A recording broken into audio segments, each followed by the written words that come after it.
Hello, ladies and friends. Welcome back to the Random Show with your host, Agostino Zinga. This is episode number 82. Episode number 82 with your friend, Agostino Zinga. This is the Random Show, episodio 82, episodio ocho dos.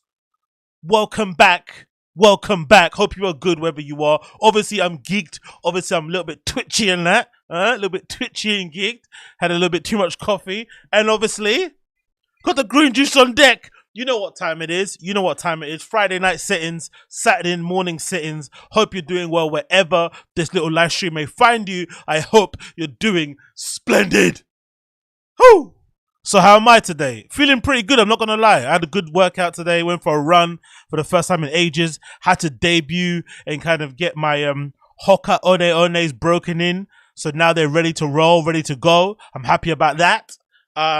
Did a quick little workout at home, some push-ups, a couple of sit-ups, and the greatest thing to happen today, guess what the greatest thing to happen today was? Guess what? Guess what it was?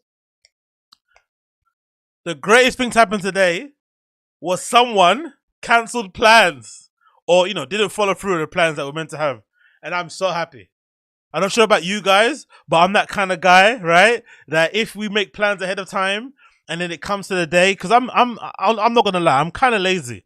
I'm really driven in the things that I want to do, but in the things I don't want to do, or the things that I'm driven in the things that I want to do, but when it involves other people, that's when I get lazy. Hence probably why I don't have any friends. I'm not very good at like compromising my time and shit. When I want to do me, I do me, and if something else, I'm just a little bit like So today I was like, oh man, I forgot I organized that thing in it, and then I was waiting until the time was ticking. I was like, you know what? It's kind of feeling like this might be a little bit of a flake.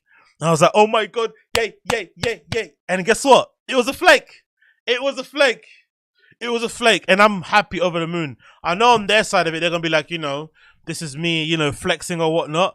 But literally, in my head, it's a win. It's legitimately a win. And I'm really happy about it. Like, I could really be dancing right now. If I had the room, I'd be dancing right now. I'm over the moon that person didn't follow through and say, hey, when are we? Hey, do you still want to go to that? Hey, what time should we meet at the? Hey, I'm like, oh, it didn't work out. Yeah.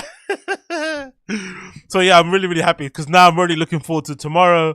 I'm looking forward to my workout tomorrow, what I'm going to do tomorrow. Like, I'm already looking forward to my whole free day of like doing my own thing, because that was the only like social obligation that I had on my calendar. Now I don't have it anymore, and it's yeah. But again, that is a clear indication for me of why I don't have any real life friends, because of my lack of compromise, my lack of meeting people in the middle, my lack of societal sacrifice is not the right word to say. My lack of interpersonal sacrifice, or whatever that word is, whatever that term is, when you're meant to, like, if your friend wants to go shopping but you don't want to go, but you want to keep your friend's company, you just go along with them, innit? Me, don't do that. Unless I want to buy something too, I'm not going, which is obviously awful, but hey, we are who we are. We do what we do. It is the world that we live in. But anyway, big up everybody that's tuning in right now. Random show settings as per usual. You know what the vibes are on here. We talk about all the random things. It's not like the Agostino Zinga show, which is mainly my podcast where I talk about cultural topics and all that good stuff.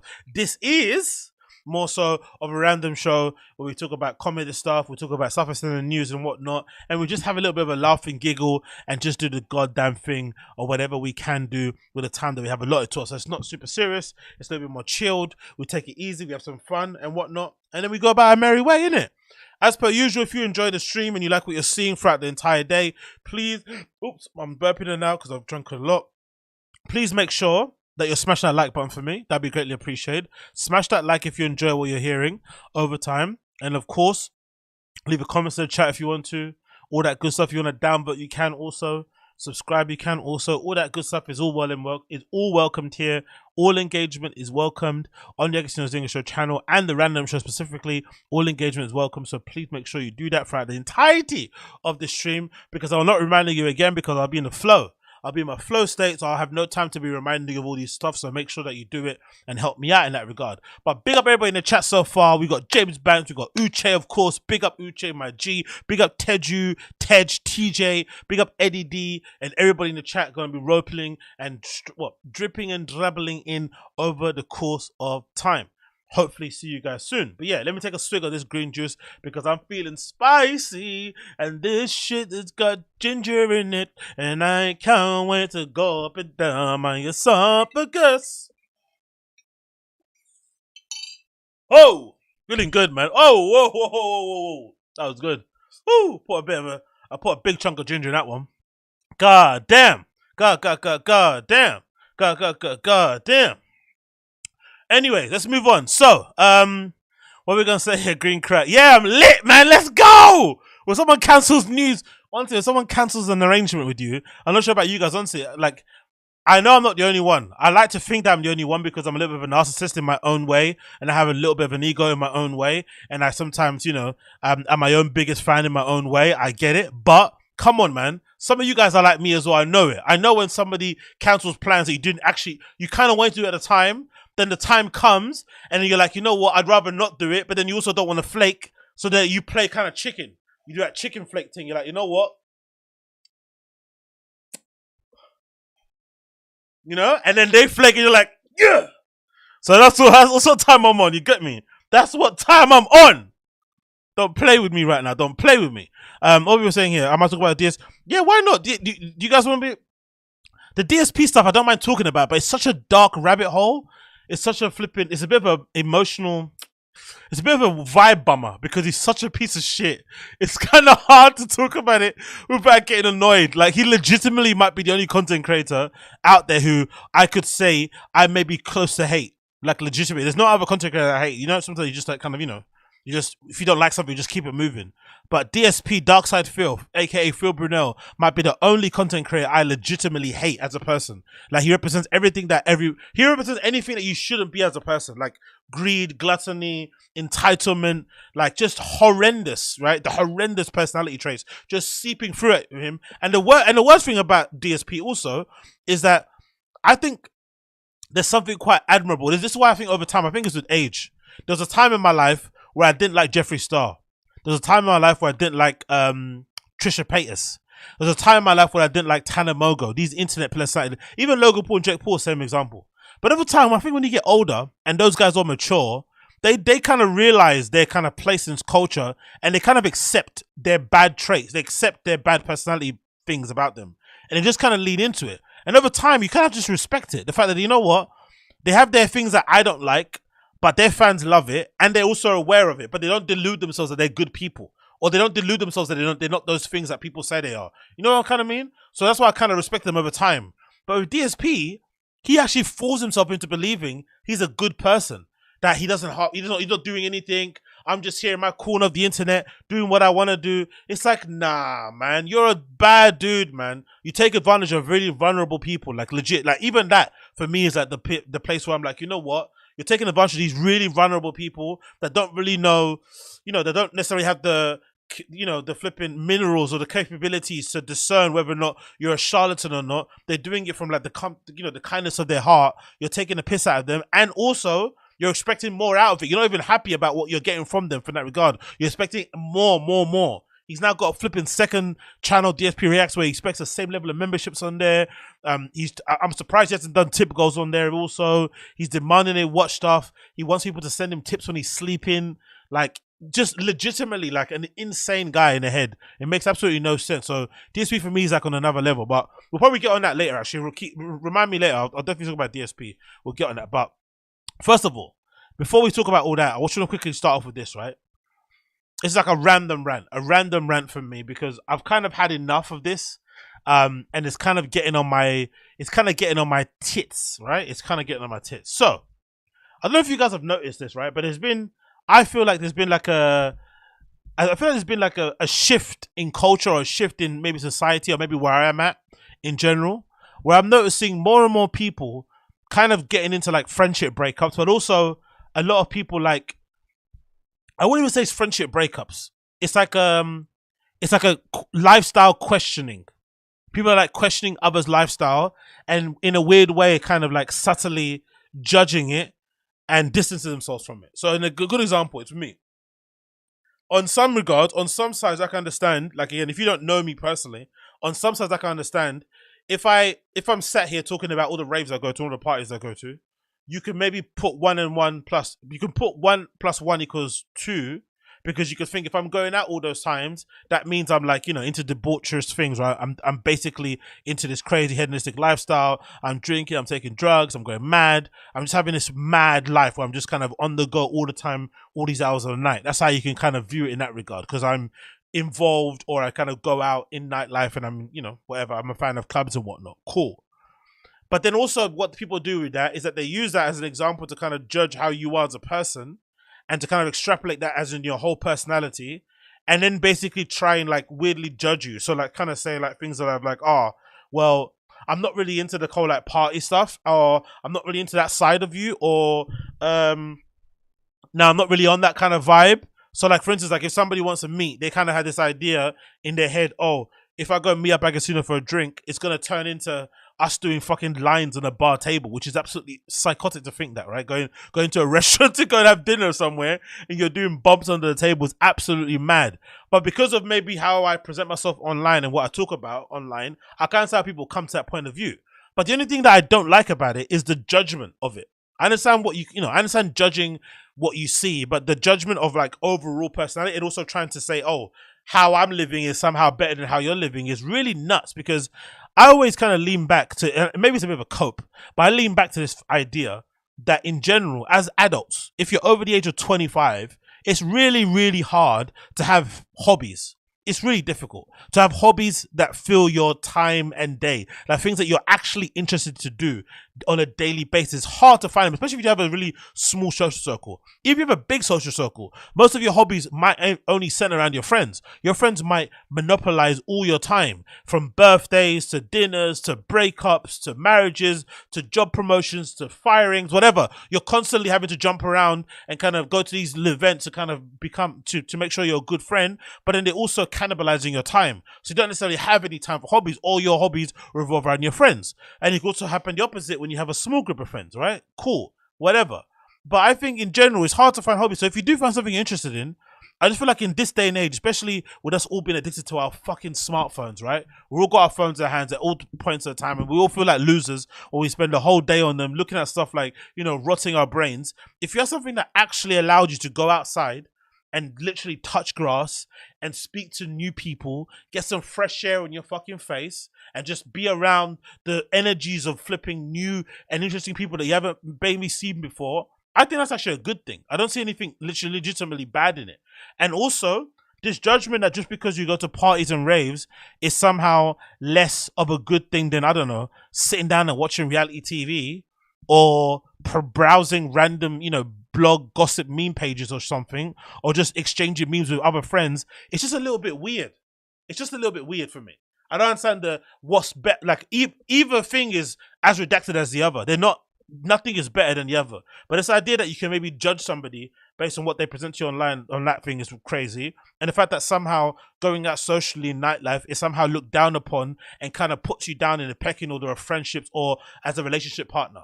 Because I feel like a lot of people have that in their minds of like, okay, cool. If I go, because I think we all got friends like that, right? We've got friends who we think, oh, if I meet this person's going to be a cool person to hang out with, to like get emotional with. Like if I need to have advice on my career, I go to this person. If I need advice to talk about my family, I go to that person. I understand that, right? But the whole idea that, you know, like for whatever reason, this kind of immediate thinking that because somebody goes to parties or raves or goes to gigs, that somehow immediately they are flipping a party animal and that they want to get on there at all times is ridiculous. If anything, I kind of pride myself on being multifaceted, right? Not in the terms that Brendan uses it, but in terms of like, no one thing defines my personality. Just because I'm into this thing doesn't mean I'm going to be into that thing or I'm going to look a certain way. One of the things I kind of hated when I was growing up, especially because I was into like, you know, punk and metal and all that stuff, whatever it may be, and coming from ends, the one thing I hated was, number one, I hated going to these fucking, you know, I hated going to, what's that place that I used to go to in North London? Doesn't matter, but wherever. It's a venue I used to go to. I hated going to these flipping new metal bars and clubs, and then when I was younger, and then people judging me based on what I looked, because I was this black kid from ends that wasn't, you know, looking the way they did. But I also hated going to these new metal clubs and seeing everyone look the same. Skinny jeans, DCs, chain wallets, you know, mascara, you know, fishnet gloves, whatever it may be. Everyone had the same look. Like, they all looked exactly the same. So I hated being judged because I didn't look like them, and said, hey, just because I don't look like you, it means in their head I don't listen to the music. And also hated the fact that just because I listen to pop punk, you had to have this kind of pop punk look, right? Which is kind of weird. I didn't understand why, because you listen to a certain type of music. It's like hip hop thing back in the day. Because if you're a hip hop head, you have to wear fucking really big and oversized Avex jackets and new eras that are more bigger than your head and shit. Why is everyone wearing that just because you listen to the music? Makes no sense. Fucking hated it. Cool. So I hate labels. So when somebody looks at me and says, oh, because you go to raves and parties, that means you're going to be a party head and you're not going to be any good or any kind of value for a real friendship, relationship, all that stuff. I look at it and I'm like, you know what? Go fuck yourself. Right? Go fuck yourself, because actually I do way more than that. But also, I'm not in the business of clearing up anything I do.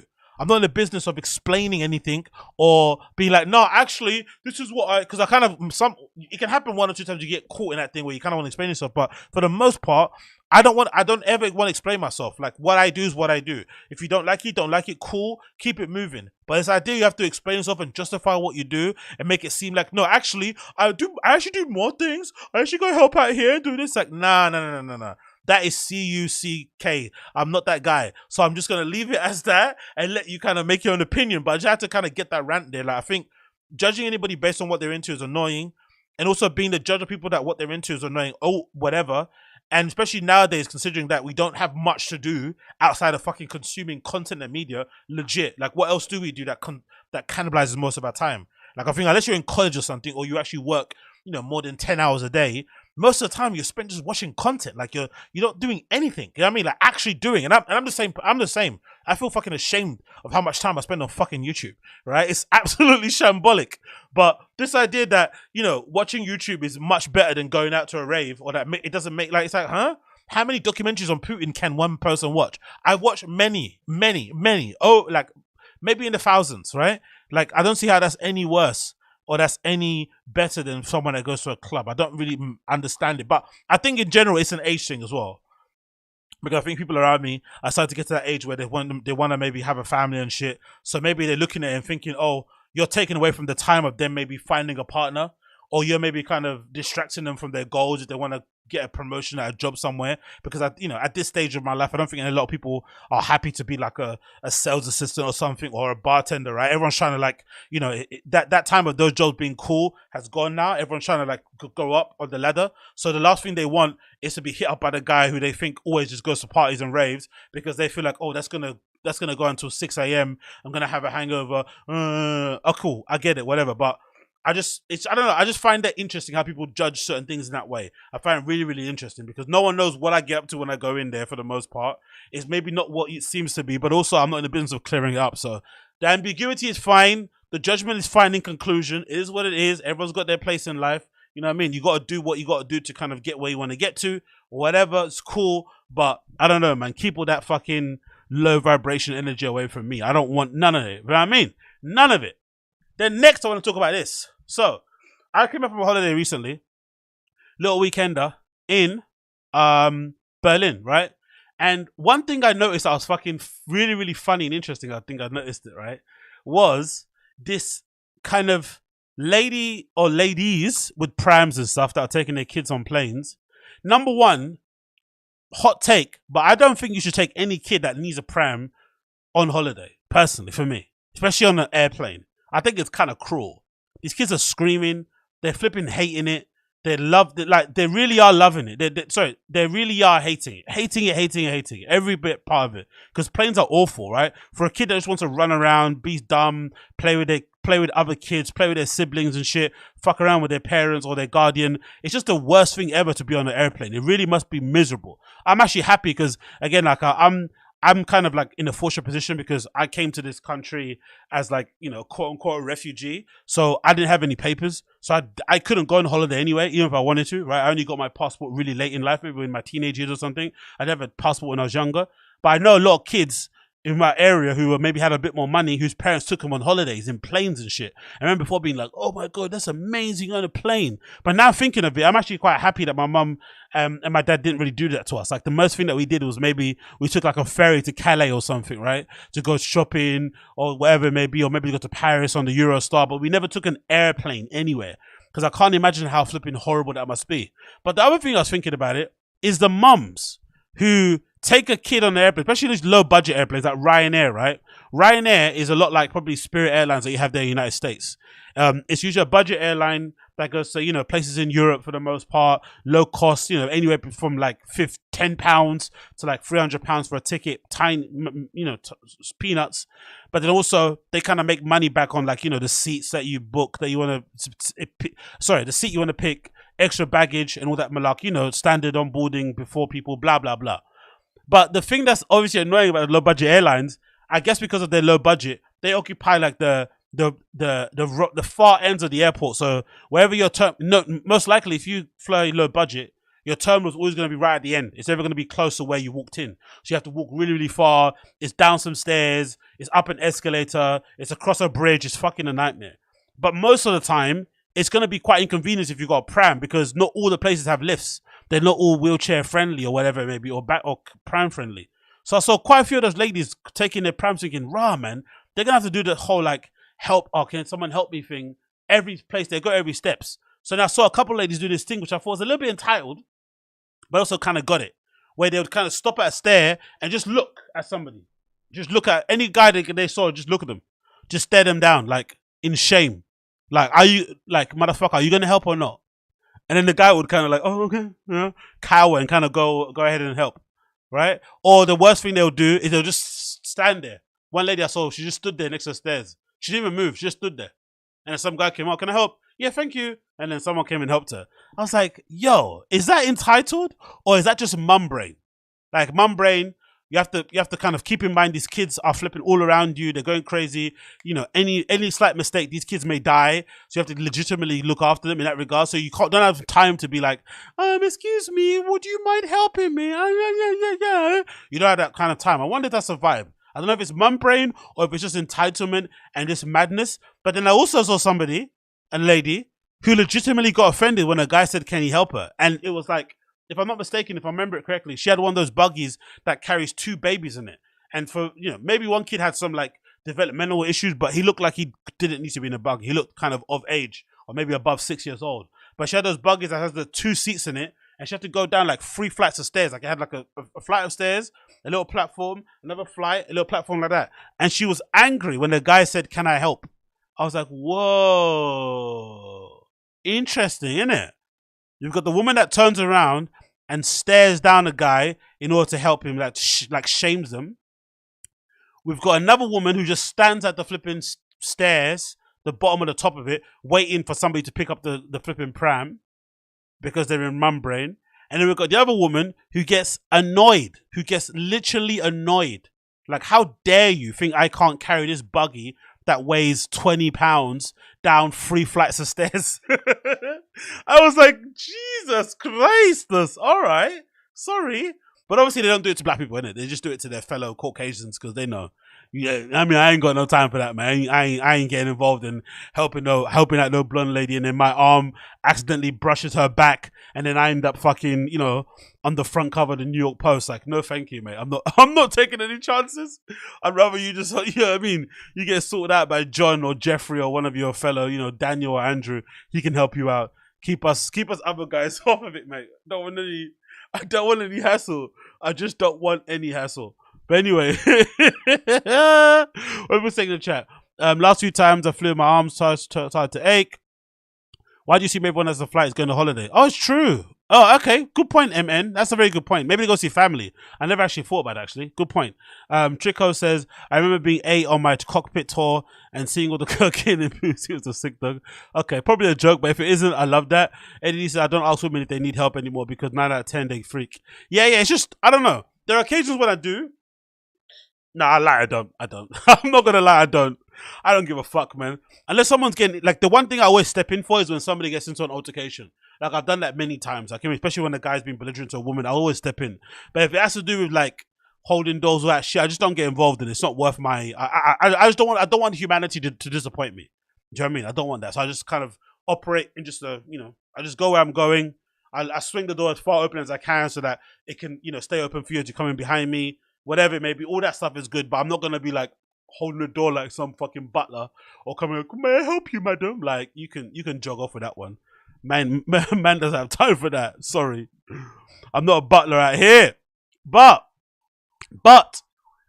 we have to big up this lady, right? She might be one of the most ballsy white women I've ever seen in my entire life. This white woman has absolute balls of steel. Now, this is taken from Reddit, and allegedly this woman who they're labeling as a Karen, but I think this should be called a hero. This woman like started beef with fucking Hell's Angels outside their fucking HQ, or what they call it, MC. Is it MC? Yeah, the motorcycle club, right? Or whatever it's called. The headquarters, however they call it.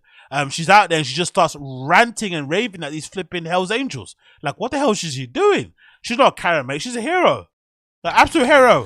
Per the FBI there in Maine, they are an outlawed motorcycle gang that... Per the FBI. She's quoting the FBI in her description of the Hell's Angels. You know this woman means business. Is involved with human trafficking, illegal drugs, and smuggling of guns. And they are moving into the suburbs of Maine. What are you doing? These are legit Hell's Angels, right? Patched up and stuff. You know what I mean? And she's legitimately just like, honestly, the courage of a white woman. The courage of a white woman cannot be paralleled. Like they operate through life like it's not even fearless. Like they just have this idea that the world is just their oyster. Like any place they go is just like free roaming. There's no such thing as a bad neighborhood or stay over there or, you know, street smarts. It's just you talk to anybody, you say anything, you just insert yourself in anything. It's just like, God, woman, like, do you know these people legitimately like kill people and shit and get away with it? And they don't snitch either, so they won't even find your body if they do. It's like, what are you doing? Can you please get away from my vehicle? Can you get away from... Put the camera down and get out of here with it. Can you get away from my vehicle? Get the fucking camera out of here. Get away from my vehicle. Get the camera out of here. Get away from my vehicle. Both of... That's a mad accent, isn't it? Get the camera out of here. Where is that? What accent is that? Get the camera out of here. It reminds me of like, is that Fargo? Is that a Fargo thing? Where's that area? Is it Fargo? Get the camera out of here. No, no, not Fargo. Shit. Reese Witherspoon. She's in that TV series. Reese Witherspoon TV series. And she's got that woman with that weird accent. Reese Witherspoon TV series. You guys know? East Coast, New England. Oh, is that the where the accent's from? Gets really kind of sick. I'm not gonna lie. Get that camera out of here. Get that camera out of here. It's like Canadianish, isn't it? Kind of sounding really mad. Maine, New England. Yeah, it's like that. Is that Reese Witherspoon? She got that TV series where she plays that detective or some shit.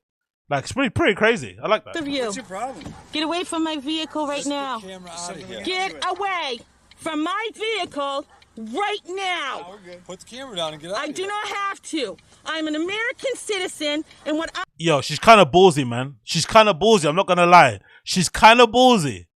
You know? Like, this is what you're actually meant to do if you're like, if anything, to be fair, this is what the police should be doing, right? If you're neighborhood police, you should be maybe keeping an eye on, you know, if a fucking motorcycle gang faction decides to flipping move into your town and buy up a local flipping hut somewhere and turn it into a compound and shit. And then suddenly, guess what? All your teenage kids are hooked on meth and fucking cocaine, right? You should maybe be having some eye out for it, but they're not. So she's going out there and going out to do it. So in my opinion, I don't think she's a Karen. I think this is more hero.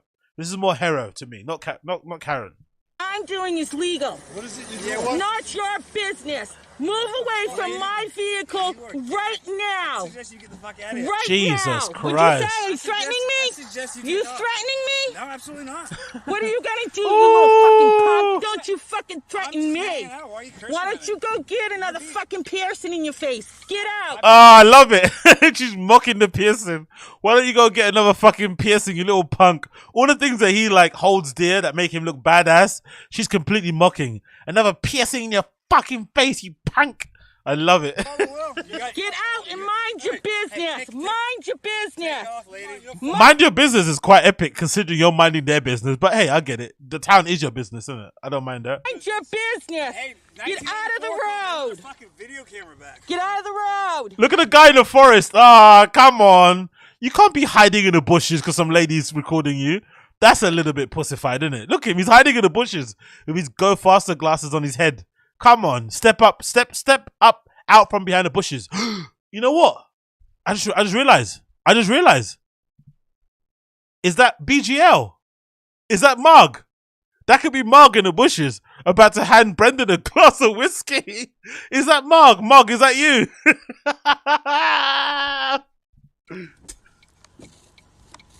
Marg in the bushes. Bald-headed Marg. I suggest you take a nap later. Get the fuck out of here. We got some crazy woman trying to interrupt our nice time. Get out of my face. See how aggressive they Look what they're doing. They're actually calling people. Like, they're calling. Look how he's standing. They're calling all their guys that there's this woman outside. They're really annoyed. Bruv, I hope she doesn't get offed. I really hope she doesn't get offed. I really do pray it doesn't happen. For the love of God. He's got a gun. Is that a gun in your back pocket? Oh! Is that a gun in your back pocket? Fucking hell. She's such a snitch. Police, he's got a gun. He's got a gun. He's selling drugs. Please help us. What? Is that a gun? Looks like a gun in his back pocket. So fucking gloves in a wallet, you dumb cunt. No, it looks like a handle. The frustration, please, is going out there again. Oh my God. Pocket? Is that a gun? Looks like a gun in his back pocket. So fucking gloves in a wallet, you dumb cunt. No, it looks like a handle.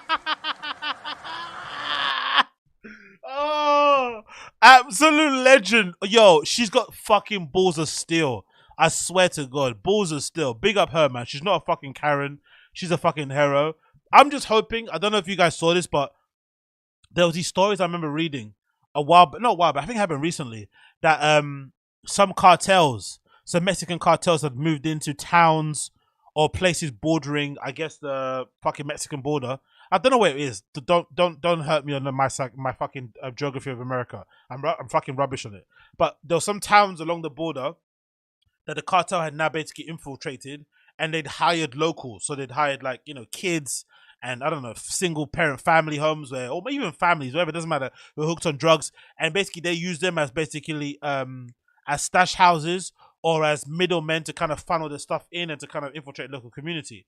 Now, for whatever reason, people in this local town, again, maybe a small town mentality, they thought they could fucking get one over on the fucking cartel. These absolute silly people. Like, I don't know why they did this. And for whatever reason, some of them, including kids and families, started to, like, I don't know, like, you know, fucking take some off the fucking bottom. Maybe cut a bit of the brick for themselves, a bit of coke, maybe not give them all the money. Whatever dodgy shit they were doing not to kind of honor their fucking deal, the cartel clearly find out about it, and they've been killing mad people. And I think there was one thing I remember reading about, they found like the remains of the family buried in the garden of the house. Like, excuse me? Like, the whole family went missing, and then they found the remains in the garden or something on the lawn, something like that, something crazy like that. And like, they're legitimately killing mad people. So it's become a bit of an issue. And obviously kids are going missing and shit, like teenagers who had got kind of roped into helping the cartel for whatever reason. Especially one of them, I think, was bragging about working for the cartel at a party, started some minor fight and got blasted in the face. I was just thinking, oh my God, man, why would like regular people who had nothing to do with organized crime suddenly think they could get one over on fucking career criminals? Like, what made you think that? Because they can't speak English or something? It's like, Jesus Christ, man. But yeah. Big up that lady. Hopefully they don't like chase her. All right, because that'd be really horrible if they mark her out. But I think the fact that she's so public and ranting and making so much noise, they won't want to bring that heat to them. Do you know what I mean? But bloody hell, she's making herself a bit of a target. Like, I really hope nothing happens to her. So big up that lady for being brave and standing up for her local community. But yeah, shit, that takes some balls. Next one, let's talk about this one. I don't really understand what's happening in the States. Some of you guys in the chat need to tell me this. Is it because you guys are a little bit, I don't know what, I wouldn't say puritanical. You don't say puritanical. I'm not even saying America's overly religious, because you guys aren't really religious, really. Are you religious? Maybe you're religious. But for some reason, there's a really big issue in the States, this whole like debate around like drag queens doing readings in schools and shit, right? And it seems like a bit of a pretty common sense stance to be like, hey, maybe if the drag queens are sexualizing themselves, they shouldn't be talking to children, right? Like, maybe that's a good idea. Maybe if the drag queens are not sexual, but if the drag queens are just there, like, and they're wearing drag as like a clown would wear a clown costume, but they're reading, but they're just wearing a fucking suit, all right, whatever. But if they're there and they're doing a fucking whole drag show and they're voguing and they're fucking dropping on the floor and shit, maybe, and they're twerking, maybe you don't have them do that in front of kids. Maybe. I don't know. But regardless, on the other side of things, the fucking fundamentalist, rah-rah, crazy Christians are going absolutely nuts and not having it. And clearly this was one of the guys, I think it's some pastor dude, freaking out at one of these readings. I'm not. I'm using voice memo. Okay. We don't have our cameras up. We are now calling the police. Oh, stop. We have the police coming, so it is your choice to leave or join Jesus Christ. the police. Very abusive in there. We are going For to... love is love. Hey, That looks guys. like very hateful, very abusive. Why are you disrupting the program? Because it's wicked. Okay. As a parent of kids in here, you need to get out. Why are you so uncomfortable with this conversation? Because we don't even disrupt the public. You were disrupting anything. I wasn't disrupting anything. Nothing. Hey, by the way, TV Huck said a good point here. It's not a school's job to sexually educate children. I agree with that. But the only issue is that with some kids, I don't know if you guys had the same thing, but I remember in school, when we were teenagers and it came to a point where you had to do like sexual history. No, sex education. Sorry, my bad, sexual history. Sex education in school. Usually they'd give you like a permission slip you take to your parent. And they'd kind of say, hey, sign this if you want your kid to take part. And I was legitimately surprised at the amount of kids that didn't come back. Like, it was pretty empty. And this is not even a religious thing. Obviously, most of religious kids didn't come back, but quite a lot of parents don't even want their teenagers to be educated on sex in school. But then my issue is, those same parents don't educate their kids about sex at home. So they didn't have to learn about sex through TV, through content online, through their friends' fucking iPhones and shit, which I think is worse, personally for me. Like, you're not getting it in a fucking adult, clear way, in some sort, with someone that you love and respect, you know, maybe going through the pros and cons of certain things, whatever it may be. Your kind of first fucking impact and kind of awakening of sex is seeing some clip on Pornhub. That's a bit mad. For me, I think, do you know what I mean? Like, you see a Lana Rhodes clip or something, right? That's your first ever introduction of fucking porn, or your first introduction of sex, or whatever that may mean in anything, is a bit wild. So in the same token, I know that, you know, kids, you know, some parents don't want their schools to step in and parent their child and all this sort of stuff. I understand. But also, take some responsibility. Like, don't let your kid find out about fucking, you know, the birds and the bees through flipping X videos, right? Or through some subreddit or OnlyFans. Like, come on now, come on. You would like to do this in a different way. Children are having fun. They're being indoctrinated with evil. I learned about sex in a cornfield my sophomore year. Dicey. That's like Prince Harry, isn't it? Prince Harry learned about sex. What did he do? Prince Harry like fucked some like bar woman, right? Some like landlady, some woman in the pub behind a bin or some shit. It's funny, isn't it? Don't you guys find it funny how different like everyone's first sexual experiences compared to movies or compared to like just TV programs? It's like night and day. That's probably why you need someone to tell you that it's not gonna be like a movie at all. It's probably gonna be outside, somewhere cold, with someone that, if you think about them now in your adult years, you might legitimately vomit in your mouth. Or in some cases, you might even think to yourself, hold on, was that consensual? Do you know what I mean? It's not going to be pretty. But movies make you think that, oh, it's going to be this thing where, like, you know, the quarterback of the flipping football team finally asks you out, even though you were the geek with the braces and the, you know, beer goggle glasses and shit. I don't know. It's never that usually. It's never even close. Turn from wickedness. We aren't supposed to be homosexuals, transgenders. Those that do this will not inherit the kingdom. No, we're not going to take this over. Ah, okay. Now I'm getting it. So I guess if you're a conservative and you don't like the drag queen shit, it's less about sexuality and more so to do with you just don't fuck with the LGBTQ community, because drag obviously is, you know, basically LGBTQ adjacent or representative of, even though I think it's a bit of a misnomer that all drag queens are gay, innit? Like, I'm sure there's some drag queens that just perform because it's just fun to perform. So the idea that it's all to do with gay stuff, or it's all like bussy celebrations, is not really right. I don't think so. But now I kind of understand where it's coming from, the point of view, because, you know, conservatives just hate, you know, they hate the gays. So it makes sense why some of them are like that. Even though it's funny though, because a lot of flipping Christians, like especially like rah evangelical Christian guys, they're so notorious for being down low, like so notorious, like especially some of the politicians that are like super anti, you know, LGBTQ queer rights. It's so funny whenever they get busted, and then you hear a story about, oh, this guy had some assistant bent over his table or something, but then you hear his speech where he's flipping, you know, ragging on people and calling them F-word slurs. It's pretty hilarious, like. Side. We're gonna stay right here. This is freedom of speech. I can speak as I please, and I can speak my religion. And what happened in there, it is abuse, right? And they physically threw me out of there, which is all recorded. So oh, come on, you sound like a baby. They physically threw me out of there. That we're exposing the darkness on this wickedness. We're talking about it right here. And we're coming down to more and more of these shows to say that this is not okay, that this is wrong, that this is evil. To have a pervert dressed up like that is wrong and evil. to have a pervert dressed up like that is wrong and evil. I just love this assumption that everybody that does drag is perverted and wants to touch kids. That's wild, isn't it? I understand you don't want them to be sexualized. I understand drag has a sexual element to it. But to think that all drag queens want to diddle kids is a bit of a far stretch. I don't know.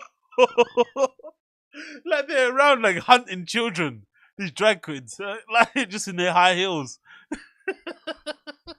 Don't believe this. Parents, don't let your children be involved with this wickedness. The homosexual agenda is sweeping the city and the globe, and we got to come against this. We got to stand against this. Now is the time. Now is the time where we need to stand up. We need to rise up, guys. And we need to. All right, man. All right. We need to rise up and stand up. We need to kind of, what you think, overthrow the flipping tyrannical, I don't know, what do you call them? Tyrannical drag queens that are invading our society. Like, what's the percentage of actual drag queens on Earth anyway? Like, legit. Like, there must be. Or even in these states, like, how many of them are there really out there? Maybe we should start addressing the issues in Catholic churches or in Baptist churches in general, right? Before we go after the drag queens, like, how many of them are legitimately, like, you know, parasite, or like, you know, coming through on a fucking rope through the top of a church and scooping up kids and throwing them in the back of the van? Like, let's be real. Let's be real. Fucking panic over absolutely nothing, man. Oh, God. Anyway, moving on.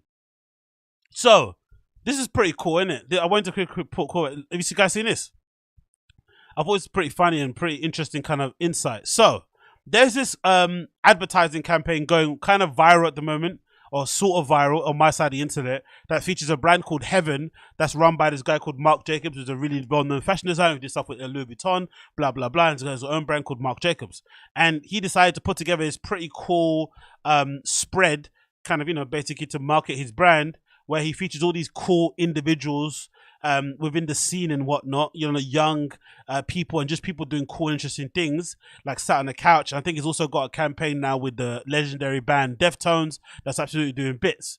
Now, the funny thing about it is that the kind of the feature of it features all these different interesting cool people spread across this like endless sofa that's kind of, you know, done in a really cool, interesting way. But it sort of mirrors all these other covers and advertising bits that have been done over the last couple of years also, right? You got this airmail thing that features some people within the New York glitterati set, and another thing too for the New York magazine that featured cool, interesting people within the New York kind of community. And this idea of like featuring all these cool, interesting people in the city, where you basically get to tell their story, but it's also a cool marketing gimmick because you can get to kind of, you basically get to promote or advertise to each of these people's individual audiences. So essentially you're kind of, you know, inflating your numbers and your readership, so obviously hoping to get new people's eyes on what you do, blah, blah, blah. And this person had a very astute observation, and he regarded it, Brad Trammell, he says, I'm going to call whatever this is, this form of marketing, as clout bombing. And this, to me, makes it evident that it's somehow getting to what I've always kind of hated, this thing I've always hated. And I think now I'm going to copy his term and adopt it and say that it's similar to this term that I've kind of not been able to kind of, you know, synthesize or work out in my head, but it's maybe similar to like proud bombing or proud, you know, what's the thing called? Proud signaling. And my idea of proud signaling, or what I kind of describe as proud signaling, is when a lot of people within my kind of small community of people who are kind of, you know, in the, you'd maybe determined to be hipster sets, they do this whole thing where like they love to post, you know, comment to people's, you know, posts on Instagram, or even share stuff on Instagram stories when somebody very cool within their friendship group does something cool and interesting, like an achievement.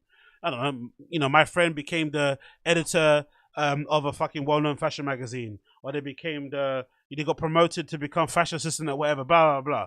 And they'd always write in the comments, oh my God, I'm so proud. I'm so proud of you. I'm proud. I'm proud. And it used to always get on under my skin, because I used to be, number one, that person really isn't your friend. You're just their friend because they have a quote unquote cool job or they do something interesting. Number two, the other thing as well is that you don't ever write that proud thing under the person's post who says, I just got my driving license, or I've become the fucking general manager at Walmart, right? Or I just got my electrician degree or something. It's never, that's not cool.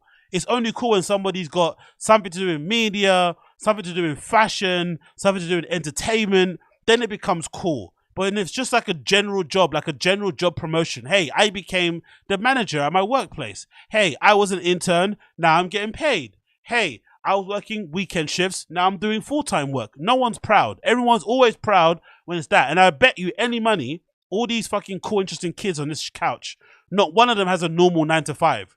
They're all consultants. They're all, what's that word? What's that thing called? Influencers, creative directors, brand strategists, like just nonsense, like shit, just nonsense, like made up jobs, right? Tastemakers, whatever it may be. But no one here is just working like a regular job, but just is also into clothes.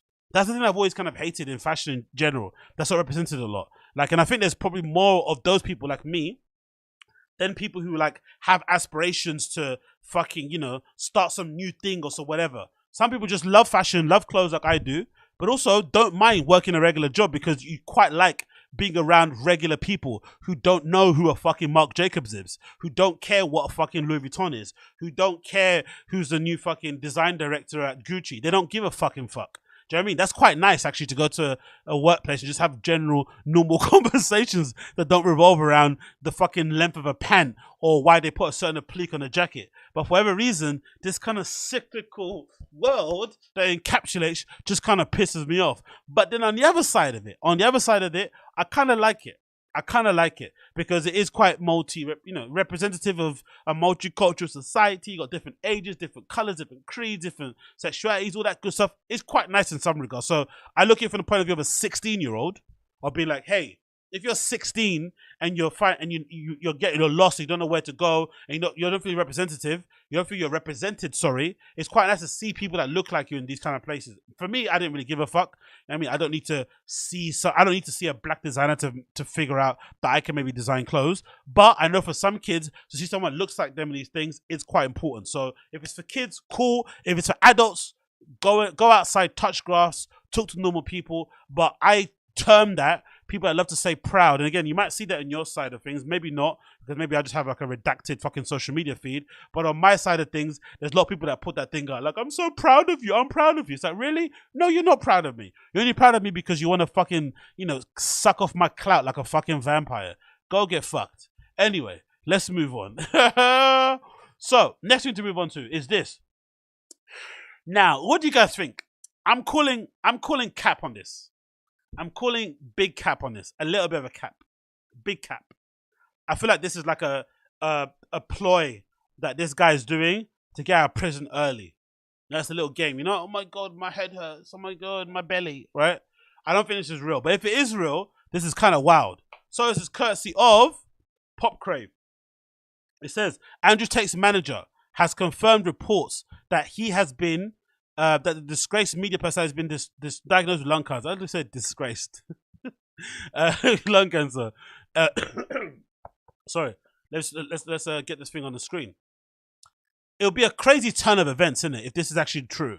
But this is his manager, allegedly. Again, I haven't fact-checked any of this, but his manager is called the Sartorial Shooter, which is an apt name for a manager. He says, okay, a lot of people are asking if Tate lung cancer story is true. Yes, it's true. I was the one driving him to hospital, to and from hospital in Dubai. I don't have any more specific to share.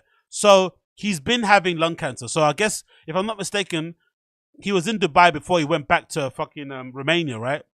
And that's when he got arrested, because he kind of, you know, flicks between the two places. But I think Dubai was where everybody met him. Like, he met loads of people and did loads of kind of content. So maybe this is true if he's saying he had it from that time. But this would be a crazy turn of events, isn't it? If we get back-to-back, like, passing aways of, like, Kevin Samuels and fucking, what's his name? And Andrew Tate. Because I never in my life, because I guess, maybe because I'm in my own little echo chamber, and obviously being a dude, I didn't recognize it. But I didn't realize how much women, especially black women, hated Kevin Samuels until he passed away.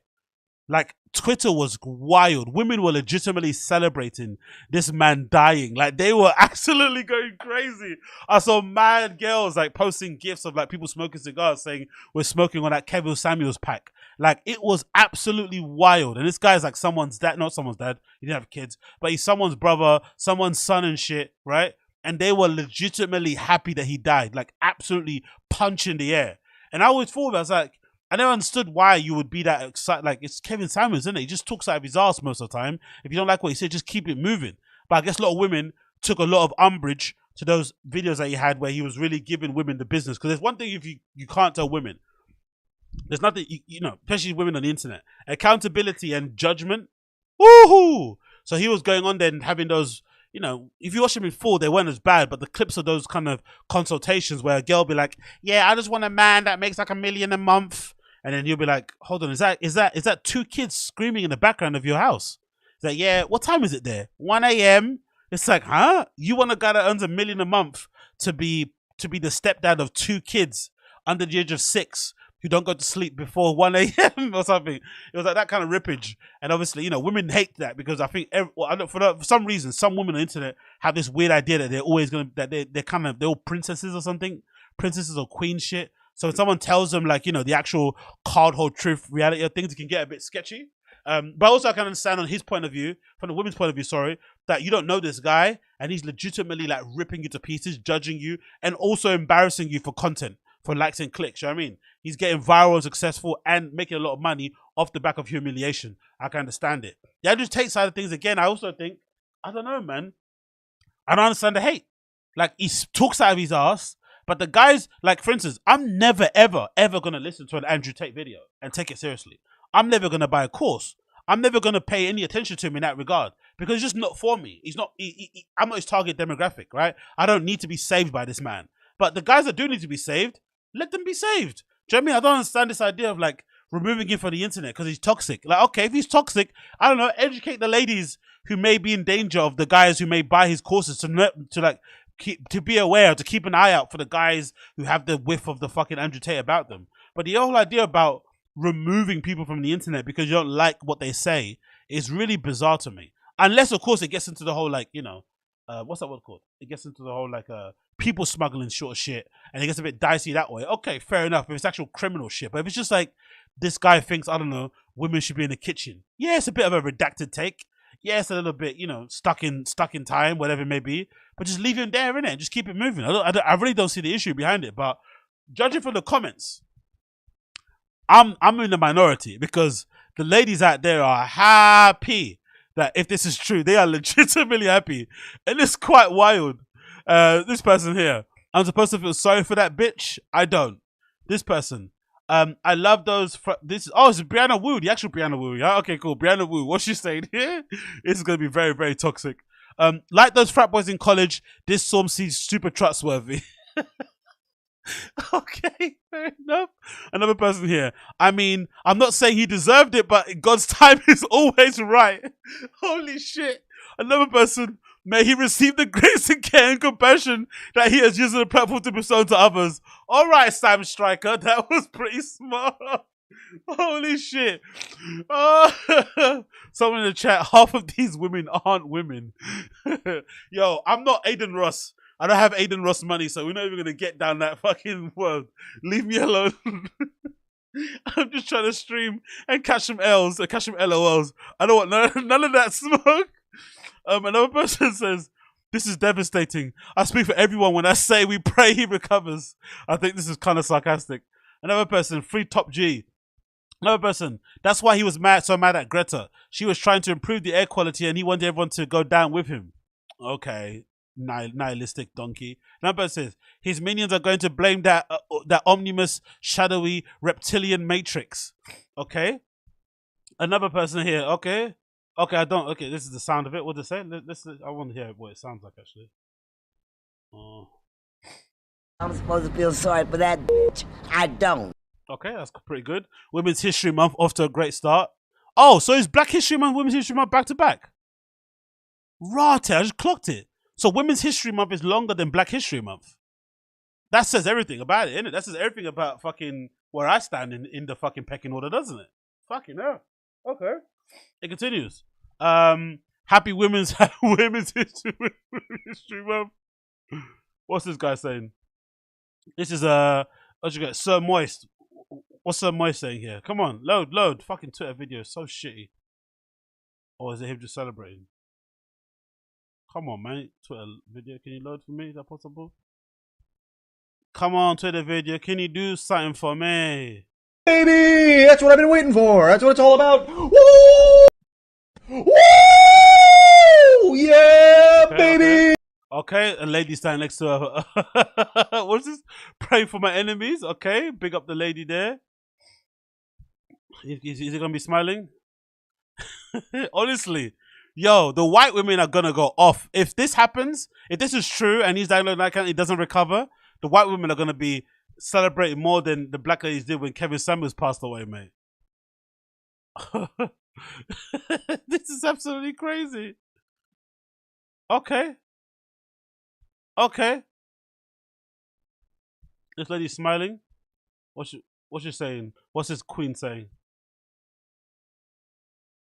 Hell and dwell there for eternity. What's that? Die and go to hell and dwell there for eternity. Die and go to hell and dwell there for eternity. So as you can see, the toxicity levels are very, very, very high. I'm not saying he deserved it, but God works in mysterious ways. A gif of Nicki Minaj crying, laughing. Sorry. What's this person saying? I love good news. Kamala Harris, come on. I love good news. Love good news. I just love good news. I love. All right, fair enough. Hey, whatever, innit? Whatever, man. If I say get well soon, Tate, will I get cancelled? I don't necessarily care, but I also don't want. I'm also not rooting for anyone to die. Do you know what I mean? But hey, yeah, white women are not happy. Oh, sorry, I'm over the moon that he may be passing away. So I guess it is what it is, isn't it? Right? But yeah, lung cancers are mad, isn't it? What a crazy, like, it's been the best 18 months ever for Andrew Tate, innit? In terms of like success and popularity in a weird way. Because once Kevin Samuels passed away, all the attention was on Andrew Tate. And then he kind of became even more famous than it was before that.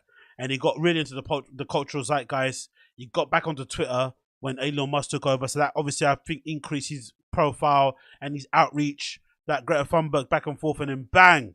You know what I mean? You're suddenly in a Romanian jail, and they just keep extending that 30-day hold again and again and again and again. It's pretty crazy. It's pretty insane, to be fair. Like, it's a pretty high and up fall from grace. And I guess there's a recent example of someone sharing of him maybe losing weight from a guy called David Morgan. This guy here, just says here, reports from close associates to Andrew Tate has been something to diagnose with lung cancer. He has also reportedly lost 10 kg in weight, which makes sense. He's probably not eating food because he's a bit worried that they may be poisoning it. Makes sense. His comparison from before and after his arrest, he looks really unwell. they're really poisoning the dude. But also it could be because of roids, isn't it? You know what I mean? He might be off his cycle as well. I don't know how you meant to cycle off of roids, but I'm sure that's not going to help with your weight loss, especially if you're not eating a certain amount of things and getting the right amount of calories in and shit. So that could also be it. Yeah, exactly. See, someone's saying in this chat, he's off the TRT in jail. Yeah, exactly. So I'm sure that's definitely not helping things as well. But hey, man, I guess that's the nature of life. But it's just crazy how that happens, isn't it? You know, one time you're like up and up. It's kind of wild because you feel like if his profile didn't increase as much as it did a few months ago, do you think that Romania arrest happens? But his profile increases, becomes way more famous, and then bang, he gets hit over the head. You know what I mean? And that arrest as well, I'm not sure what to make of it. Are they lying? Is he really, you know, the head of some fucking illicit human smuggling ring on shit? Is he abusing his chicks at his compound, at his house, his mansion? I don't know. I haven't really looked into it, to be really honest, but I just find the fact that he's like managed to stir and annoy so many people despite having some very redacted and pretty nonsensical takes is really interesting. Like, he legitimately, to me, comes across a bit dumb. Like, he doesn't come across as the smartest dude in the world, but he appeals to some people, but for every reason, he's kind of offended everybody. And it's like, I don't know, like, most women wouldn't be into someone. I don't know. It's just, I just find it interesting anyway. I find it weird. Yeah, exactly. As some Eddie D said, all these texts we said before, it's like, it's not even like, I understand the Jordan Peterson stuff early on, because I feel like that kind of comment, especially early Jordan Peterson, not now, that kind of common sense, matter of fact, say as it is, wise, old, sage wisdom sort of thing, before, when people were all like, you know, emotions and feelings, all that sort of nonsense, in the light of that kind of era, or in that kind of time in history, I understand people reacted negative to it, because everyone's, you know, wanted to be acknowledged and seen and heard, and my pronouns, all this sort of stuff, right? So when someone's coming at you with facts and logic and really trying to be as rational as possible, I can understand why it can kind of jar you. But Andrew Tate is not on that level of like thinking or even kind of rationalizing. It's just, I don't know. It's just like, it's kind of like on the cusp of like edgelord shit. Like, you know, masculine edgelord shit, really, for the sake of it. It's like, it appeals to a certain group of people. The guys and kids that, have you heard Andrew Tate fans, what they sound like when they're defending him? It's like they're devoid of any sense of like reality. Do you know what I mean? They're like living in this alternative universe, which is all right, but it is what it is. You can't save those people. Just let them do what they're doing. It's not about saving anyway. They're fans of him. But I don't understand how he's managed to like annoy regular people who shouldn't be listening to someone like him anyway. Like, it's really strange. Like, I find that interesting. But hey, we move. Anyway, how long have I been ranting or raving for here? 1 hour. Okay, cool. Let's get into the other stuff then. Let's get into the stuff that you're here for, because I've been ranting about this stuff way too long. Way too long. Where is it here? Let me get it up on here. Bear with me 1 second. Oh, why is it not loading? What is this shit? Let's go here. So, it looks like, oh, is it deleted it? Okay, yeah, it looks like this. Have you seen this? So, our guy BGL has decided to leak some more information regarding Brendan Shaw, because I guess Brendan's out here telling people, or basically looking down on people who are drug addicts, but he may be a drug addict himself, allegedly. This is a post from BGL, aka Mark Harley, on the Friday Kids subreddit, where he says the following: I fucking love ADDIES, LOL.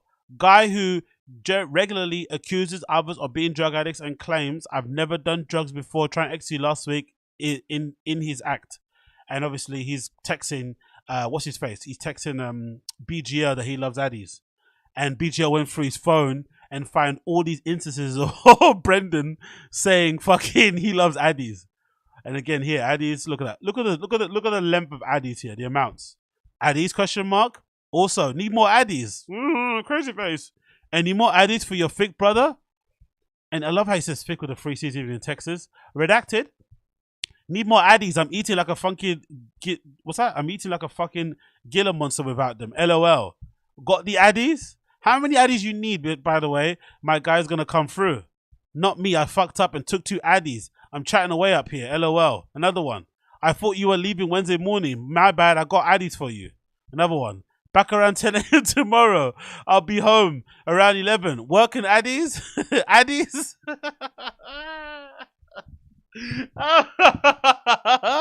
Yo, I don't think I've even got what do I have? Let me see if I've got anything like that in my own text messages. I don't know. Let's see, like Ket. Have I got anything about Ket in my thing? Okay, I have a few. I have a few in here. Not gonna lie, I have a few. I have a few instances of Ket on my phone. Not gonna lie, but it's not long. It's not a long list, but there are a few instances here with Ket. There are a few here. But yeah. All right, fair enough. Quite a few there. Quite a few long list. You know the list. You know the list. You know when you scroll through. Don't throw stones, huh? I'm not that kind of guy. I'm not gonna throw stones. But yeah. But big up Brendan, man. Look, I've never taken Adderall, I swear to God, but I think I'd actually like it. I'm sure I would. Especially myself being like I'm a little bit on that human optimization kind of thing. I want to squeeze as much as I can out of every day. 24 hours isn't enough. 7 days a week isn't enough. All that sort of shit. I think I'd benefit from Addies. I think I'd like it. I think I'd be like, oh my God, I can read how many books? I can watch how many documentaries? I can do how many workouts? Like, I'd love it. Do you know what I mean? I can record how many podcasts? But I'm sure it's going to have some adverse effects. I'm sure of it, but I'm sure I'd love it. Like, I don't know. It's not really a popular thing done here in the UK, I don't think, for the most part. I only started hearing of Adderall when I started listening to podcasts. I'd never heard of anybody else speaking about fucking Adderall before that. I swear to God. Everyone's saying, yeah, Addies are lit. Gives me mad energy. 20 of the 24 hours will be spent wanking. Yeah, exactly. She knows it. She knows. But I think I'd love it, man. I think I'd genuinely be on it. I'd be like, it's just, as an adult, it's just annoying. Someone says here, I'm reporting everyone on it. Hey, come on, man. Let's not snitch on each other, man. Let's all be friends. Another screenshot here. God damn it, bro. Brendan loves his Addies. More screenshots of Addies.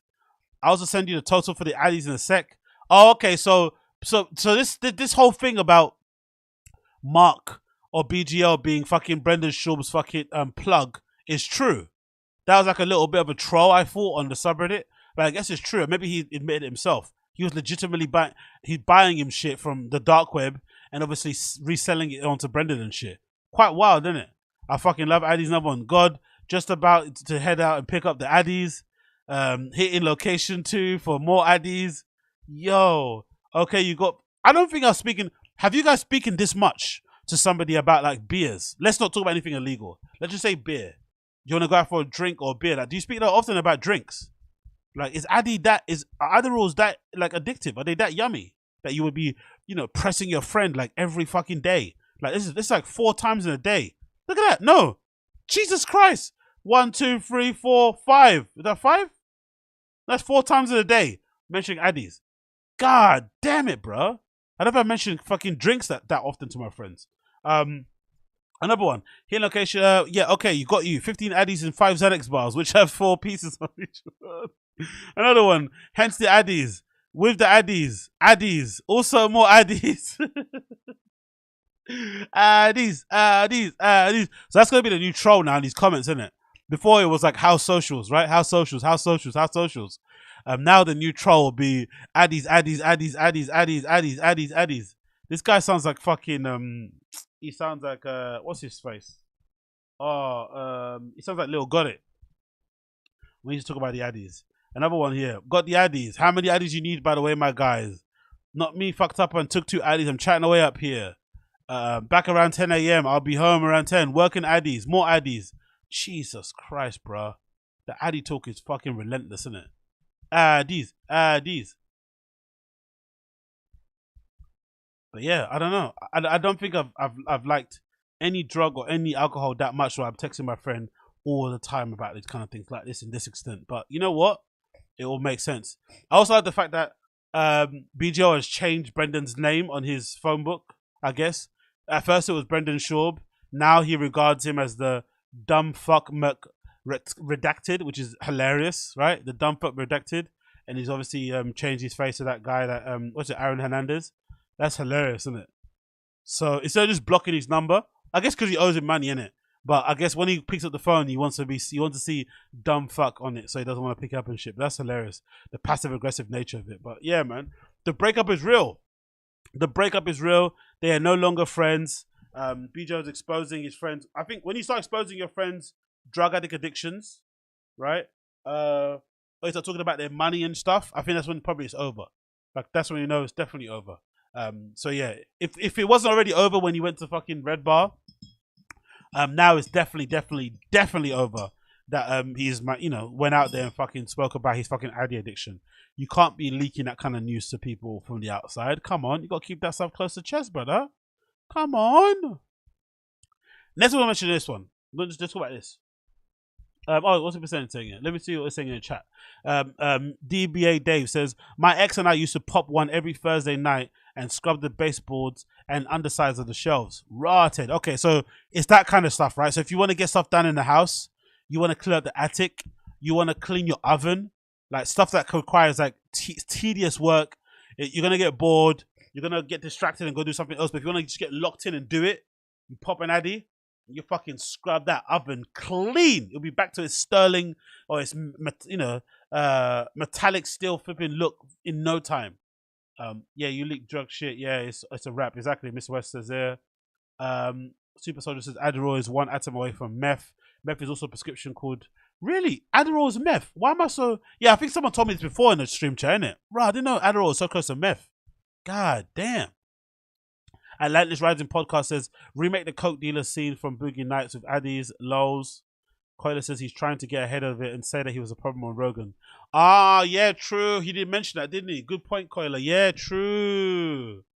He did mention that. Sneaky motherfucker. Sneaky motherfucker. He did mention that. But anyway, moving on. So, have you guys seen this?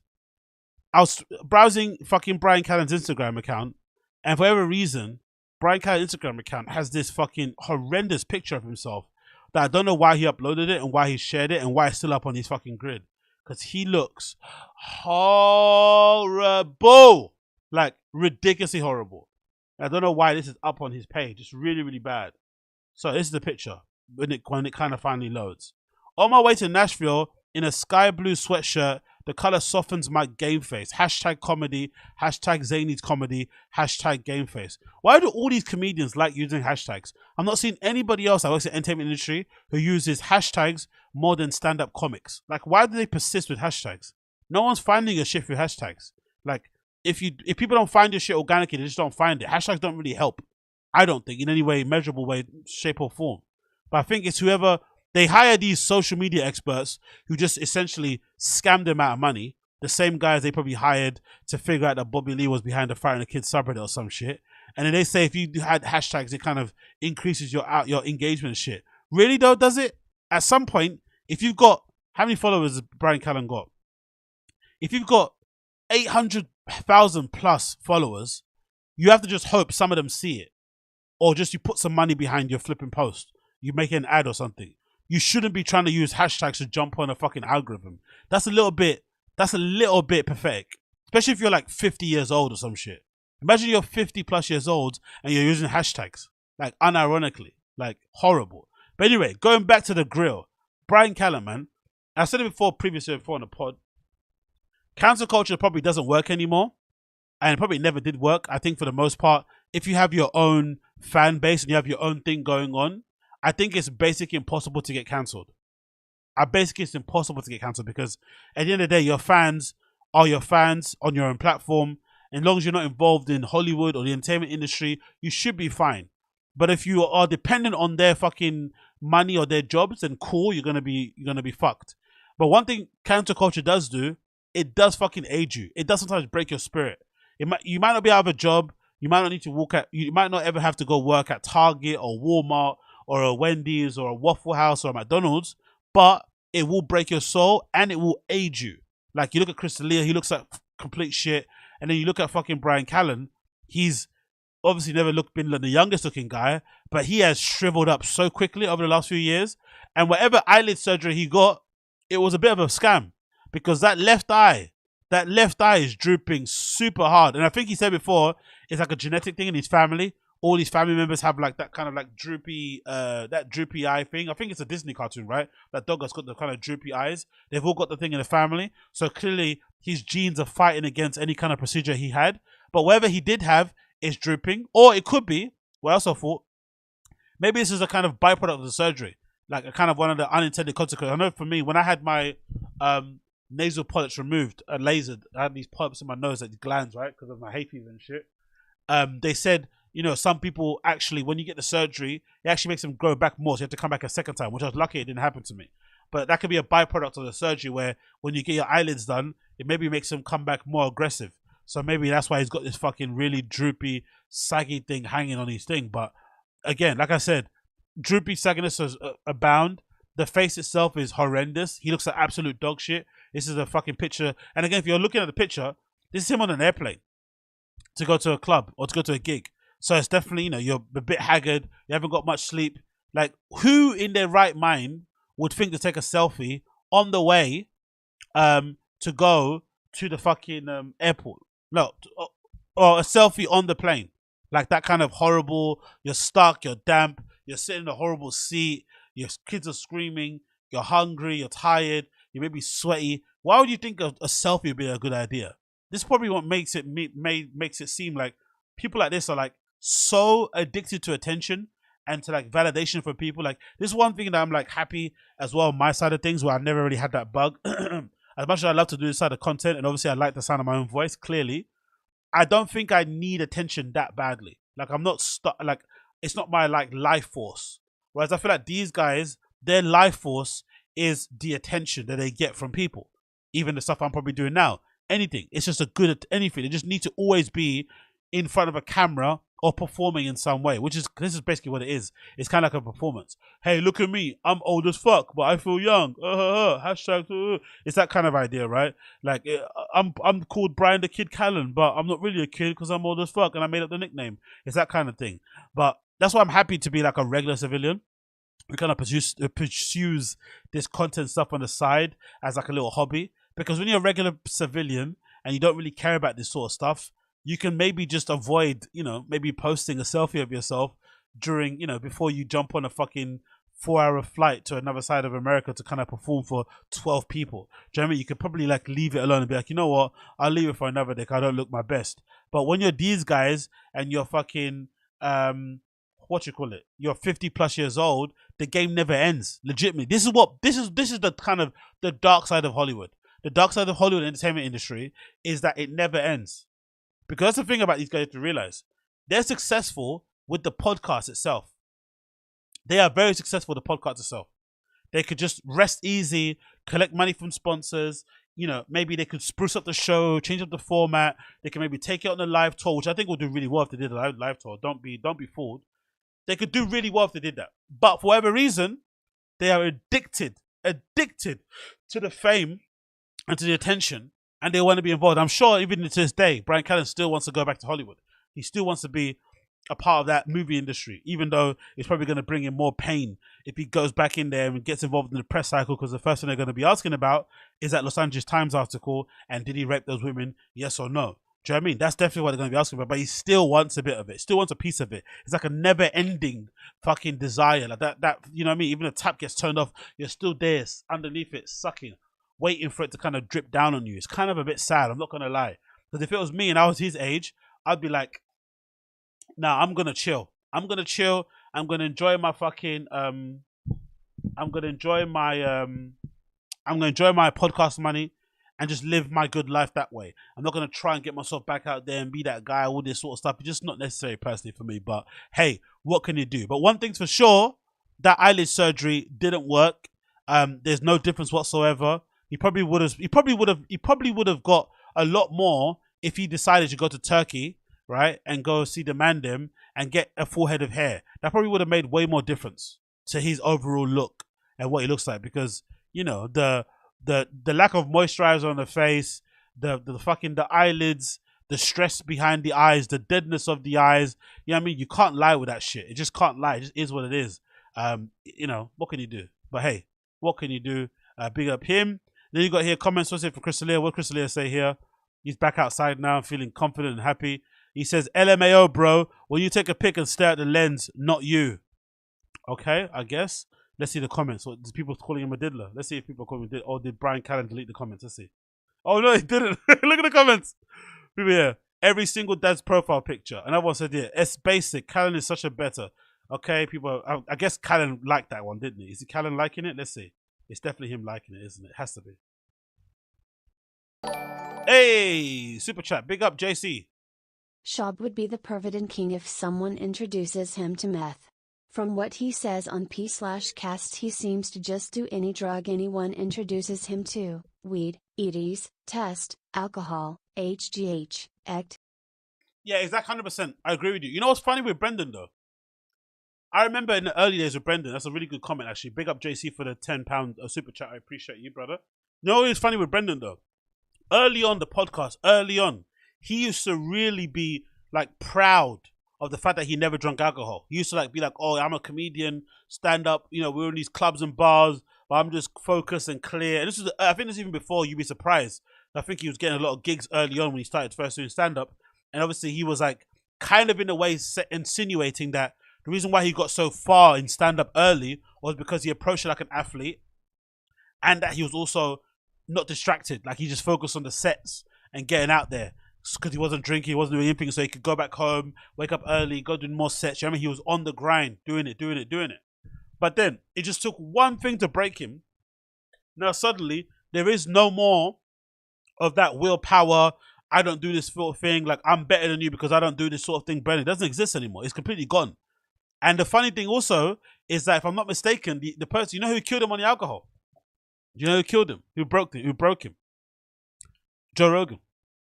I remember specifically, Joe Rogan went around, started sharing a story of, like, one of his stand-up performances rituals. And one of his rituals, I remember he used to say, was, number one, nicotine. Remember, Joe Rogan used to say, oh, sometimes he likes to, like, take a pull on a cigarette. I think he might have got it from, like, Chappelle or something, or Dave Chappelle, where he likes to take a pull of a cigarette, or maybe smoke one cigarette before he goes on stage, because he doesn't usually smoke, and that nicotine hit will kind of get to his head. You know Joe Rogan, he flipping rationalized everything, but he said that really used to work for him. Another thing he used to say that he used to really like, Joe Rogan, was that he used to like, I think having a shot, I think of tequila, and chasing it with a beer before he got on stage, so that he kind of got into the mood of the crowd, because he came from a workout, he came from doing jiu-jitsu, living quite clean, but he wanted to kind of acclimate with the club environment, so he'd take a shot and a beer. And as soon as Brendan heard Joe Rogan will take a puff of nicotine, a puff of cigarette for the nicotine, and also maybe drinks a whiskey, or has a couple of shots of Zambuca, or tequila, or fucking a beer, suddenly it was okay for Brendan and he didn't stop. He went running. That basically how it started. I'm pretty much sure of it. I'm pretty much sure. Yeah, exactly. And that's the thing as well. Is like, Atlantis Rising Pod says Bill Burr pretty much stopped boozing when he had a kid. I kind of admire, again, Bill Burr is something I really rate, because he's so refreshing to listen to in his podcasts. Number one, he talks about his wife with respect. He absolutely loves his wife. He loves his kids. He talks about them like he loves them, like he enjoys being around them. They're not like little tyrants or little annoying people that just kind of suck money from him and shit. Like, he loves his kids. And also, he absolutely gloats and really celebrates the fact that he was able to kind of sack off, drinking. Like, he's absolutely proud that he's sober. But he always talks about how, it's hard to be when you're on the road and shit, and he goes to watch certain games, because, one thing Bill Burr does is quite cool. Whenever he goes to perform, he likes to take advantage of it and go and see the local team, whoever that plays there, or maybe see a band that's going to play. So it's pretty cool that he does that sort of stuff. But, the flipping willpower of Brendan is completely gone. But anyway, continue. Let's see who liked that post. Oh, no, it wasn't Brian. It was someone else. Okay, cool. Let's continue. Let's see if someone said something rude to Chris here on this post. Bryan Callen is the hottest person. Bryan Callen knows. Lols, that's a good one. Eyes sink downwards when you are in your late 60s. Another one. Also, my man's had the Grande Canyon between the eyes. Looks like a silver picture alert. Crystalia, pedophile. You stare at children. Right, like a real predator. Okay, cool. They don't stop with the pressure. You look like a... Okay, cool. I like that. They don't stop with the pressure. They really don't stop with the pressure. Holy shit. Okay, here's the other one here. Adding one more. Left lid is up to its old tricks. That one lid though, probably should have had both lids done. Hey man, look at the camera. You take a selfie, that's for sure. How'd your eyelids have foreskin? Bro, don't sit past row 2. Those lids could use another round. Bryan working on his third family. Look. Left that looks like it's had a blackout shade. Just waiting to drop. Baba, get some Botox on those 11s. Oh, okay, 11s. I mean, I guess it's this, right? This little crow here. What is it?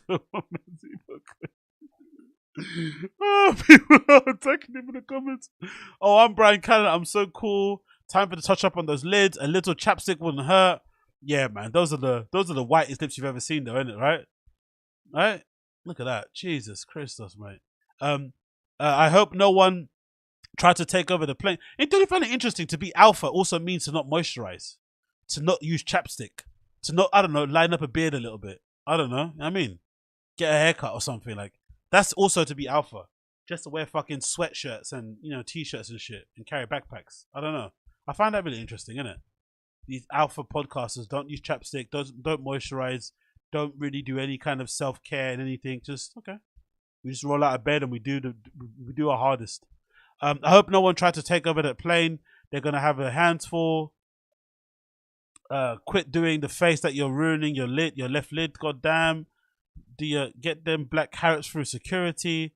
Is it true the nose continues to grow as we age? Yeah. Bryan Callen's nose definitely did age. That's grown. Rinks lids are looking really heavy, and those lids are closing like the curtains at the end of a play. It's funny if you said at the end of your career. That would be funny. Quality content. Buy your lids are kind of heavy, huh? Be your lids. Okay. People that talk like this, that talk like fucking comedians. I don't know. Kind of redacted, isn't it? Right? I don't know. Anyway, what can you do? Let me go get tissue quickly.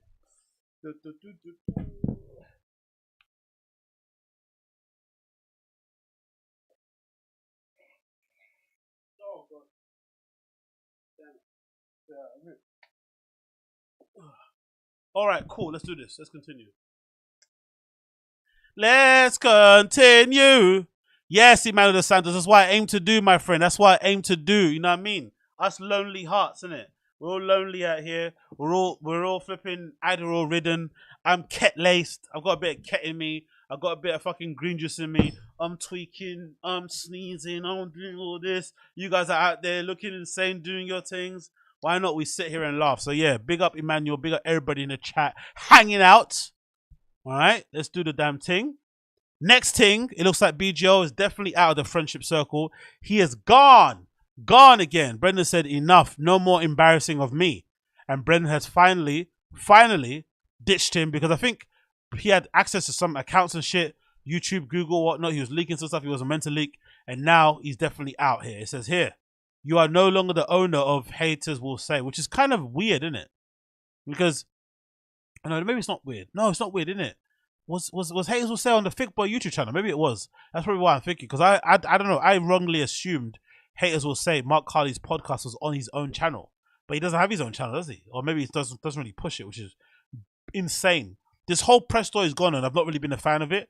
But the fact that he has so much info and juicy gossip to drop and he didn't set up his own YouTube account in the process and now he's waiting and the time has now gone and people are probably bored and moved on. It's just crazy, man. He could have cashed in so hard off the back of this, but maybe he doesn't actually care about it, actually, in that regard. I don't know. But anyway, he shared this screenshot. It says, you are no longer the owner of Haters Will Say. And it's got here, Mark Forbes Harley. Your access has been changed and no longer owner. So it obviously means he can't use the account anymore. And he's been completely gadooshed. I think he said already himself. I think he said already himself that he didn't. No, he said already himself that he wasn't going to do Haters Will Say anyway, right? I think he said that in a podcast with those 10-minute SCHAUB'S guys. I think he said, oh, I'm going to start another thing. So, no, I think he said it with somebody else. Who said it with? No, with the other guy, that MMA something guy. I think he's going to start his own thing. So maybe he doesn't really care. I'm not really too sure. But it's clear indication that Brendan is still pissed off about what's happened and clearly isn't happy with BGL leaking all his flipping goss and info. And he said, you know what? Enough is enough. You're out. You're out of here. You know what I mean? No access no more to the drives. No more owner of flipping Haters Will Say. That epic podcast that everyone was listening to has finally gone. like the fucking dodo is currently over. It is what it is. What can we do? You know, Coin lesson. That's an amazing one. His new show, My Ex Will Say. And his ex being Brendan Shaw, by the way. Ha ha. But yeah, that's absolutely hilarious. My Ex Will Say. Oh my god. Miss West said his new channel has like 83K or some crazy already. Really? He's got a new channel. Is that true? Let's check this now. I don't know if that's actually true. Let's see. I've not seen this new channel of his. Let's see Mark Harley's actual channel, because I think that's a major faux pas. As much as I don't agree with the guy, I think he might be a bit of a lame. I still think he could have really cashed out and capitalized on this whole thing by just launching himself off the back of it. But maybe there wasn't. Maybe this is all a surprise, and it actually did generally happen the way it kind of played out. He just didn't know it was going to play out. You know what I mean? Like, he probably was caught off guard, didn't plan anything, and it is what it is. Let's double check. What was I going to say? Oh, yeah, that's it. Mark Harley. Let's see if he's got an account here.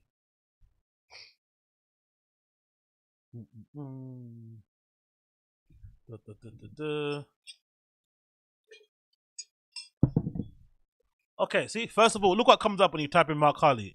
All these views could have been going to him. Unfortunately not. Look at that. 200 and nearly 300,000. Oh, it's the entire timeline. Okay. How long is that video? Comedy Enforcement. Is that the channel you guys hate in the chat? What's the channel everyone hates and doesn't like? Is that Comedy Enforcement or is that THICCC? What's the one everyone hates in the chat? Is it Comedy Enforcement or THICCC? Which one is it? Okay, those views. Oh, Too Easy to Try. People hate Too Easy to Try, really? Why do you guys hate Too Easy to Try? I know he's got a bit of a lazy voice, deadpan, but he's pretty decent. I quite like his videos, actually. He does a good job of updating stuff really quickly. He's that dude guy that said Gadoosh weird as fuck. Oh yeah, oh yeah, that guy. Oh yeah, yeah, that guy has the worst takes. Oh yeah, it is him, innit? Oh, let's see if it hovers. It autoplays a bit. Will it autoplay? Yeah, it's that guy. Uche's right. Yeah, it's that cool. Yeah. Yeah, he's obsessed with Kalila. Yeah, that's the one. Yeah, he's one of the upset that Kalila writes poems or some shit.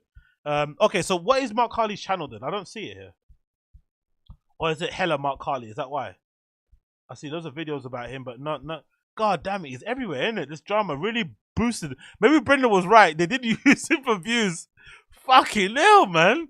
He got mad clicks mad videos about him. Charles Brendan, look, so many. Look at many videos of Mark Harley about Brendan Shaw. Brendan might be right, man. He maybe did use his name for clout. Like, it's not a bad thing, you know, because I do the same thing, but shit, Mark Harley, man. That's some fucking hype. Okay, let's see if he's got his underneath here. Let's see. Hella, what is it? Hella Mark Harley. Hella Harley. Is it Harley? I don't know. What the fuck's his name? Hella, you know? How old are you, man? Shit. Let's see. Hella Harley. Let's see if it's Hella Harley. Okay, not Hella Harley. What the fuck's his name? Hella Mark. Okay, sorry. Someone said Hella Mark, bruv. Okay. I'm sorry. Don't call me the N-word as well. Hella Mark, you dumbass. Please don't. Hold on. Where is it? Okay, I don't see the channel. I wish I could just search with channels on this fucking thing. It's so annoying, isn't it? You can't search with channels. What's it got here? It's got channel search? No, you can't search. There you go, channel. Come on, there we go. Click to see. Where's Hella Mark? Oh, this is him. Oh, okay, cool. There he is. Oh, not too bad then. If you just started this recently and he's already got 2.62 subscribers, that's pretty good. New podcast coming and other content soon. So he's got nothing on there so far. Okay, so if you search channels, the channels that come up is Haters Will Say, his former podcast. So look, he's already over half of what he had before on Haters Will Say. That's fucking sick. That's really good, man. That's really good. That's what hating on Brendan gets you, mate. He's already halfway across clearing that. That's fucking awesome. MMA-Holes, which is a really horrible name for a MMA podcast, isn't it? MMA-Holes. Like, what? Sounds a bit sus, isn't it? Has he got any content on there? And he's obviously got the username as well, which is quite good. Has he got any videos on there? No, he's got no videos, I think, listed on. Let's see. Anything? He's got a couple of, let's see, he's got shorts. Any videos? Brendan lying about my diet. Oh, so he's uploaded one video. Okay, cool. Let's see this one video from Hella Mark Harley. Let's see what he's saying.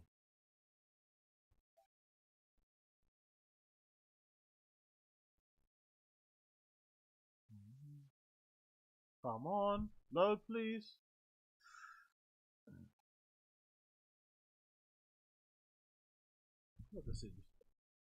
Yes. Yeah. With Oh, your shirt off. Dog, can we talk about your buddy's diet? Hey yo, hella Mark, you need to charge your phone, brother. Every screenshot you got, your phone's running on empty because he's fucking writing Bible verses back to people in replies and shit. He's always on his phone. And then also, he's screen recording this from his phone. Does he not own a laptop or computer? That's a bit crazy, isn't it? Huh? Yeah, Chappelle sends me this diet. I know diets. No. First of all, real quick, I know diets. I've done, you name a diet, homeboy's done it. Your friend with the gorgeous hair and the body that won't quit, I'll give you that. His body will not quit. And I love his body. and I wish I looked like him. And what he takes, I'll take. The diet you sent me, let's just go over this. So I'm trying to lose weight. It was 2,700 calories a day, 300 grams of carbs. What's his name? Mark. Silver Fox Mark. Listen. Oh, so he got introduced. So this is Chappelle and what's his name again? Hey, we got a new member. Big up Big Nin77. Thank you for joining. Appreciate you, my friend. Who's that other guy's name again? Malik, that's it. So Mark is originally Malik and Chappelle's friend. And also Bryan's. Or maybe he came from Chappelle and Malik and then got introduced to Bryan that way. Okay, I didn't know this. What's the description say? I don't understand. What's this? So it's the first time Brendan heard about Mark or something. This is when the relationship started. When was this? 2 years ago? You got a great body. You got a body for days. Oh, you talking to him? I'm talking into the camera. Oh, speak your truth. You know goddamn well I won't lose weight at my weight eating 300 grams of carbs a day. Talk that shit. There's no way. Listen, unless I'm working out like a professional He was saying athlete. that was an example diet. He said we can modify it. Yeah, modify it. Well, then I'll just do my own shit. I didn't tell you that. No, he said he can consult with us and be like, okay, just to get an understanding. He did say that. Yeah. He did say that. I didn't give you the full, like, it was a full-on email that he sent. It was half. Well, I saw enough. It's enough. Oh, okay, this guy saw enough. I love him. You didn't read the whole thing? I saw that and was like, oh, I won't lose weight on this. He won't lose weight. Why would he give us that then? Yeah, if he knows we're losing weight, why would he give us that? Why would he give you that? Huh? I would love to know. Shit, we would love to know. Call him up. Call him up, bro. Call his ass 10 up. of them. Call him. You call him now? You call him. I just told Chappelle I have some concerns because there's almost 300 grams of carbs on there. I'm a little stressed out about it. Did I put 300? I thought I put 200. It was 277 to be exact. Man, why'd you say 300? That's closer to 300, isn't it? You like to round up. It's a guess. Let's hear him. Have had success with both low carb and I would consider at your size that more moderate carb. Yeah, moderate. And Moderate carb? Look how BGL put on his best boy trying to impress Brendan. That was when they were flirting with each other. They didn't really know each other too well. Trying to make sure that he's impressing him, make sure that he knows he's cool, that he's a good guy. You know. That love, you can feel that love, that tension in the air. Looking at him, like flicking back his hair, looking him in the eyes, like, look, man, I can help you out, man. I can make you look like you're beautiful just the way you are, but I can make you look better than what you are right now. I can make you realize your potential. You know what I can do for you, innit? You know I can do for you. You know I got love for you. Look at me in the eyes. I'm your boyfriend now. depending on how much you want to work out, it's really like a feeling thing. It's like, do you feel like you need more carbs to fuel the high intensity exercise? There's more, you can keep it at that. If you like being full more, which I think is the big benefit of keto, that you feel full from all the fats, then we can ramp it down. And I can give you an example of one that I've used. It's like, the only carbs I eat are like vegetables and some blueberries. Yeah. Look at that. See, he putting you on game. I love. What's this? What the fuck? Oh, Jesus Christ. So much text, bro. This guy writes a lot. What is this fucking video? What's this uploaded? Weight loss and exercise plans for Brendan and Chappelle's weight loss challenge. Okay, that's him sending it to Chappelle. Intro. Gentlemen, let me start off by saying I'm excited. Fucking hell, brother, man. Off bat. BJ went to impress. He sat down on his phone. He typed this out on his phone. Have you ever typed out an email longer than a paragraph on your phone? I swear on my life I haven't. And I own a fucking, what you call it? What are they called now? What are these things? Pros, isn't it, right? Is it a Pro? whatever this, what's the size called again? Max Pro, whatever this Max is. I've got the biggest iPhone. I don't even write those kind of emails. He fucking writ a fucking book, a little ebook of an email to fucking Brendan. They were in love, man. So Brendan must have really, really pissed him off. If BGL went to the extent that he went to, going on a hate tour, you know, besmirching Brendan's name, Brendan must have really, really pissed him off, like really, to some other extent, which has made me thinking there might be more to this story. There may be more that BGL's maybe holding back, hasn't really said about, because god damn it, man, that's a lot of text. That's a lot of fucking text. Look at that. That's a paragraph to the paragraph to paragraph. And let's go. Gentlemen, let me start by saying I'm excited for you guys to do this challenge and happy to help in any way that I can. I'm like a big believer that even the thick boys can get super ripped and that they look even better than most when they do, because all the upper body muscle mass you're already carrying around makes it easier to kind of fuck from behind. Obviously, the goal is to peel that away with a daily and weekly caloric deficit and cardio, while maybe maintaining, even slightly increasing muscle mass and restraint training and sufficient protein. How we get there is exactly as will be a process of me understanding and recommending some favorite methods. Yo, I want you to shoot for like a 1,000 calories deficit diet and exercise, like, you know, and since a pound of fat is like, you know, maybe 300, 500 calories, you know, maybe 1,000 calories a day times 7. Yo, BGL was in love, man. He was giving Brendan the business. The business. Shit. Look at this. Man writ fucking 1, 2, 3, 4 paragraphs. How many more paragraphs here? I'm not reading this whole shit. On a fucking iPhone. 5, 6, 7, 8. No indentation. No return. No gap. No nothing. Not even bullet points, bruv. Just straight wall of text. Wall of text. Holy shit. Wall of text. Oh, now we get to some example. Look. Now we get to some fucking takeaways. Some fucking some points. Some subtitles and shit. Holy shit. Oh. So I don't give a fuck about the meal plan, but Jesus Christ, BGL. So yeah, Brendan must have really broke his heart, man. Like, he really broke his heart, because that's a lot of fucking text. Holy shit. Brendan really broke. Oh my, what's this? Final notes. He's got final notes on that email. No way he's got final notes. Okay, exercise protocol. I thought he's got a final note. Okay, for exercise protocol, you know. Jesus Christ, BGL. Does he sell ebooks or something? Has he got a website? I don't know. Let's see. Okay, 22. Oh, okay. So he made his whole entire video to debunk that he sent him a plan with 200, 300 grams of protein when Brendan said it was 277, and now he's saying it was 222. But he's a comedian, man. That's what I'm saying. BGL's got the issue between BGL and Brendan, I think, is maybe more deep than even he's letting it be, because he seemed to be really pissed off about this whole, like, Brendan lying about his jokes. Seems to be a real bug to bear with Mark Harley. Like, he seems to really not like that Brendan lies in his jokes. I don't know what happened. Maybe this. Maybe I don't know. What is it? Maybe actually, maybe he already said, didn't he? Didn't he say he got annoyed because he felt like one of the jokes made it seem like he was cheating on his wife or something? Maybe that's why he's annoyed, isn't it? That makes sense, doesn't it? If he's that annoyed because of that, maybe that's part of the reason why he's really pissed off about the whole lying thing. Because, you know, Brendan made it seem like he was the one out here sending dick pics, which makes him look like, you know, he's slanging dick and shit, which is obviously not something you want to be put out there, especially if you're not doing it. You know what I mean? But yeah, big up BGL, I guess. Big up the BGL. Okay, moving on to this one. We want to talk about this a little bit. Yeah, let's talk about this. Let's go here. Let's talk about this. You guys see this? So, Chin Shiryu, Chin Suyi, or Suyu. No, Suyi. Why do people say Suyu if it's Suyi?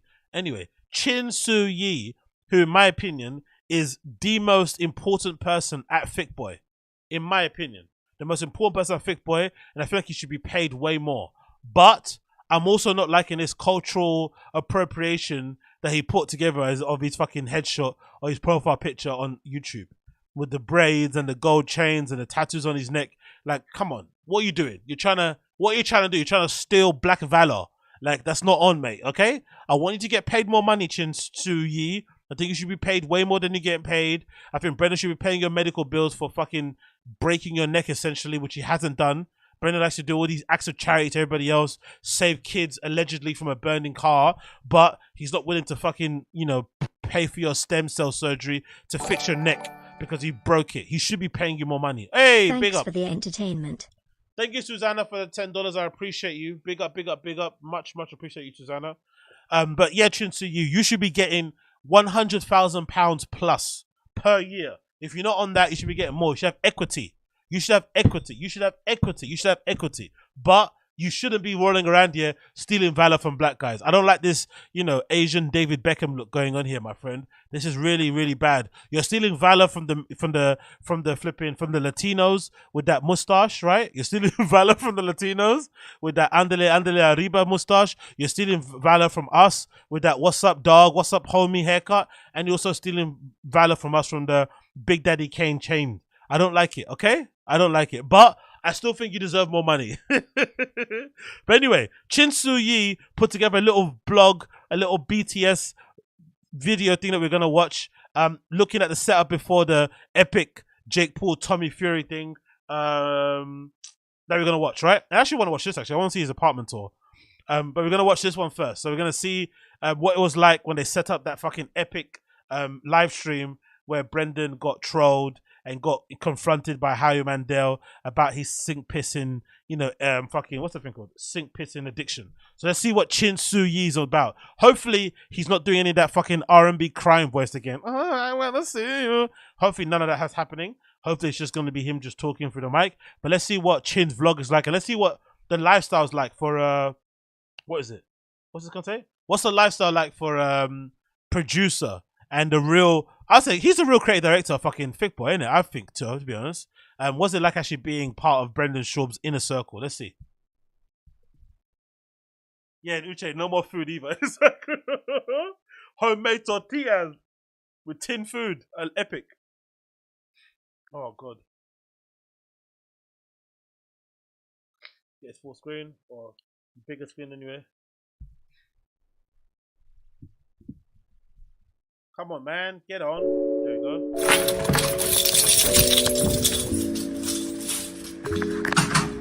Oh, I like that. The little Casey Neistat little start of the thing. Everything here was filmed on the iPhone 13 Pro Max. Come on, Chin. You work for Brenda. You live in LA. How do you own the iPhone 13? That's what I'm saying. He's a playwright. He needs a fucking company phone, the latest phone possible, to shoot stuff. You should write that off as a fucking expense or something. You should have the latest of anything, whatever the phone is. If it's an iPhone, if it's a fucking Google, you should have the latest. You shouldn't be using a fucking iPhone 13. Or you should have an actual vlogging camera with a massive lens and shit. The ones that Casey Neistat walks around with. And a fucking, what's your thing called? One of those things that you hold them to make it steady and shit. Or like a GoPro. Come on, Chin, man. First one in the office, probably. Last one out all the time. He's opening the office every day. Come on, Chin. iPhone 13. Demand more from Brendan. He's out here he's driving Ferraris. You're having to fucking film a vlog on an iPhone 13. Come on, Chin. Come on.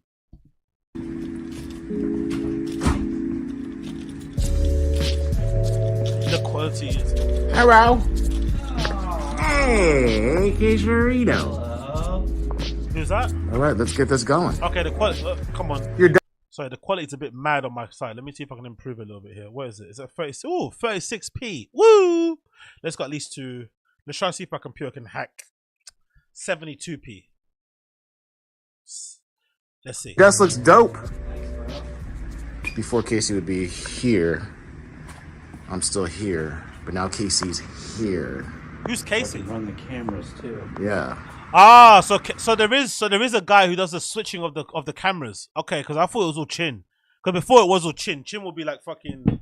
Chin would be like sitting like this, right? Let's go. Chin would be like this. He'd be like down. He'd be like doing everything. Like the camera, he'd be like turning the camera, switching the things. He will switch it. Then he'd be asking to Google, and he's fucking horrible at Googling. He's probably worse than that fucking, is it Naveed guy at the fucking, what's the place called? At the, at your mum's house. I mean, he'd be everywhere. But now they've got one guy doing it. Let's see.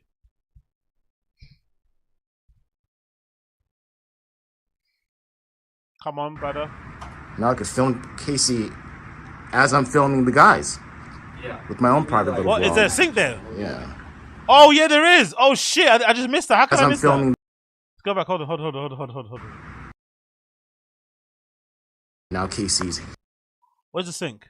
Let's see. Before Casey would be... Oh, my God. Oh, that is awful. Oh, my God, that's awful. Oh, my God, that's so awful. That's the fucking sync. It's an actual... See, I said everything before. I said this, why this is more gross. Because I knew, right? I knew. Because I don't know about you guys, but I've grown up in poor areas and lived in fucking shitty places. And sometimes you can... I don't know. Sometimes I lived in one house where for whatever reason, the sink of the bathroom was outside the bathroom. And don't ask me why. So it just had the bathroom with like a toilet and a shower. But the sink was outside. I don't know why. But in some of those kind of layouts of flats, if somebody's using the toilet and you really need to go, you can maybe just like, you know, emergency calls, you know, dip your little winker inside of the sink and then piss. Because that's an emergency. You've only got one toilet and there's like 7 people sharing a household or something, right? Maybe more if you're from other countries. So it's a bit crazy. But I knew with this one, this would be like a sink that you'd see in an office. Because imagine this is an office, because I work in offices where they've been like in like a porter cabin, where there's like a little kitchen area at the back, right? So it's similar to like if you worked in a porter cabin with a kitchen area at the back, and instead of going and leaving the porter cabin to go piss in the toilet, you just went to the back of the porter cabin, whipped out your pinker, and then pissed in the sink, and then went back and sat back down again. Imagine the funk of the smell inside that porter cabin. Crazy. This guy is like gross beyond belief. That's an actual sink. And again, look at the shit. There's loads of fucking food container type shits around. There's a microwave. There might be like imagine you were about to go on lunch, but then you had to quickly do something on your computer. You left your fucking Tupperware here with your beans and your rice before you're gonna microwave it or some chicken you had. So all that shit is around there. Maybe your utensils. So as he's pissing, all that splash is going all over the place. On the edges, on the shit that you left before you left back to go do some work. So you know, tissue. Oh my God, this is gross. It'd be better if it was away, but it's actually next to all the food. The fridge is right there. Oh my God, it must smell crazy in there. The only reason why it doesn't smell crazy, I think so, is because this is obviously like a commercial building, right? Where I'm assuming loads of different units are rented by different people. And it's also got its own cleaning crew, like a cleaning company comes in, and probably these nice ladies come in the morning and really tear that place apart. I mean, like mopping, cleaning everything, so you don't see it. But they must see some madness. They must see some craziness. The cleaners that come there, they must know, oh my God, we have to go THICCC. Oh, thick boy. They must have to wear a face mask and shit. Oh my God, that's the kitchen. It's legitimately right next to the studio. It's like there, like two walks away. Oh, this is awful. Here, I'm still here, but now Casey's here. And imagine as well, that man drinks a lot of alcohol. You piss a lot on alcohol. Oh God Almighty! Oh, it's already annoying when you're pissing a lot with water. When you drink a lot of water, but sometimes it's usually clear. When you're drinking lots of alcohol, your urine is dark. It's usually smelly as hell, especially if you've got drugs involved. Also, it's like, oh my God, I can't imagine how funky it must smell. So I can run the cameras too. Yeah. Now I could film Casey as I'm filming the guys. Yeah. With my own private little vlog. Yeah. Making like flirty faces. And also having that massive TV, but not having them have headphones to hear the thing is fucking ridiculous. As we always do. Yeah. All right, let's do this. All right, heading into Fighter and the Kid, and I do use... Hold on, how far is it again? Let's see it quickly here. He walked into the Fighter Kid studio. Yeah, it's literally around the corner. It's literally here. So the kitchen's way closer than the toilet, which obviously, because he's lazy, doesn't want to go anywhere. But also, this is insane how disgusting it must smell in there. Oh my God. All right, heading into Fighter and the Kid, and I do use my same audio unit that I use for Fighter and the Kid 4 fight companion because I trust this unit very much, and it's very, very expensive. So that's why we don't have another one for fight companion. Ta-da! Oh.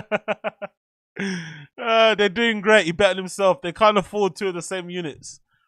Look, I'm not gonna laugh at this because it is what it is, but I got a feeling they probably cut a lot of corners with the shit that they do, even though they make a lot of money from it. But really and truly, if you really went to fucking spruce up the production of it, like everything in general, I think the pod will be improved greatly. Again, this is me talking from my shitty webcam. If they had headphones or listen to the fight companion and shit, and even the podcast around the kid, they should listen to it with headphones. They talk over a lot of each other, especially Brendan. He talks over people so much. And I always wondered, like, why does he do that? Why does he copy some things from Joe Rogan ad nauseum, like, I mean, to the T, but the other things just ignores? Like, Joe Rogan is so flipping strict about headphones. Like, he doesn't let anybody come on his podcast and not use headphones, with rare exceptions. You have to use headphones because, you know, with the interrupting and shit, hearing the sound of your own voice, make sure you're not shouting into the mic, blah, blah, blah. But for whatever reason, Brendan just kind of abandoned it. But then he's the serial interrupter. He interrupts fucking everybody. Interrupts even himself. So he probably needs headphones more than anybody. But he doesn't do it. And then they can't obviously skimp and scrape on the fucking audio shit. So it's an interesting dynamic they've got going on there. Because they can clearly afford everything that they've got. Like 2 times. But let's just have this one and do this one, that one, do that one. But that's how you know the Showtime check. It really did pay for a lot. When he lost out on the Showtime check, that did really maybe make they had to cut corners because that Showtime money must have been paying for a lot. And I think the Showtime also, if I'm not mistaken, that was a built-in deal, if I'm not mistaken. It also included their production a little bit. So they had somebody come in and do the show also audio-wise and clean it up and make it look a particular type of way or sound a particular type of way. All done. Everything's hooked up, good to go. All the mic arms are good to go. And we did a couple of tests. I like the table though. I like how they set up the mic and the tables. I like that. I'm not gonna lie. How they kind of like on the corners. I like that. And actually, the table looks a lot more bigger on the camera, so they do a good way of kind of making it look all kind of broad. I kind of like that vibe. But the kind of copying of the Joe Rogan Fight Companion set is a little bit cringe. But hey, all the mic arms are good to go. And we did a couple of tests. Bye, Georges. You're leaving? I'm leaving. Peace out, Jim. Hey, man. Oh, so these people are the ones that work at Thickboy then. These are the Thickboy employees. Georges, the other guy with the screen switches. Who else? Who's this guy? Thank you. Jeez. I love you. Love you too. Peace out, boys. Bye, Sarita. All right, later, buddy. I'll see you on either... Sunday? Yeah, we'll text. Okay. All right. Good work today, buddy. So he's a... So exactly. So Chin is like essentially the... What are you saying, Kurt? How do you call it? He's like the project manager in a way. No, is it project manager? What's that person called? He does loads of he does something. Chin, in my opinion, is underpaid. I'm going to die on that hill. I don't care what he's on right now. He's underpaid. Because I don't think Brendan's doing all this shit. He's not going around saying hi, bye, I love you, do the good job, give people, you know, positive fucking reaffirmations and encouragement, acknowledging their work. I like what he did there. I like what he did there. Like, he does that. Like, he's actually running the place. And Brendan's kind of the talent. But Brendan likes a fucking superhero. That superhero shot, someone said in the chat, right? Walking in like he's actually doing the shit. But Brendan isn't. Like, the day-to-day running of that place is probably Chin, making sure that stuff is done. And he probably gets paid the least as well. That's that's the word. Yeah, Colin said, yeah, coordinator, yeah, production coordinator, exactly. That's a big role. That's an important role. Plus, you have to have experience of equipment. You have to have, you know, interpersonal skills and shit. Be able to, what's that thing called? Be able to juggle loads of things at once. Like, it's a lot. Like, he really, really should be paid more. Thank you. I don't know. Chin? Look at this shit. I didn't like shit with Nick Davis and Golden Hour for the UFC. Oh my gosh. Chin, I'm going home, dude. It'd be great for the vlog. I gotta go. No, I have to go. Early Sunday morning. All right, ladies and gents, today is the day. Fight companion, Jake Paul, Tommy Fury, heading over there right now. I'll see you there.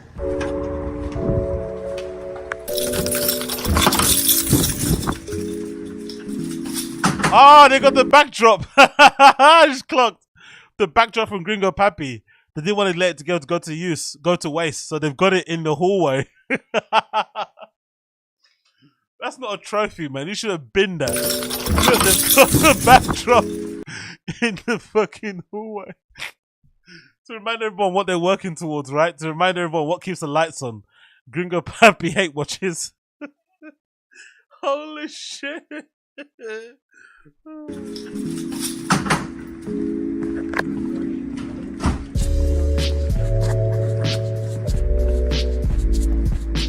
Boys!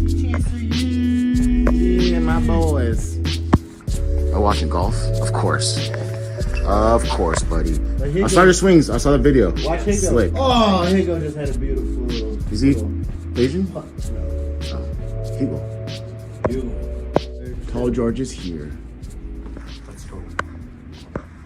Here's our spread for the fight companion. Got some cookies. Excuse me?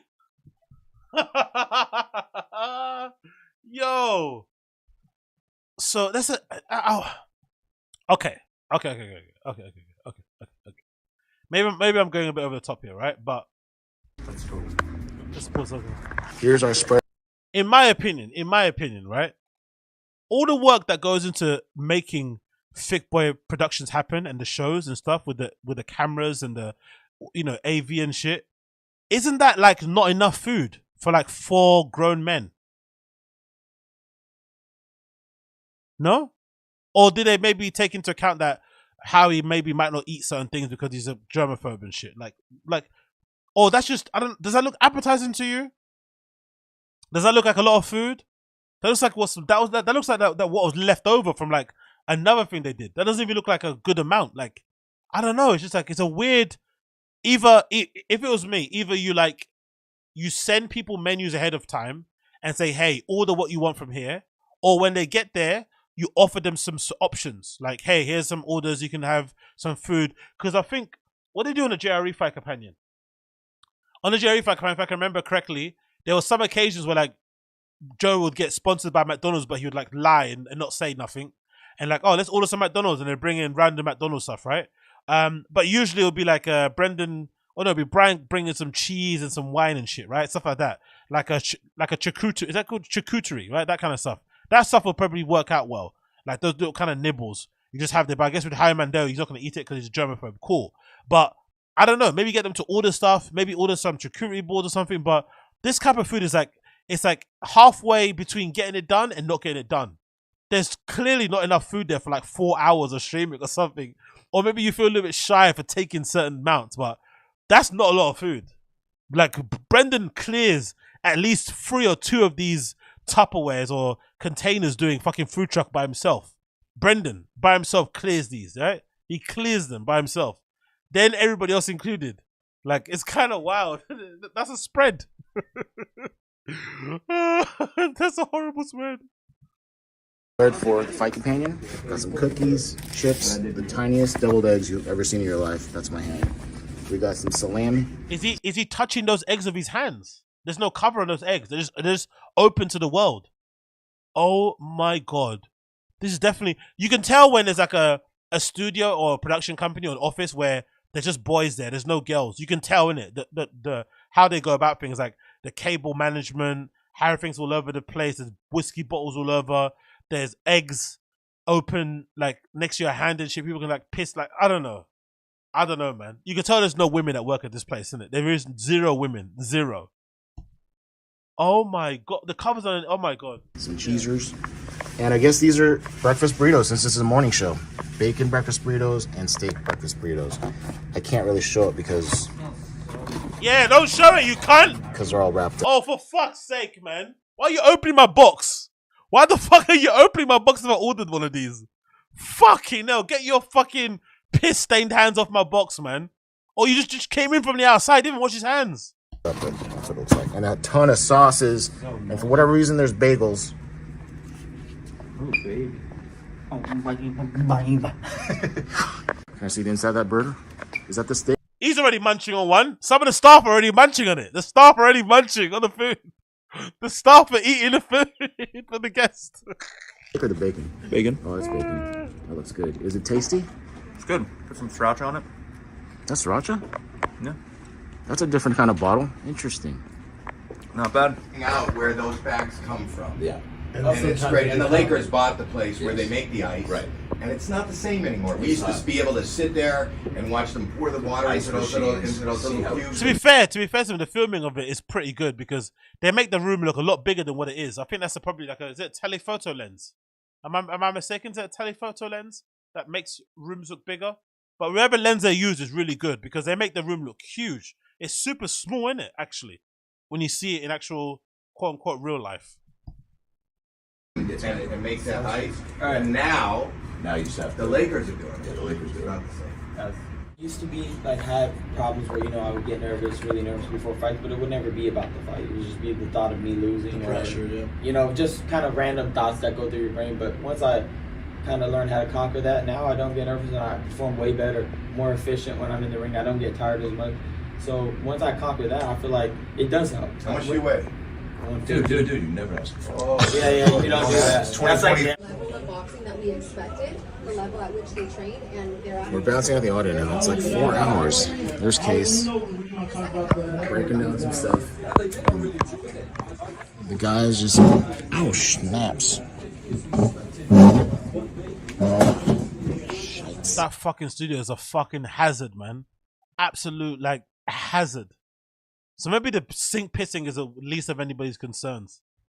But I love it that Howie Mandel thought Brendan was pissing in the sink in the toilet when he was actually pissing in the sink right behind him.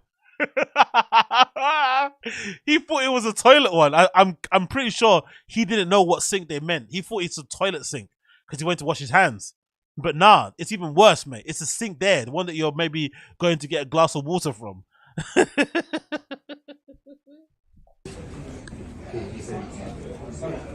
Everyone's bouncing. Yeah, they all ran out, innit? They all ran out. There was no chilling, innit? They all ran out. Bless this kid, innit? Like, he's just happy to be there, so I'm not going to say anything bad about him. But...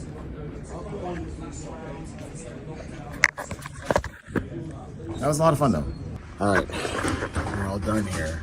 I just published to both of our freaking audio hosting sites because we were transferring over to another one. I'm going to have to, like, get all this equipment and bring it back to the THICCC studio, but whatever. And then figure all this stuff out. We're all done. So they have to always move their equipment from one studio to the other studio. They can't like double it up. And again, maybe I'm talking from the outside in, but I would imagine they probably make enough money to duplicate their equipment. Come on, you must be able to. So it makes it easy just to kind of like plug and play. You don't have to keep moving entire rigs from one place to the other place. That's absolutely insane. Surely they make enough to buy double. I don't know.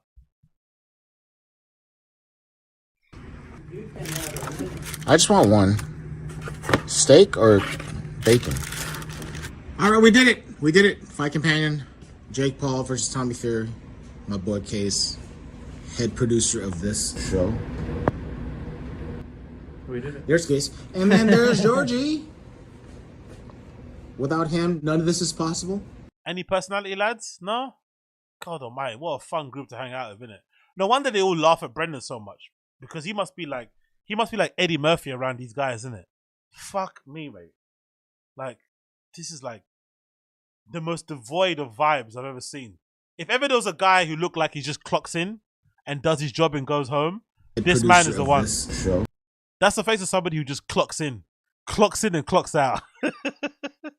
There is no passion. You see videos of like guys that are like Barstool Sports, or even the guys working at like fucking Joe Budden podcast, or the guys working at Legion of Skanks, the guys working at Rap.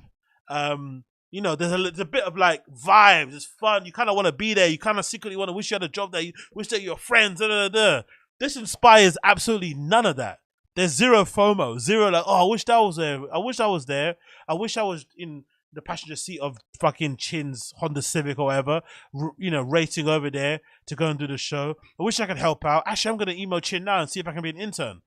I doubt it. Again, maybe they do, but this is the face of a person who just clocks in and clocks out. Like, that is like, hello, darkness, my old friend.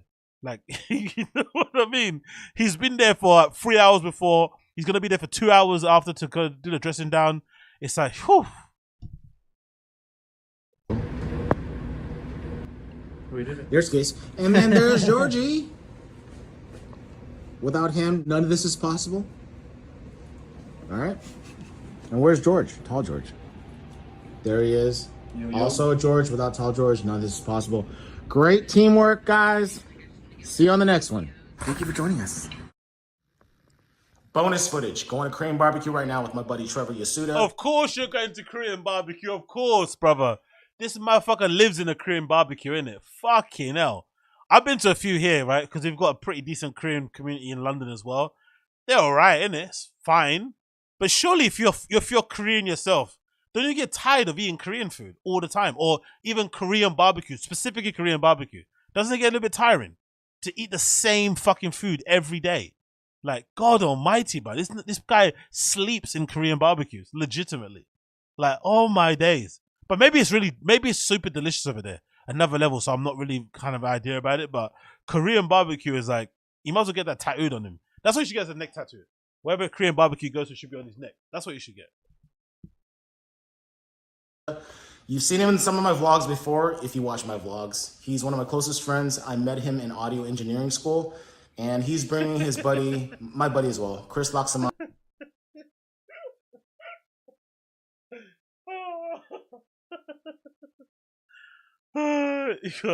Brendan's surrounded by some real fucking educated peeps, isn't it?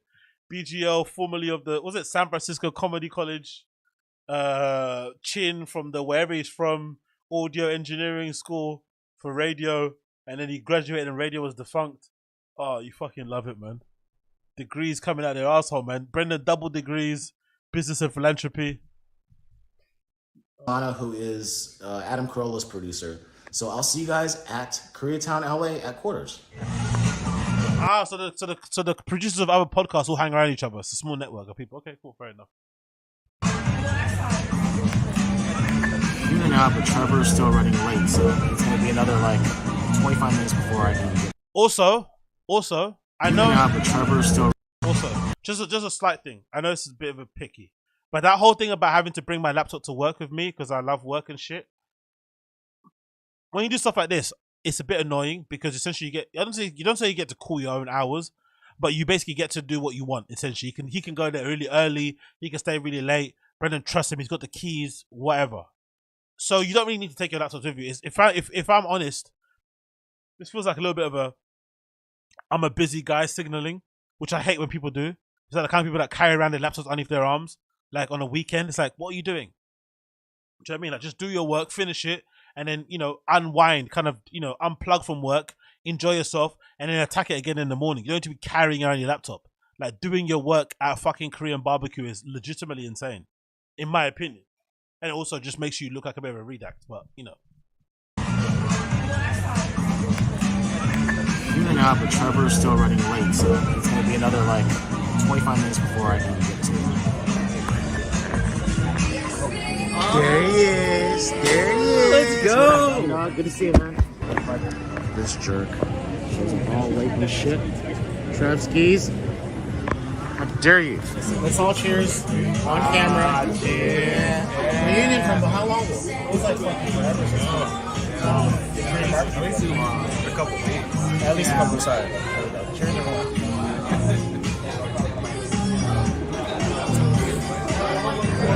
Got our table finally. Working on the shows. There's latte. There's some food. Yeah, there's turkey. Working on your laptop next to an open grill, like, is fucking wild. Like, when you can just put it down and just do it after you finished. Like, what, like, legit, like, what is he uploading or doing anything? Replying to emails. Or maybe Brendan's asking him, have you got the ADDIES or something? I don't know.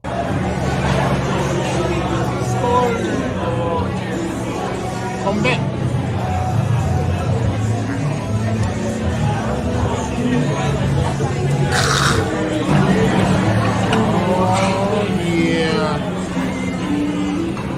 Don't get me wrong, it looks really delicious though, to be fair. So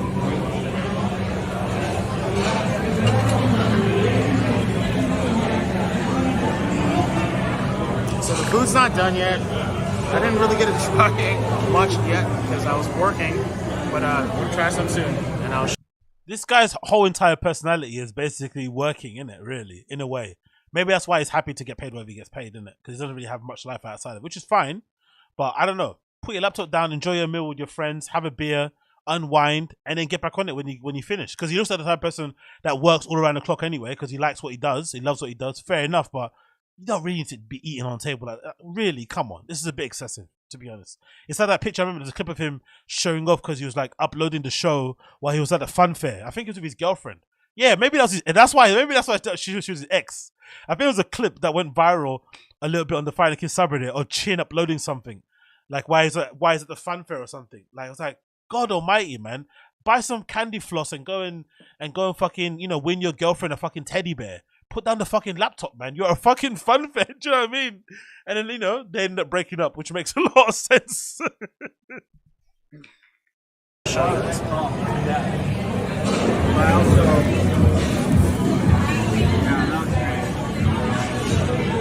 I also find it hilarious, like, I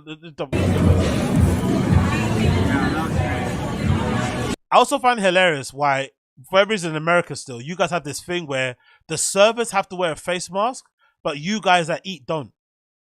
That is one of the most redacted things ever. It's like the paws and the servants, the one flipping giving you the food, have to be fucking mute and have these little mouth shields on their face, right? But everyone else is eating and drinking as per normal.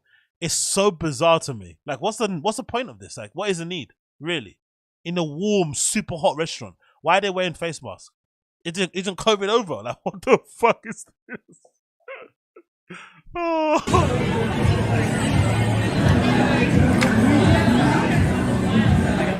But that was Jill's Oh yeah, so when I was in Philly, I hit him out. Because I hit her. It looks delicious though. It looks really, really nice. It looks really, really nice. Grilled bulgogi. Oh, grilled bulgogi. All right, boys. Bye. Bye, Chin. We are full. We ate a lot of good food. I'll see you guys next time. We'll meet again. Also, the place is actually called Korean Barbecue. Lols. I thought it's called something else. It's actually called Korean Barbecue. OJ, bro, key breath. Matt Ritz, we don't want the pause brief on us. All right, fair play then. My bad. Love you, Chin. Love you guys too. Love you, Chris. Love you, Trev. And this is Chapel Plaza. Good night.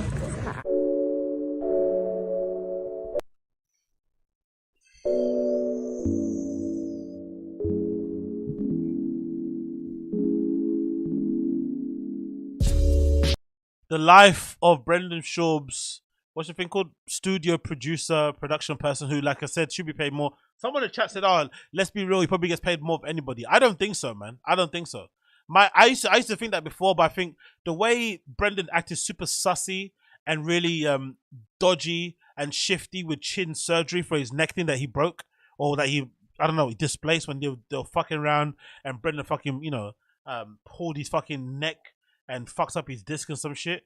The fact that he didn't get them sorted out and pays bills, or, you know, just kind of get, you know, how he likes to brag and boast about paying everyone else's medical bills. Like, he didn't go that far with Chin, and Chin was acting all weird with it as well when it was brought up and trying to claim responsibility. Like, no, it was my fault, it wasn't Brendan. And coming with that neck brace thing, I get the feeling like Brendan doesn't believe in that sort of shit. Like, you know, it's your shit, it's come out your own pocket. So I think in that regard, no, that's not the case. But I just find it fucking hilarious that Brendan pulls up to the studio in Ferraris and Porsches, and this guy's got a fucked up neck. Yeah, he ain't got fixed yet. He pulls up in the Toyota Prius and shit, and I don't know, and has to work all around the clock to get work done because he can't hire help or something. You know, just me. I find that a bit sussy personally, but hey, what do I know? Let's watch a bit of the studio tour. Let's see the studio tour. Let's see what he's saying on the studio tour. Oh no, his apartment tour. Sorry, not studio. His apartment tour. Let's see what his apartment tour is like. Well, this is kind of unplanned, but I'm going to take you on an apartment tour because I'm not sure I've ever did an apartment tour of where I currently live at. I normally don't like to do that because I don't want people to see where I live, but since I'm moving out, I figured why not give you a little tour. All right, let's go. Oh, of his old place. This here is my studio, as you can see. It's so cluttered over there because when I get to recording stuff, I just I just slam stuff on the table and then I just go and start recording. This is my Studio Projects T5 condenser mic. This is my favorite mic by far for singing. There's a bunch of drives there, security camera, This is a Shure SM7B, which I have a bunch of, as you can see here. Going to, oh, not a bunch. So I have 3 of them. And an SM57. They're like £300. Okay, so maybe this is where all the, maybe he does get some money then. So this is where all the money goes. So he just spends it all on gear. Fair play. Because those SMBs are like what? They're like £400 in it. I'm pretty sure. No, those podcasting cameras, those podcasting microphones everyone uses. What are they? Because I've got a Rode Pod mic. I don't have that. I don't have budget for that shit. What is it? SMB7, isn't it? What's the price? Are they £400? Let me see what it's saying on Amazon. In the UK, they're $370 now in the UK. Oof! He's got 3 of them. God damn. As well as I just bought a Beta 58A. This is just a newer version of the Shure 58, which is good for live performances. KRK Rocket 5s for speakers, for monitoring. And check this out. I forgot the guy's name. I'll probably put it somewhere in the lower thirds, but he made this about me, and it's super detailed. Yeah, the monitors aren't cheap either, Coiler. Yeah, they're KRK monitors. They're pricey. I know. I only know them from my DJing. That KRK monitors are not cheap in the slightest. Super. I knew a guy actually that bought KRK monitors just for a house party. He didn't know what's, he just decided, people just have money, just buy. So, oh yeah, I just bought some speakers. Had no idea what they was. Like, bruv, you just went and bought the most expensive. I was like, no, I remember. Oh yeah, you got money in it. Shit. Super detailed.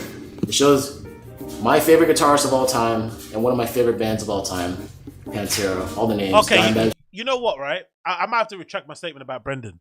If Brendan is paying him well and he's deciding to spend his money on 3 of the same microphones instead of paying for his own stem cell surgery, then it makes sense why Brendan probably isn't stepping in. He probably pays him enough, but he prefers to spend the money on Korean barbecue, MacBooks, and microphones. Fair play. Fair play. Fair play. Right there. It's just super cool. Yeah. The good old days. And there's some old memorabilia that I had. Another artist made these things. This is Brendan, Bryan, Kevin Smith, and me. It's so cool to see these things. And this is like one of the first things an artist did of me, which I use for my profile on everything now. Cultural appropriation! I thought it was just so cool. So I framed them. Here is the closet for the studio. I took a lot of stuff out because obviously I'm moving now. But shout out to my boy Christian, aka Meatball. He had this jersey made for me. That's my last name. Sue is my middle name. My last name is Yi. And my favorite number is 5. So I love that guy. I miss him. Can't wait to see him again when he visits. And there's just all my shoes and a bunch of just storage stuff here. Guitar case. Just random stuff in here. If ever there was a home that looked like it's devoid of a woman's touch as this, that studio is like Don't Let My Men. But this definitely is a flat or an apartment of somewhere like where no hoes come back to, innit? Like, this definitely will scare the hoes away, innit? Fucking hell. I know he's moving away, but Jesus Christ, Chin, man. Like, god damn.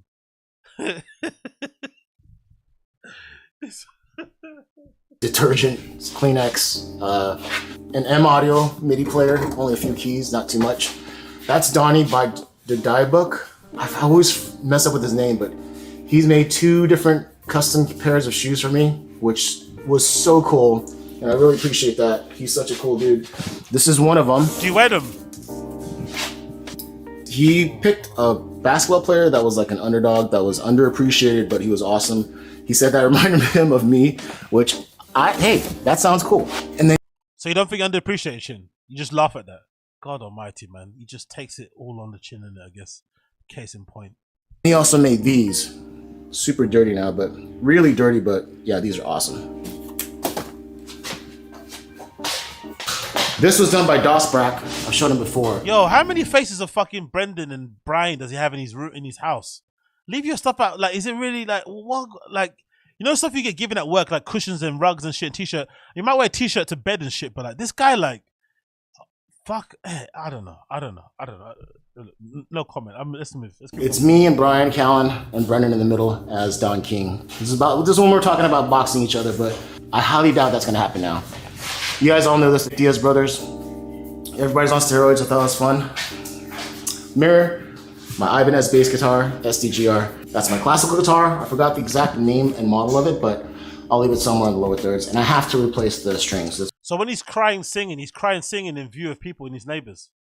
he cries and sings in front of a window that overlooks a fucking, sidewalk. Like he's just, abusing his neighbors' ears. They're probably happy he's moving out, innit? So I have the strings there to remind me. This is my Apollo X4. This is my baby. I love this thing. It has 4 different inputs. One of the best pieces of equipment I've ever had for audio. This is a Zoom H8, which is a backup recorder, and yeah, this all his money doesn't. I think Brendan's got a point now. I get why Brendan doesn't want to pay for his surgery. He spends all his money on this shit. What is it? Let's see what this is. Zoom S8. I'm gonna look at my phone right now. This guy, instead of fixing his neck, he's buying all of this shit. A Zoom S8. Is that what he said? This is a Zoom H8. H8. Let's see what a Zoom H8 goes for on Amazon. Holy shit. It's free. It's £350. And he's got another similar thing, I guess, next to him as well. Which is a backup recorder and a field recorder. So I'll use this for upcoming projects. There's an iMac, don't worry about that. What projects? Like, he just buys shit. He's a tech nerd, and it's fine, but what project? You haven't seen them. That's a separate monitor for my laptop, and that's pretty much it for the studio. All right, so that's the studio, and by the way, this is day 2, because I had to go to work. Let's go to my gym, which is right next door. Here we are. I got home gym. There's my treadmill. Love this thing. Jump on it at least twice a month. Just kidding. And here is my workout bench. There's my workout weights. They're adjustable. This is my, I forgot what this is called, like a tilting table or something. It's for my neck, so I would use this to help my pinch nerve in my neck. He buys some like 60 quid rig to pinch neck on his neck, but he's got 3 of the same mics, 2 of the same audio interfaces for the most part, a light box, a particular crying mic, but then he buys this fucking, it looks like a BDSM table shit, right, to help his pinch nerve and shit. Okay, maybe Brendan's got a point to not pay him for his surgery. Maybe he's got a point. There's my pull-up bar, and I gotta be honest, I was never even able to do more than 1 pull-up on this thing. So I got this strap here to help me, to boost me up with my feet, but still doesn't help. And there we are. That's a pretty nice crib though, to be fair, to have a separate room where you can fit a gym in it. But again, like I said, no hose in this. Now going into the guest bathroom. Nothing too crazy. Whoa. My dad was just here and washed his hands, that's why you can see some water splashes, but this is the guest bathroom. Let's walk into, wash dry, the living area.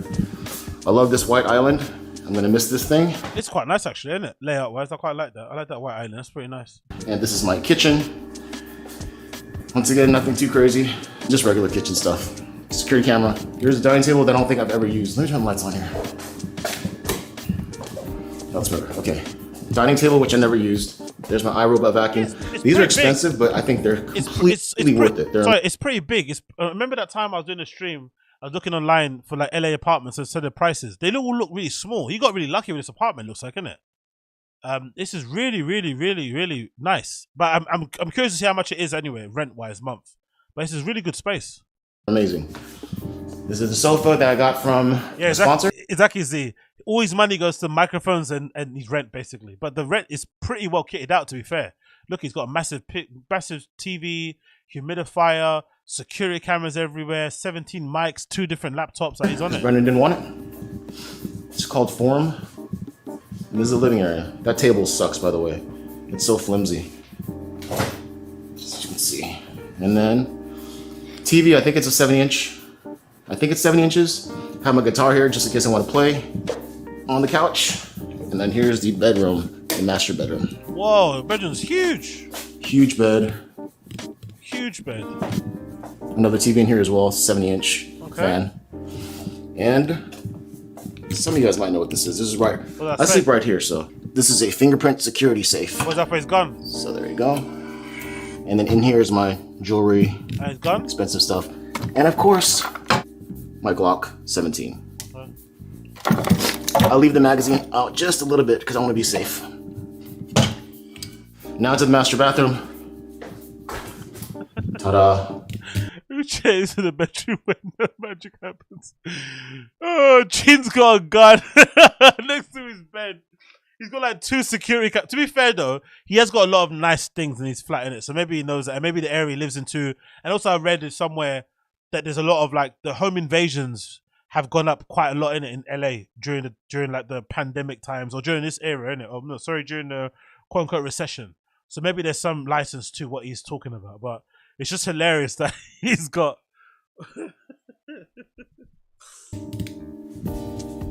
And that's pretty much it. huge bathroom as well. Crazy. Fucking hell. Massive. All right, I think that's the entire apartment. I will see you guys. I forgot to show you the patio.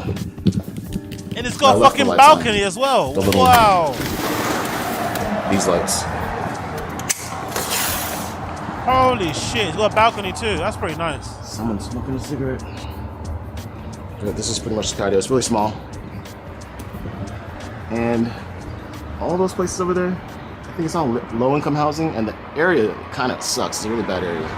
But this building, everything's brand new, so that's why I like this building. All right, that's it. I'll see you at the next one. Jin hates the pause. Oh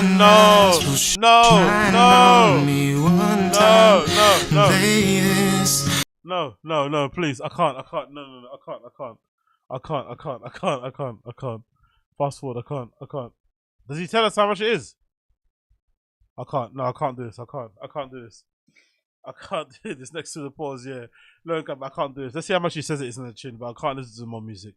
That crying, singing shit. No, thank you. No mas. How much he says? Take a guess of how much monthly rent for my apartment in West LA, and if you guess right, I'll send you $100 gift card into the AM and save an extra $10 off of the list later. Okay, cool. Did he choose a winner and say no? Rent in this building is £4. What's that? Rent in his building for his floor plan is going to be for 4,000. He spends nearly $5,000 on rent. Holy shit. Holy shit. Which is not bad for the area. I used to live around the neighborhood about 11 years ago. It was fun. So many excellent restaurants, best noodles in town, and the best beach. Just a small drive away. Excellent location, but has a lot of homeless going around lately. Fucking hell. He spends 4,000 plus on rent. Is that good? For people saying, oh, that's about right. Okay, so he has, what does he have? He has like a, I forgot. I didn't see the layout. Hold on. Was it like 2 bedrooms? My bad. I just scrolled it. He has obviously, so he has a studio. That's one room. With a walk-in cupboard, right? And then scroll across here. Living room. Let's think, yeah, with a couch and shit, which you can double up another room, I'm guessing. Guest bath. Yeah, so it's one bed, so it's basically, it's a two bedroom house technically, but it could be 3 because he's got the gym room, his bedroom, the living room, and then he's got 2 bathrooms, which is pretty nice as well. There's 2 bathrooms in there with a shower as well. Fucking hell, 4,000 is good. Shit. I think for my apartment, I've got like one main living room thing with like a kitchen in the back, and then one main bedroom and a toilet and shower. And I'm paying, my rent just gone up. I'm paying now 1,700 for one. But then I also don't live anywhere like cool. I live kind of like in the hood. So that's not, that kind of helps with the prices. But I pay 1,700 for like, it technically, it could be listed as 2 bedroom, but it's technically 1 bedroom. So that kind of helps. But I can't imagine paying $4,000 for a flat. $4,000 rent. Yo. Holy shit, brother. Where's my gift card? yeah. Love the honest reviews. Thanks, Shin. Oh my god. What were we saying about the gun? Is this true? Never let your magazine hang out like that. If something would happen, I guarantee you the intense adrenaline rush will you forget to fully in. It happened to my buddy of mine. So what's the point of leaving the magazine? If you've got a gun based on safety, why not just leave it on safety and put the magazine in? Why would you leave the magazine out? So you have to then click it and then, no? Why not just leave it on safety with the magazine in? I don't understand that. People that know guns more in the chat, educate me, please. What's the deal about that? Why not just leave the magazine in and leave it on safety? Or am I redacted? There's no point. It was dumb of him to say that. Okay, cool. Okay, so that this commentator is right then. He shouldn't leave the magazine out. Because I'd imagine if you leave it in and just put it on safety, if something comes, you can just flick it off and then shoot. I'd imagine. Chin, you should maybe look at maybe buying a home. Yeah, people are saying here in the chat, look here in the chat. Chin, maybe you should look into buying a home instead of paying a landlord so much in rent. You can buy a beautiful home in LA for 750K and just commute a bit. Yeah, true, but fuck me, mate.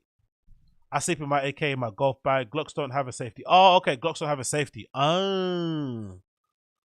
Yeah, but then it is what it is, isn't it? Just leave the fucking magazine in and fucking, you know, run the risk, innit? You may blow your hand off, you may block the box open, and you may kill somebody. It's all part of the fun. Fuck it. But yeah, this nigga's paying 4,695 grand in rent a month. No wonder he just shuts up and does his job, innit? He's got an expensive gadget habit. He's got an expensive and consistent Korean barbecue habit or addiction. And, you know, it is what it is, isn't it? That's why he's not going anywhere in any way, shape or form. 4 grand plus a month. I'm assuming the new place isn't going to be cheap either. Jesus Christ, Chin Suyi. You are not fucking around, are you, mate? You are not fucking around. Okay. Okay, yeah. People, oh, yeah. Keep quite saying in the chat here. It's more dangerous than safe to leave the clipping like that. Okay, cool. All right. Good to know. Good to know. Jesus Christus. How much time have I done here? 2. Okay, cool. Let's move on from that one. I guess we've done that. We've done this. We've done that. What else we've done? What did I just tell you about here? It's a bit. Let's go here. So, Bryan Callen sat down with the guy George Janko, formerly of what's that podcast called again? Oh, what's his name? Jake Paul's podcast. I forgot his name again. I forgot the name of it. Impulsive. That's it. Former of the Impulsive crew. He's got his own pod now. I think he got kicked off of there because of whatever beef they had. Who knows? Who cares? But he sat down with him and they had a bit of a heart-to-heart regarding the the Bobby Lee shit that I want to quickly check out. I think it's pretty hilarious. Let me see what it is. I think I've got a timestamp right there, haven't I? 50:24. Let's see if it's the right timestamp. No, it's not. Okay, cool. Let's first go about him talking about Joe Rogan. So he's saying that the whole Joe Rogan thing of Joe Rogan telling him to shut the fuck up and that whole animosity and just friction that existed that we saw on screen was all fake and they're actually really good friends, which, you know, press X for doubt on that one. But yeah, let's see him cuck for Joe Rogan in this one. Read as well. So like that's a little box that come together. Yeah. I have one more question about this because I watched this clip. It went like super viral where Joe Rogan got upset with you for trying to fight Brandon his Brendan Shaw. And so he didn't realize that I was I thought you were joking, I was doing bro. a bit. I thought you were fucking around. I was gonna say, you come to my house, I will kick your. And I was gonna say, the joke was, I was gonna go, you mess with me, I'll show up at your house and I will kick your ass on your doorstep. And I go, and that goes for you too. I was about to do it to Brendan, and Joe misread what I was saying because he's like, that's toxic, and he's going through it. And I go, hey. No, I was in the middle of a bit, and I watched it recently. They cut you up to make you seem like you're genuinely like... I know. I watched it recently, and I was like... No, but to be fair to Joe, Brian does talk about that a lot. He does like, I don't know, he has this like complex of masculinity and manhood, maybe because he's like a small, frail, like looking dude. But he does do that a lot. It's kind of his constant bit, and it gets exhausting after a while, especially if you've known him for a while. And he keeps talking about how he's kicked somebody's ass and he's going to take TRT and he's a man and he's strong legs. It's just like, okay, enough, man. It's so boring. Like, you're nearly 60 years old. Like, give it up. But he keeps going. So I think Joe's reaction, I think he knew he was joking, but he also didn't give a fuck. He was like, shut the fuck up. And I remember I was like, wait, what the fuck? I was in the middle of a bit. I got stopped. I'm not trying to fight Brendan. He pulled my head off. You know? That's so, because dude, you were like, the way they cut around, you're like, no, I don't give a fuck. Like, no, show up to my house. And he's like, no, dude, I hate when you talk like that. Yeah, like, no, that's not what I was in the middle of a bit. I was like doing something. I knew, because I wasn't going to even bring it up because I was like, is that real? Is it not real? But after sitting here with an hour of like your like mindset, I go, no fucking shot. Like, this guy was trolling. Of course I'm trolling. I was literally going to go, and that goes for you too. And I was going to mess with Brendan because that's what we do all the time. Yeah. And then obviously he would kill me, but I like to just poke the bear a little bit. So I would have poked him and waited and then we would have done something. But Joe, he misread the whole situation. Did you guys talk about it after? I just talked about it on the podcast because I just recently saw it. And on the podcast, I was like, Oh, so you didn't even know until well after? Oh no! And I said, but it's been living on the internet. And I said, No. You hear what happened there? How he skirted around that. George asked him, "Did you talk about it after?" He said, "No, I saw it on the internet." So clearly, Joe Rogan, number one, doesn't get jokes anyway, right? He's not the best orator he's not the best receptor of jokes, right? He doesn't really clock onto them quickly. He kind of hates jokes on his podcast. I think his podcast is meant to be a serious pod. For every reason, something happened along the line where Joe Rogan refused to be silly goose on his podcast. It's his podcast, let him do it. His rules, cool. But I also think he's one of the people that gets annoyed at Bryan when he starts to do like the tough guy, I can beat your ass kind of comedy shtick routine thing he does, because it gets exhausting after a while. He's been doing it for like 20 plus years, maybe longer. And these guys know him personally. So they hear it on podcasts, off podcasts, in real life, behind the scenes, whatever. It's just annoying. So I think Joe Rogan reacted to it, knew it was probably a joke, and still reacted to it the way he reacted to it. That's what I think in general. And the fact that Bryan didn't speak to him about it makes it believe to me that Joe Rogan meant what he said. It might have been a joke to you, but Joe Rogan didn't find it funny. That's why he said what he said. Simple as that. It is what it is. So his whole no, lie. And again, you didn't talk about it afterwards because clearly he doesn't want to talk about it. Like he's not talking to you about it. And I think the truth of the matter is, sadly for them two, Bryan and Brendan, Bryan and Joe more so, ever since Bryan's rape allegations, the relationship between Bryan and Joe has never been the same again. I don't think Bryan's been on the Joe Rogan podcast by himself since the rape allegations. CHRISTINA, of course, never going on there again. But Joe Rogan basically pretended that Bryan Callen didn't exist when the applications first came around. He didn't want to talk about it. He didn't talk about any allegations. He just avoided it like a plague. Even though Joe Rogan's entire podcast before the whole comedy community got cancelled was essentially a platform for talking about cancel culture. Oh, cancel culture this, cancel culture that. The moment his friends got accused of shit, suddenly he became fucking, mute. He had nothing to say anymore. No comment. You know what I mean? And I'm sure behind the scenes that must have fractured their relationships, because Joe also got roped into that issue, because I remember that story or that clip of Joe went viral, remember? Where Joe says to Eric Weinstein one time that he hooked up Bryan with one of his friends, and one of his friends called Joe the next day and says, "Oh my God, I hooked up with your friend. I told him not to come in me, and he did."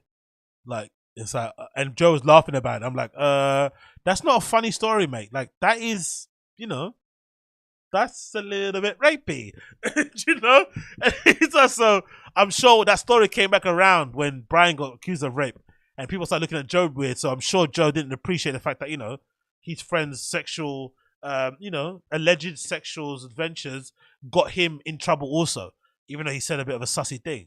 But their relationship's never been the same since, and you saw it. Like, you can tell they don't talk as much as they did in the past. The relationship isn't the same. Joe's in Austin, Texas. He's got a new group of friends now. He's replaced Bryan with fucking Shane Gillis and all those man them. It's not the same. So the way he spoke to him and just his general vibe overall, him shitting on the toe-hold sandals and shit, that wasn't a friend. That wasn't jokes. He meant that shit. Like, Joe doesn't fuck with them at all. He meant that. But next clip as well here is him talking about Bobby Lee. I want to hear what he says about Bobby Lee, because I think they've got history in it. Because I think this guy had an issue with Bobby Lee, where Bobby Lee was joking about him. He didn't take it too well. He walked off the set. I didn't watch the clip, to be fair, because it looked a bit cringy. But let's see what Bryan says about the whole issue, him with Bobby Lee, and if he regrets it or not. Let's see. Said to Brendan on the podcast, I go, "Hey, bro, remember the time?" And he goes, "I know you were in the middle of a bit." I go, "I know, but they think I was being serious." No, dude. I got so interrupted. You got clipped hard. Oh, dude. And by the way, that's the problem with the fucking web. That was a viral clip. And with the web, what about your friend telling you to shut the fuck up about those fucking sandals?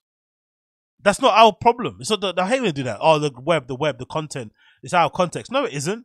Your best friend, allegedly of 20 plus years, told you to shut the fuck up and literally went to spit on the toe-hold sandals and shit. Like, he was not taking any games whatsoever. Like, he spoke to you with complete disrespect. And if anything, if it was anybody but Joe Rogan, Bryan would have been way angry. But because it's Joe Rogan, they let him say whatever they want, because, he is the male Oprah, which makes sense. But let's be fair, it's not the internet, mate. Joe Rogan was a little bit rude to you. Let's be fair. Bobby Lee clip of him talking about that situation. He's so funny. Was that real? Well, where he was molested or something? Well, yes. Is that real? And also, is Is it real that like was that like a bit you guys were joking about, or genuinely were you just like caught off guard and you guys were like cracking up by it? Oh, that was so funny. I mean, no, he was being silly, but he's so fucking hilarious. Because I thought he was being serious, and that broke my heart. Because I was like, oh my god, Bobby is one of the funniest people on. He is, and I unfortunately got destroyed by him on my podcast on Impulsive. We were just going back and forth, and I was tied into some shit, bro. It full circle, it came all together pretty nicely, actually. He's too good. He's a wizard. Careful. He's a wizard, and also, but he's one of the best. If I had to take a back step, I'm honored that it was with Bobby. You know what I'm saying? Like if I had to have like some type of a feud or whatever the fuck it was, like where it was like made and amended and like all that shit. Like I grew up watching Bobby Lee, so like it was kind of funny. But all around, I just wanted to know if that was serious because, bro, he's so good at his craft.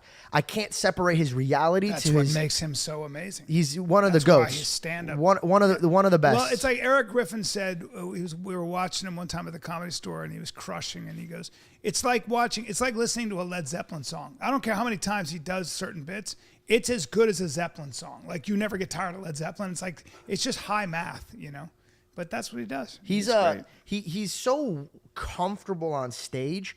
I'm new to stand up. Yeah. You're doing stand up. I am doing stand up. Oh shit. I'm doing stand up. Okay. And Nice. I got to actually perform in front of Chris D'Elia and some of your friends.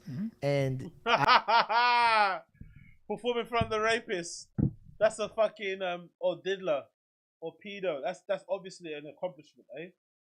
Look how far we have come as a society. Performing in front of the diddler is like akin to performing in front of the fucking SNL judges and cast and shit. Like I've made it. I have this in because I record everything that I do. Performing in front of Chris was the most nerve-wracking experience I've ever had in my life. Because I could recite his specials. I grew up like really into his shit. Like especially after like the white drunk girl clip, and when I found him, and then after that I was down a loophole of his. So Enrique from the Laugh Factory, he told Chris, he's like, hey, he's about to come. So he came to watch me. Oh, wow. And it was the first time Belle got to watch me. And I remember walking up to him, and I was just like, man, I just hope he thinks I'm somewhat good.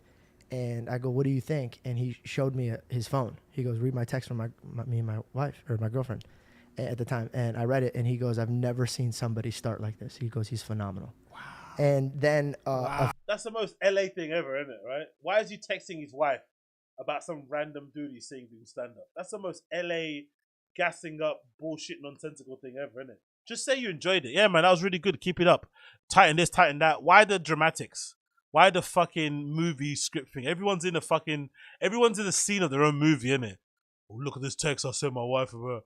This guy is amazing. He's going back. Fucking hell, man. It's super punch. It's so silly, isn't it? Just tell him he did a good job and give him some notes. I don't know. What's this whole fucking performance with the text message? Fuck me. A few other comedians that I look up to all sat around me, and they're like, yo, you got it. And they were just like all on camera. And I'm sitting there getting my eyes watered because I was like, I just wanted them to say one day you're going to be good. That's what I would have said. I would have said to you, I go, don't ask me that question now. I'll see you in 5 years. Exactly. But if you work at it, you have a lot of potential. I was blessed because I walk into... That's actually oddly better encouragement than what they told him. They gassed him up too much. What Bryan Callen said is actually true.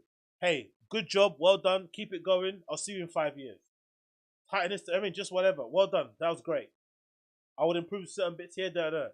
But you are the best. You started phenomenal, blah, blah. It's like, come on, man. These niggas are going on as if this guy is going to be what? Like, come on. Like, I don't know. He's all right on podcasts and shit. How much funnier is he really on stage? I don't know.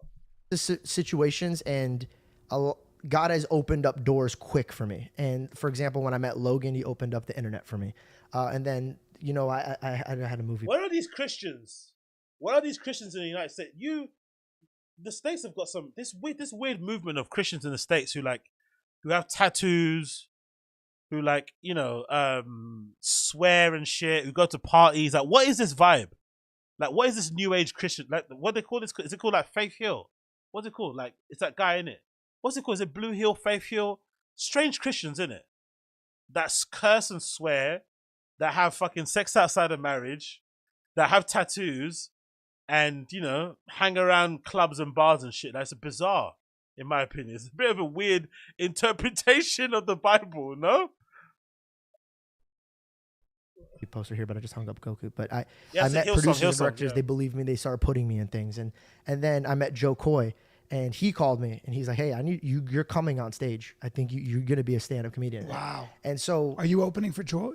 I was. That's how I started. My first. That's a big deal. Yes. So the first So if 30 Joe has times. if Joe's having So it's basically the Christian Brendan Shaw. He started off big, like, you know, didn't do any of the normal, you know, random things. And now he's trying to work backwards. Woo, might end badly, this one. I can't wait to see his special. when you on, that's a big deal, man. is the most. Just Joe Coy. Yeah. Bro, I was Wow. right here, Wow. looking in the mirror when I got the call from him. First of all, you must be good enough to do that. That's a big deal. He didn't even watch me. He saw me like ad-libbing and just being like, you know, improvish. And he was open. He's like, come open up for me in Arizona. And I knew Arizona. And I'll show you after the podcast. But I went on and I just remember being like, oh, I feel like I'm really naturally good at this. Yeah. And then I swear to God, if Christiana is his idol on stand-up, I don't think it's going to be that funny. But the way this guy's talking, yo. He just started, didn't he? He just started, and he's acting like he's like the guy. Anyway, I need to get to the bit where he's talking about fucking Bobby Lee, because this is fucking annoying. But should I play it? Where's the Bobby Lee thing? Oh, there we go. Following Bobby Lee. Let's finish this part and we go to Bobby Lee stuff. so on and so forth. I started performing in front of people like Enrique and all these people, and they were like, yo, come on stages, like come. And so I was just like, Chris asked me to open up for him, and I was just like, dude, this is insane. Like, if you would have told me a year and a half ago that Chris D'Elia even. No, he's got a song. Quite the same in chat. He's got a song. No, this guy has a song. George Janko has a song. What's it called? Red Bar had a field day with George's. He's got pop. He makes pop music. Oh, what are you guys doing to me? No.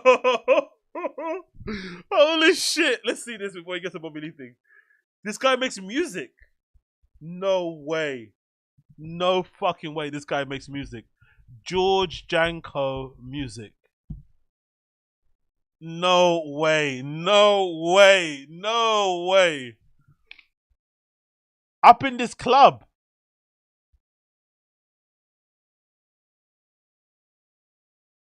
Is this him? Is that the same guy? No way that's the same guy. Is this the same guy? No way. No way. No way. No way that's the same guy. It is him. I cheated. Yeah, what? These Christians are interesting, isn't it?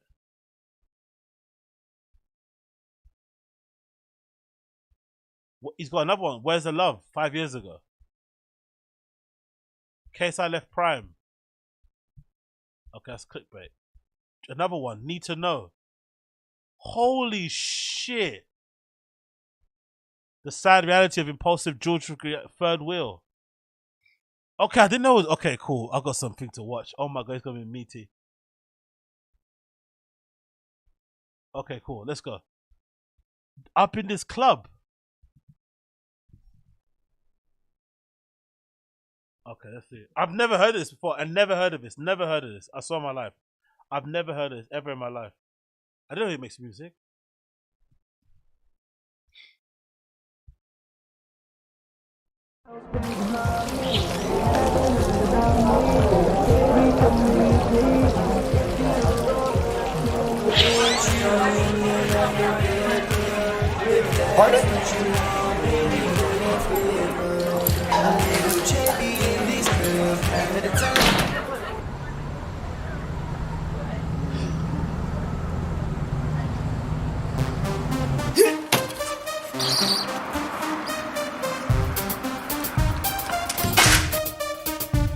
When I step up in this club, girls like to rock and they show me love. Dancing to my song, they can't get enough. Then I pop lock and they fall in love. When I step up in this club, girls like to rock and they show me love. Dancing to my song, they can't get enough. Then I pop lock and they fall in love. I'm hot and I'm sweaty, but she looking like she ready. That tight black dress, it got me like the Energizer.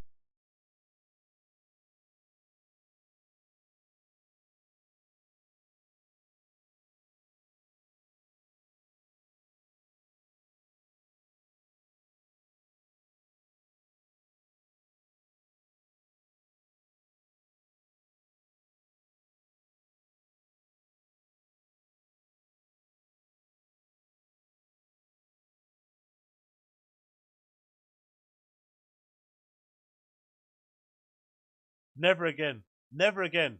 Never again. Never again. Never again. If I'm watching a clip and someone says, "Hey, Ago, do you know they do music?" I'm never again searching for it. If I'm watching a clip of somebody who now is allegedly a stand-up comedian and someone tells me in the chat they allegedly do music, I'm never clicking it ever again. I'm never doing it again. I'm never doing it. I'm never being impulsive ever again. I swear to God, I'm never doing it. Oh my God. What the fuck was that? When did that come out? 2010. I don't know. Top songs in 2010. I'm sorry. Let's see this. This is what he was competing with. Eminem, Love the Way You Lie. Just Chuck You Are, Bruno Mars. Bob Aeroplanes. Billionaire Travis McCoy. What does that sound like? Anything like that? It sounds bad now. Imagine what that must have sounded like if someone's playing Billionaire by Travis McCoy and then they mix a new George Janko up in this club. Rihanna, Only Girl in the World. Are you insane? He was competing with that. That's what he made in the studio. That's what he made. Lil Wayne, right above it. Sorry, right about it. Drake, Find Your Love. That's what he was making during that era.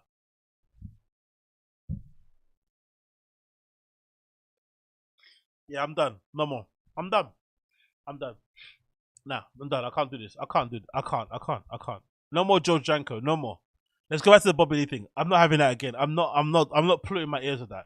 I had enough already trying to I've accepted the whole fucking, what you call it? The whole bro, frat bro type of fucking, troll meme rap songs in the fucking Bappaverse, right? In the Jerry Extended Universe. Okay, make your songs, Cracker Miko, I like him. He's got some bangers. There's a couple of guys on the Reddit do some good stuff. I've kind of accepted it for a while, even though I still hate most of it. But I'm not listening to none of this shit. Like, what is that? Is that like comedy rap or some shit? Like, what is that stuff? Nah, no way. Let's go back to the fucking let's go back to the Bobby Lee stuff. I'm not, no more Janko. I'm actually gonna fucking take my headphones off just in case. I'm gonna mute this as well. I don't want to hear any more Janko through my fucking Serato or through my headphones. No more. Fuck off. Holy shit, that was terrible. Because I was gonna say, right? I was gonna make a comment like, this George Janko guy comes off as somebody that has been in the industry for a while. He seems very is it polished the way he talks about himself? He's got that kind of, because I always say I've been to LA only once, and the time that I went there, the one thing I noticed that was really apparent to me was how, nope, we're not having this, nope, mute, we're not having this, go fuck yourself. Yeah, the one thing I noticed that was really interesting about LA was that everybody's small talk was very, as we call here in London, was very patterned up. Why is it playing through my headphones for? Why is it playing through my fucking headphones? No, fuck off. This shit's playing through my fucking headphones now. It's not even on screen. No way. Okay, cool. Anyway, so one thing I noticed about LA when I went there, everybody that I bumped into in the bars and stuff was very patterned up. Like they had their little 5 minutes or like their elevator pitch sorted for their lives. They know how to kind of present themselves, tell you what they're about, and sort of like sell you the dream of them, right? About what they're working on. And you kind of recognize that speech pattern anywhere as soon as you hear it once. And you hear it with George when he's talking about himself. Like, he's trying to come across like, things just happen, I'm just innocent, I don't know what's going on, but it's all very calculated, it's all very well thought out. So now it makes sense because he's been trying to make it for like 12 plus years. Do you know what I mean? He was putting a whole budget together for a fucking music video. That didn't look cheap either. The music was fucking trash, but that didn't look cheap. He had to rent out a fucking apartment, right? He had to rent out a whole place. That was before Airbnb also, right? Maybe it's his family home, I don't know. He had wardrobe changes. He had makeup on. Like, he had people like doing like, background shit, and people that work for free over there. They got, they got SAG over there. Everyone that's extra probably was on SAG. Like, that's a lot. He had to spend money on that shit. That's a lot of money. So yeah, he's been in the industry for a while, so it's no surprise, These guys just keep reinventing themselves all the time. And here he is on a podcast with his beard and his hat backwards. Anyway, Jesus Christ, man. Never again. Never again. That was truly horrifying. Oh my God. Like him trying to pop and lock it. Like what? Nah, no more. No mas. No mas. No mas. Anyway, let's go. Let's go back to what I actually wanted to speak about, which is this. So I wanted to fast forward it to the bit where Bryan talks about Bobby Lee. I wanted to hear about that bit because I didn't hear about it when it happened. Let me see what it says. Where is it? Where is it? Bobby Lee something. Where are you here? Why can't I see it? There you go. Okay, one is it. Falling out of Bobby Lee. Cool. Let's do this. Noise. What was the most hate you've ever had in your career? And what was like a stumbling thing? Because I learned, believe it or not, from the Bobby Lee situation when all that shit spiraled. I had the same thing. I love Bobby, but he's mad at me. Now? And I took responsibility for it. Yeah, well with Bobby, Brendan was getting a lot of hate. And then justifiably so. Said, here's where it's coming from. And I made the mistake of jumping to conclusions. I spoke. You cucked out Bryan. You actually believe that Bobby Lee was behind the fucking Firing the Kid subreddit. One of the most redacted takes in the history of all time. Brendan probably got scammed. That's actually sad part about the whole thing.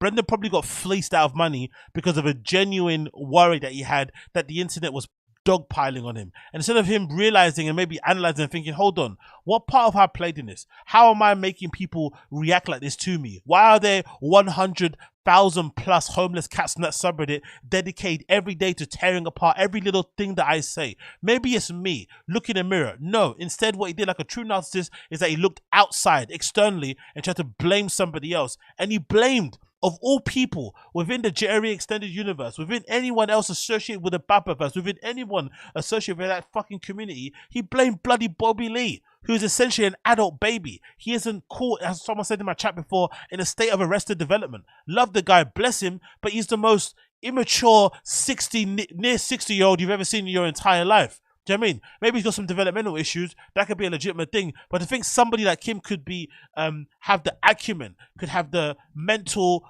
wherewithal to kind of sit down and put together this elaborate plot of orchestrating all these people in this subreddit to attack you is ridiculous in the extreme. And for somebody like Bryan, who you think is a little bit more educated, a little bit more well-rounded, a little bit more astute, a little bit more rational because of his experiences in Afghanistan and working and going to private schools, all this nonsense, you would think he would have a lot more discernment. Be like, you know what, Brendan?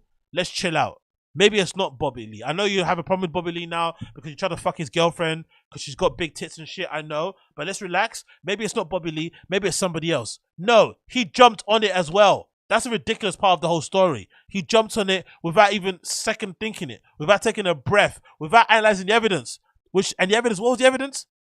The evidence was a couple of pages of source code, right? That guy, or whoever the guy is, a collective of these hackers, basically went on the Firing the Kid subreddit, clicked right click, scrolled down to view source page or whatever it may be called, and printed pages of HTML and made it look like that was the code that they got in terms of breaking and uncovering Bobby Lee's elaborate plot to bring fucking Brendan Schaub down. What nonsense. He chucked away a nearly 20 plus friendship actually with Bobby Lee, and everybody else is damaged. I think the Bobby Lee thing, it didn't only affect the relationship with Bobby Lee, I'm sure it affected Bryan Callen's relationship with other people who are best friends with Bobby Lee. He threw away 20 plus years of friendship for fucking Brendan Schaub. Even if Brendan Schaub is paying him 25 grand a month, which is what's being alleged, courtesy of BGL, aka Mark Harley. Even if this is the truth, surely your friend of 20 plus years deserves a phone call where you're not shouting at them, where you're not threatening them with fucking Joe Rogan, where maybe you can talk to them like a friend and say, hey, I know this is dumb, I know this is stupid, I know you never do this, but I need to hear it from you. Did you do this? No, he didn't. He flew off the handle and went and cucked out for his friend, and now look at him. Now look. You're basically married to the guy until death do you part. You're done. Finished. Horrible.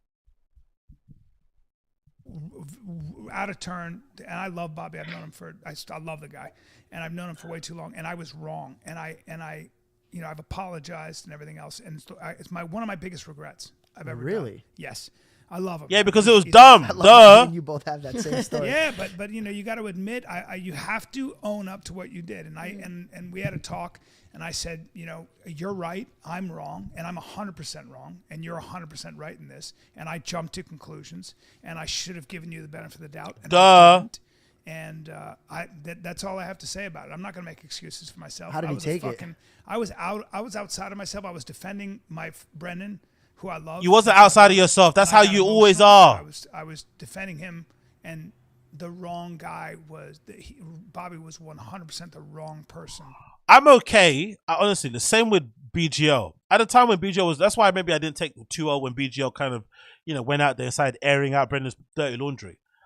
I'm in a minority here. I'm okay with people being Brendan Schaub defenders and best friends. Like, I'm actually okay with it. I think it's fine that he may have people around him who legitimately just turn a blind eye to his faux pas and his personality, faults and his horrible behavior, whatever. That's your friend. That's what you're meant to do.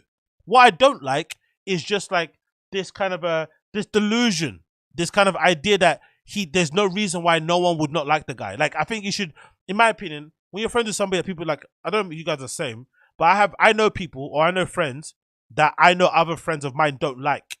I know why they don't like them, but I'm okay liking them for what I like them for.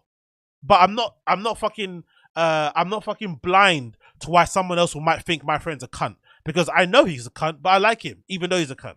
That's the thing I don't like. So that's why he jumped out the window, because somebody doesn't jump out the window for their friend if they don't understand both sides. Because if you understand both sides, you'll be like, you know what, Brian, Brendan, chill out. I'll talk to Bobby. Don't worry. I'll relax. I'll get there. That's what you would do. You would just jump out the window straight away. So I think that's the issue I had of it a little bit, because this means with Brian that he doesn't see why some people wouldn't like Brendan. He just seems he's a great guy. He's an amazing guy, beast of a dad, beast of a podcaster. He doesn't see the other side of things, which you should if you're friend for that long. You should really to put the heat on. Put the heat on. Yeah. And I was just wrong. And sometimes you're just dead wrong. And I was. And I said it, and I've owned it, but it doesn't matter. Sometimes you fuck up, man, and sometimes you have to pay the price. And I hope, I just miss him, but I haven't talked to him in a little bit. Yeah. Really? But it's not it's not like that. I mean, I just think Bobby has said, like, he just needs boundaries, man. Bobby was always the guy who was, the funniest guy in the room, but people take advantage. Because of his heart.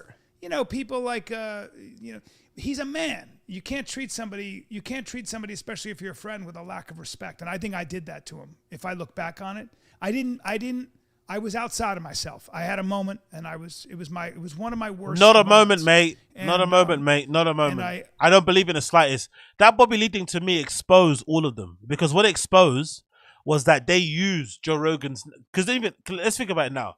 Maybe that's actually the reason why the relationship isn't the same anymore with Joe Rogan, because maybe Joe Rogan didn't know. Maybe he genuinely didn't know, because he's legitimately like away, he's rich, he's powerful. People don't even want to bring back everything to his doorstep. But I think, because if you pay attention, Tiger Belly from Time, Bobby Lee was saying from ages ago, even when everyone was saying, oh, the comedy store is amazing, it's the greatest it's ever been. Bobby Lee would say, yeah, it's amazing, but there's this kind of boys club feel around it. He would never name names, he would never say who it was, but you get the idea that the Joe Rogan extended universe friends and family would make the vibe of the comedy store a bit weird. And because, Bobby Lee's a bit of an effeminate kind of dude and a bit small and weak and frail and shit, he doesn't necessarily vibe with that kind of humor that those guys have, right? Dick jokes and all this sort of stuff, and all like everyone thinks they're fucking Navy SEAL and retired fighters, all this sort of nonsense, right? He doesn't vibe with it. So you can make reason why he would maybe not feel comfortable. But I also think outside of that, they all would use Joe Rogan's name behind Joe Rogan's back, whether to get themselves deals, restaurant reservations, to intimidate people, to get in certain doors, to maybe open certain, to maybe get certain deals. I'm sure of it. And this Bobby Lee thing was a thing that kind of maybe exposed it. And then Joe was like, hold on, huh? You guys are doing what? Like, and the thing with Joe, he genuinely loves Bobby Lee. He's the one that's been pushing him to do a special from ages. He wants to get him on the show for a long time, whatever it may be. Like, Joe actually loves Bobby Lee. He speaks about Bobby Lee's stand-up comedy all the time, about how much he murders on stage, about he needs to write more material because he's so funny. Come on tour with me, do a special. Joe really does actually love Bobby, even though Bobby probably doesn't think, you know, the same. Maybe feels a bit intimidated by Joe. He actually has love for him. So when he found out these guys were not only using his name behind his back, but also using it to down somebody he actually generally actually likes and appreciates the comic, he was like, nah. And if one thing Joe doesn't really fuck around with is like comic stuff, like, you know, he can fuck around with stuff, but when it comes to comic stuff, he's like, no, he's a bit of a purist in that regard. So he backed out. So I think that's what happened. That exposed it. That's what exposed it. My theory, anyway. My theory. I have to live with that. But how long ago was this? About now a year. But it's okay. But either way, I think the lesson is if you fuck up, and I did, you better own up to it and admit to it. And he didn't deserve it. And you know, I love the guy. So. What's the best thing? That's LA talking. I love the guy. He doesn't love you, man. He doesn't love you. Rightfully so also. And I'm glad to hear when he said in the podcast that he doesn't speak to him anymore. Because I think in another world, if Joe Rogan was still in if Joe Rogan was still in LA, Bobby Lee would probably have to go back and lick their boots. He'd probably have to apologize. Even though he just done nothing wrong. Bobby Lee would have to go and basically, you know, spread his butt cheeks and say, hey, you know, please go again. Because of how powerful and how like influential those guys are in that scene. But the fact that Joe Rogan moved away, it kind of helped him to kind of steadfast, you know, stand in his freaking, in his shit and say, nah, you basically crossed the line. It's just too much now. You're not my friend anymore. And then kind of leave it there. So that's a good thing. Thing you can do for you to be so self-aware to be like, okay, this was on me to take full responsibility. Most people don't want to. It's too hard to admit, you know? If I fuck up, man, if I fuck up, I'll own it. And that's all I can say. I'm not perfect. I you know, that's whenever pieces of shit do something that's bad, that's demonstrably bad, they always say that I'm not perfect, I'm human. Just don't do it, mate. It's not a big deal. Honestly, it wasn't that big of a deal. Brendan was annoyed at the fighting the kid. It was getting too much for him. When they exposed him for handing that note to that girl, I'm sure Brendan's household was an absolute nightmare, right? That wife of his, the Mexican, she must have been going nuts. Brendan's life must have been in a horror for those first couple of weeks. You know, Gringo Pappy going crazy, bad reviews, his wife maybe threatening to leave him over that flipping clip. I'm sure life was not good in the Brendan Schaub household. So he went crazy and started to accuse everybody for everything. I understand Brendan's rage, but Bryan should have been the one to be like, okay, calm down. Let me talk to Bobby. Let me sort this out because you've known the guy longer, blah, blah, blah. He should have been the cooler head. Brendan's allowed to go crazy and be annoyed because he sees those guys as enemies. The firing the kids, subreddit guys and uniques and shit. Maybe even me, whatever. I understand that. But Bryan should have been the cool one. He should have been like, okay, relax. Let's take it easy. And then approach Bobby Lee in an approachable manner, respectful, and said, hey, let's talk about this. Instead, he went off the fucking handle, jumped out the window crazy, started speaking to that guy. Imagine what you're saying on the phone to him. Must have been insane. And now look at him. I'm not perfect. One thing I regret in my life is speaking to him that way. And I apologize the next day, but it doesn't matter sometimes. Sometimes you say some shit and cuts deep. Yeah, and just be careful. Be careful. And I should have known better. I was reading from the Bible, and it described the tongue as the sharpest sword. And be careful how you thrust it. And it just dawned on me that people always say, oh, that cuts deep. You know how some people are like, oh, I forgive you. But sometimes, man, you cut so deep that like it really... There may not be forgiveness, or it's never the same, or they can't forgive you. They can forgive you, but they can't forget it. Yeah. And that's fair. And you have to own that. Yeah. You know? But I think, like, here's the thing about life. Keep your promises. Don't take what doesn't belong to you. And if you fuck those two things up, make amends. Yeah. Make amends, dude. Don't blame, don't accuse somebody of some shit, you know, or just attack somebody because somebody told you something and then expect you're going to walk away from that. Mm-hmm. You better be careful about how you do that, especially a friend. I love your mindset, man. Yeah. I really do. I really love your mindset. If a lot of men...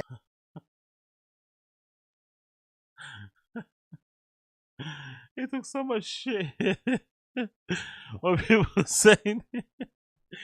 Oh, okay, cool. Or is that what is it saying here? Please say you don't want smoke in Red Bar. It will help you in the long run. Why would I say I want? When did I say I want smoke in Red Bar?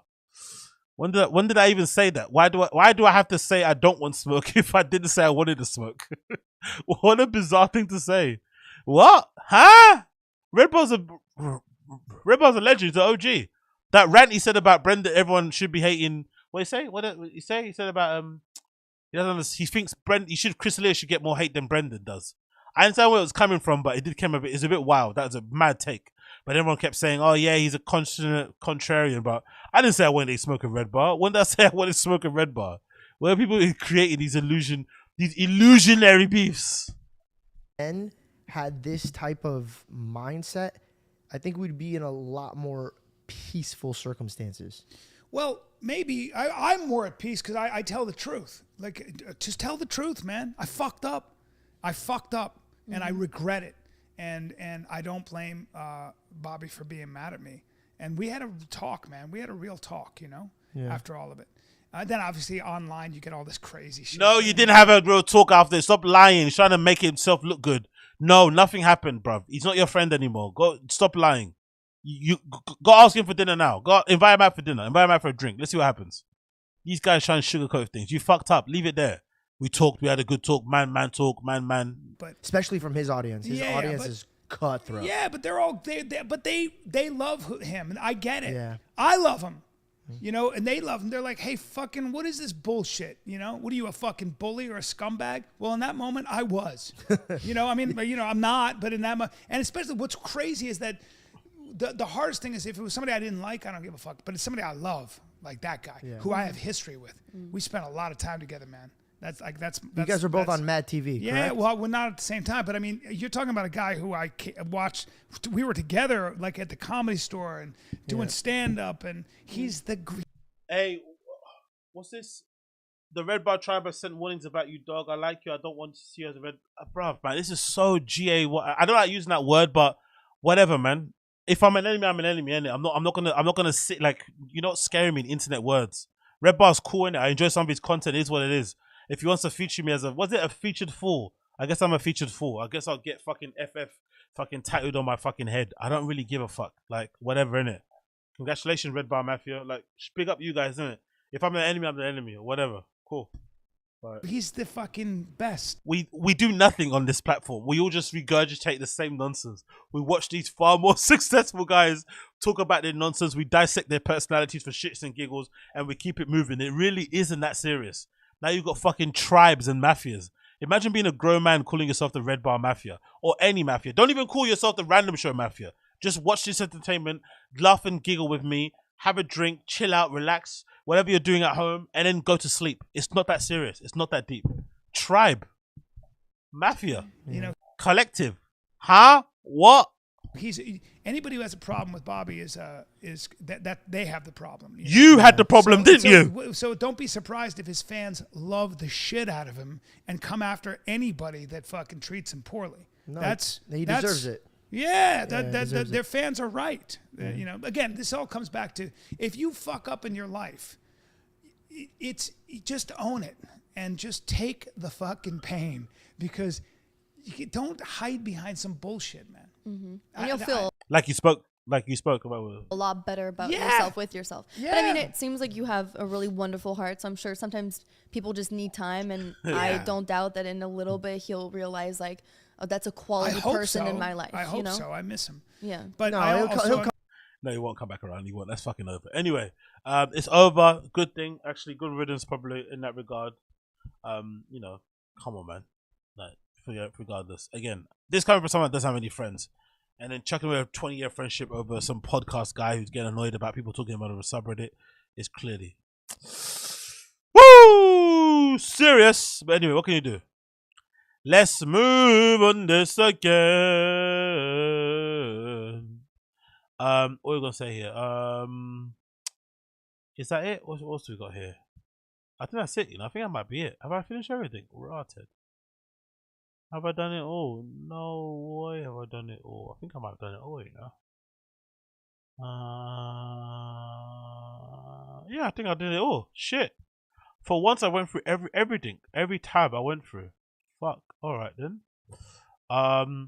Then to end it, because I've been through every tab. For once I've actually done every tab. That's fucking amazing. So to end it, I want to play my favorite bit. This is my favorite part of Brendan Schaub lore ever.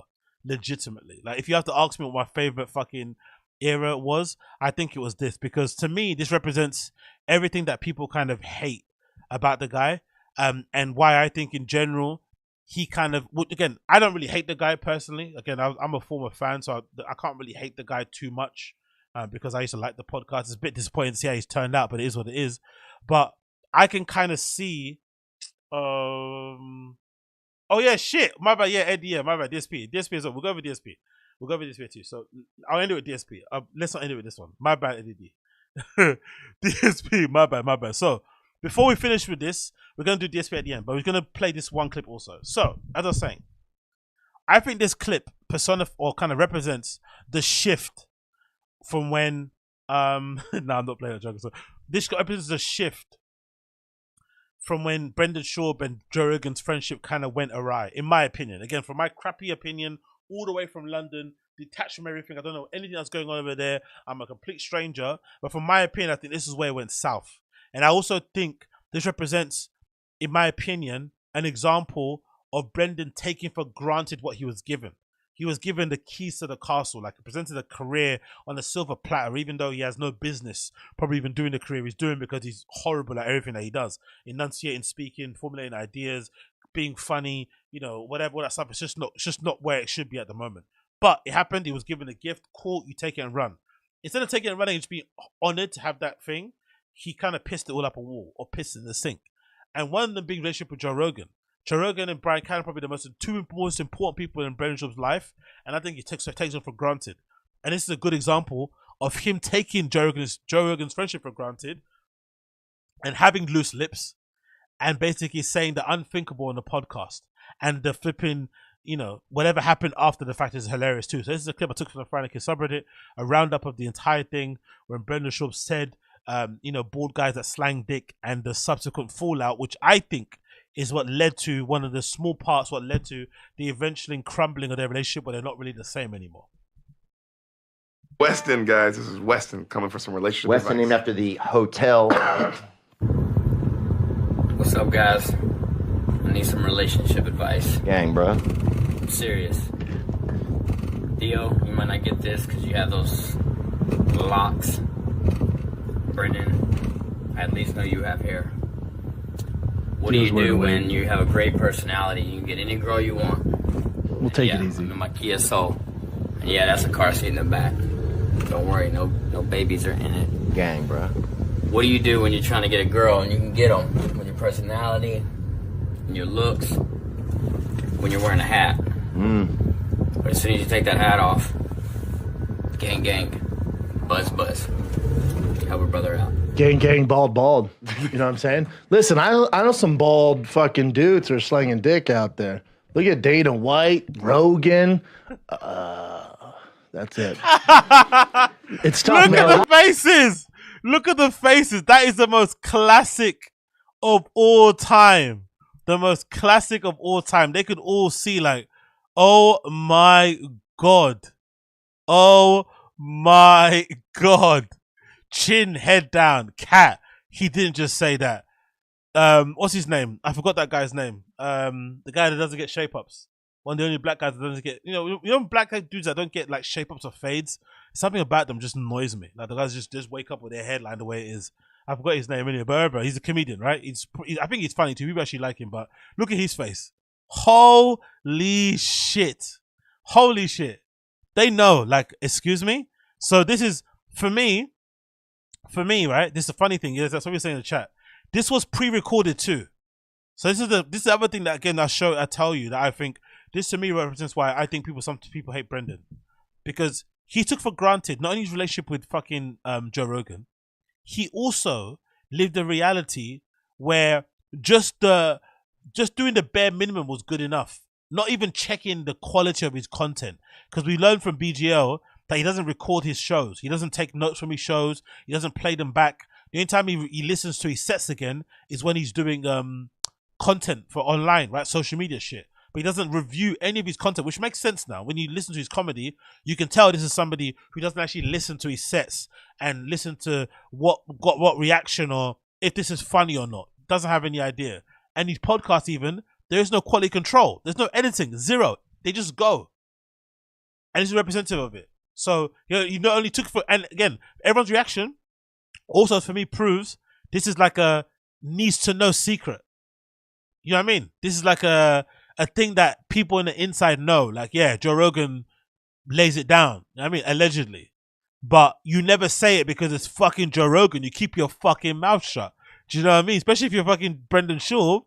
But this guy took it for granted. Loose lips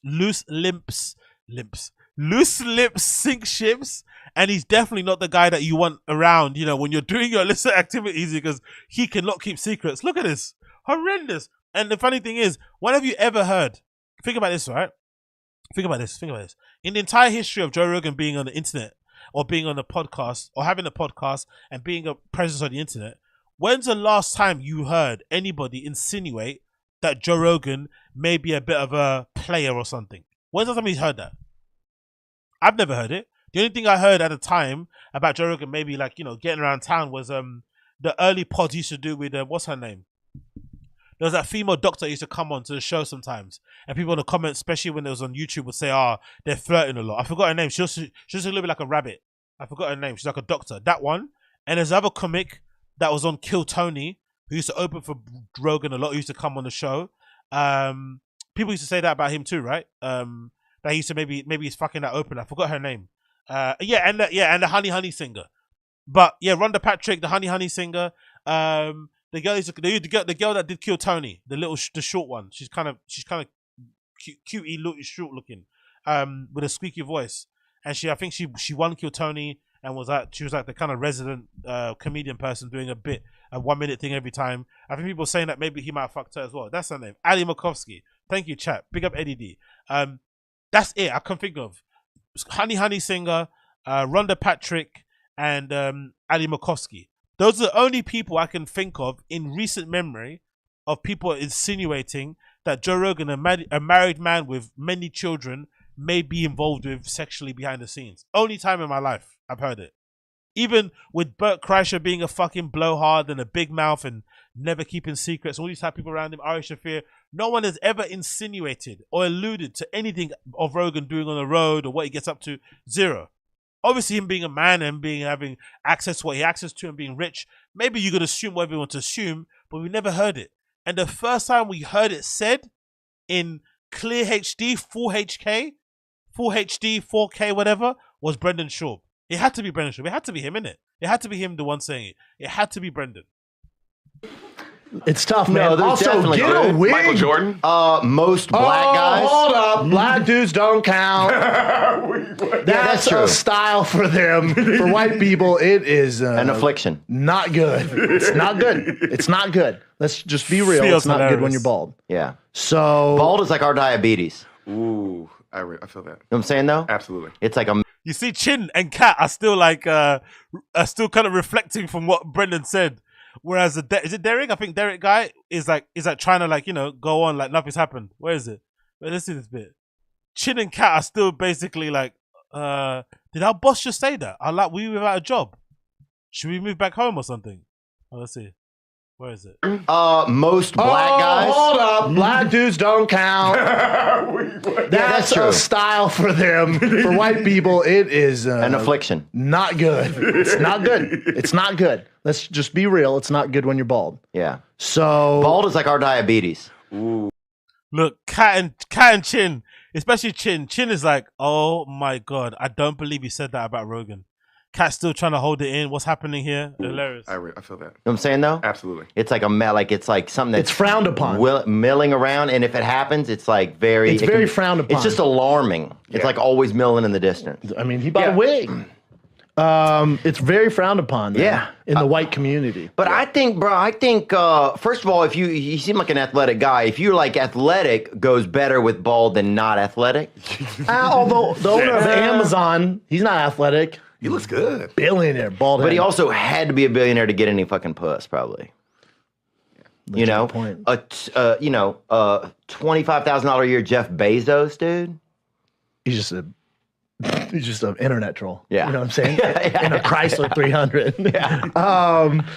Man, I'm not mad at the wig game these days. We go to a restaurant. This dude has a fantastic wig, and it's a way to get a conversation started. Yeah, and also here's one thing that I thought about. I've thought about coming out with some new wigs because it's also like a fad that's been gone for so long that it's almost due for a resurgence. You know, I was watching some crime show yesterday or something, and some lady had a wig, dude. And I was like, oh, hell yeah, bro. But listen, Yeah, Josie's right here. Josie Masters. Damn, alcohol ages you so bad. Look how much younger Brendan looks here. Yeah, I was one of the people, I guess maybe because of my excessive partying, because I saw the bad effects of drugs because I go out a lot and I see people that get on it a lot, especially some of my friends, unfortunately. But whatever it is. And I always used to think, oh, that's over. People are going overboard. Drugs don't, no, alcohol doesn't kill you, or alcohol doesn't hurt you as much as drugs does. But actually it does, especially if, you know, drugs you have to spend quite a bit of money to purchase them. Unless you're doing other shit. Alcohol is fairly cheap. Like, you know, by comparison. And it's obviously readily available. So you can only imagine the turn it's done. And imagine for Brendan too, the fucking weird thing as well. He's only been drinking heavily for what? The past 5 years or so? It's not like he has a whole entire, you know, history of drinking from when he was like in his teens to mid-20s. No, he's been an athlete most of his life. Maybe he did drink, I'm sure of it, but he's never been a heavy drinker as much as he's gotten now. He's actually way more into drinking than before. And look how quickly he's deteriorated over time. Like, you know what I mean? Crazy, man. Really, really bad. But also this, yeah, it's crazy. It's really alarming to see that. But most black girls wear wigs, and they're dope. Yeah, black girls wear wigs. Yeah, that's a good point. You'll see a black girl with a wig. Sexy. Oh, dude, I remember this one lady had a fucking champagne glass in it. You know? For sure. And it was like built into the style, you know? I saw one with Sirius Radio in her hair. Yeah. Also, yeah, that's what I'm saying. what's crazy? Dude, one lady had a router. I remember fucking picking up a signal. Wireless router. I've seen her around Santa Monica. Yeah, dude, yeah.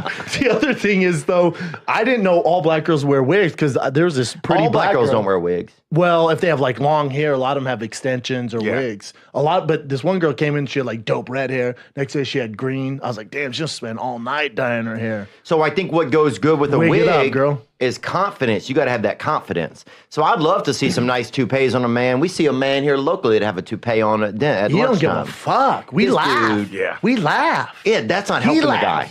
What? You can't tell the guy that we laugh, dude. That's not the part No, you no, tell I'm him. saying he laughs, we laugh, because he knows he's killing it.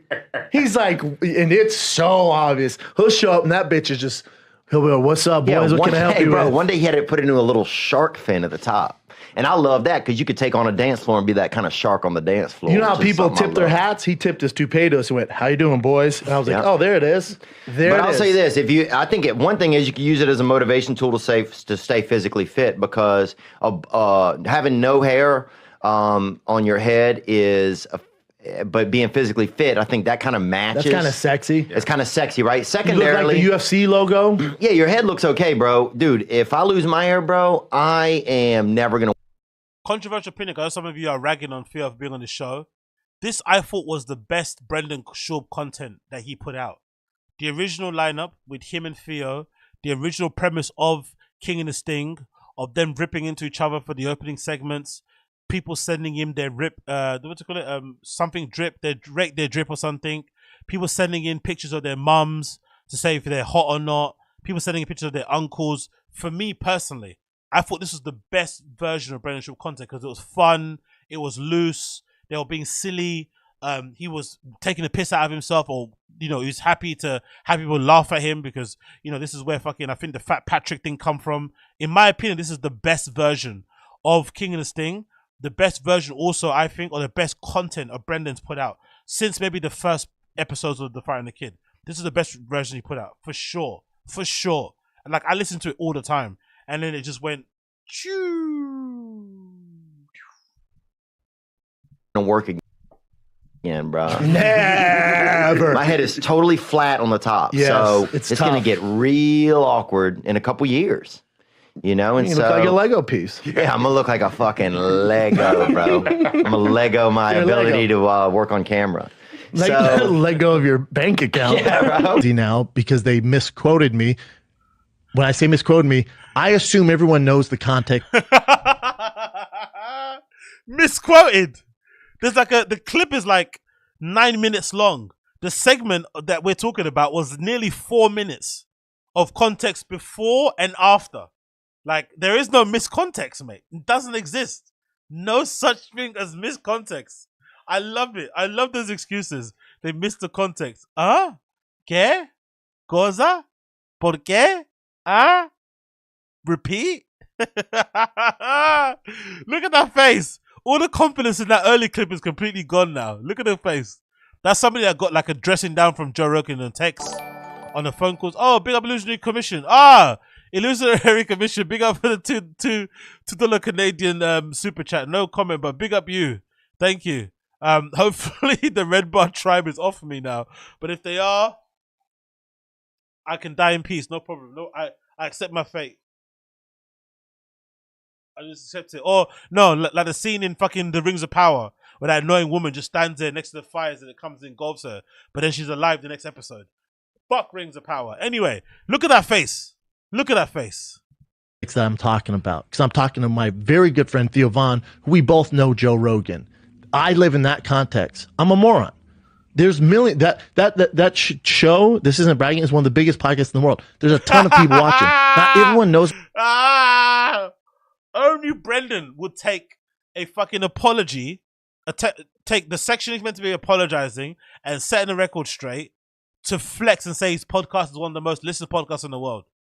This also maybe, if somebody told me, again, we'll never know this, but if someone told me after this show, Joe Rogan's wife was like, yeah, fuck Brendan Schaub. He's a douche.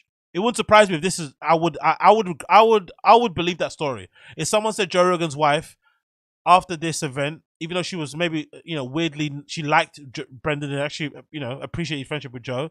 If she saw this and thought, you know what, fuck him, I wouldn't be surprised. My relationship with Joe. Not everyone assumes my relationship with Dana White or Theo. I have no idea.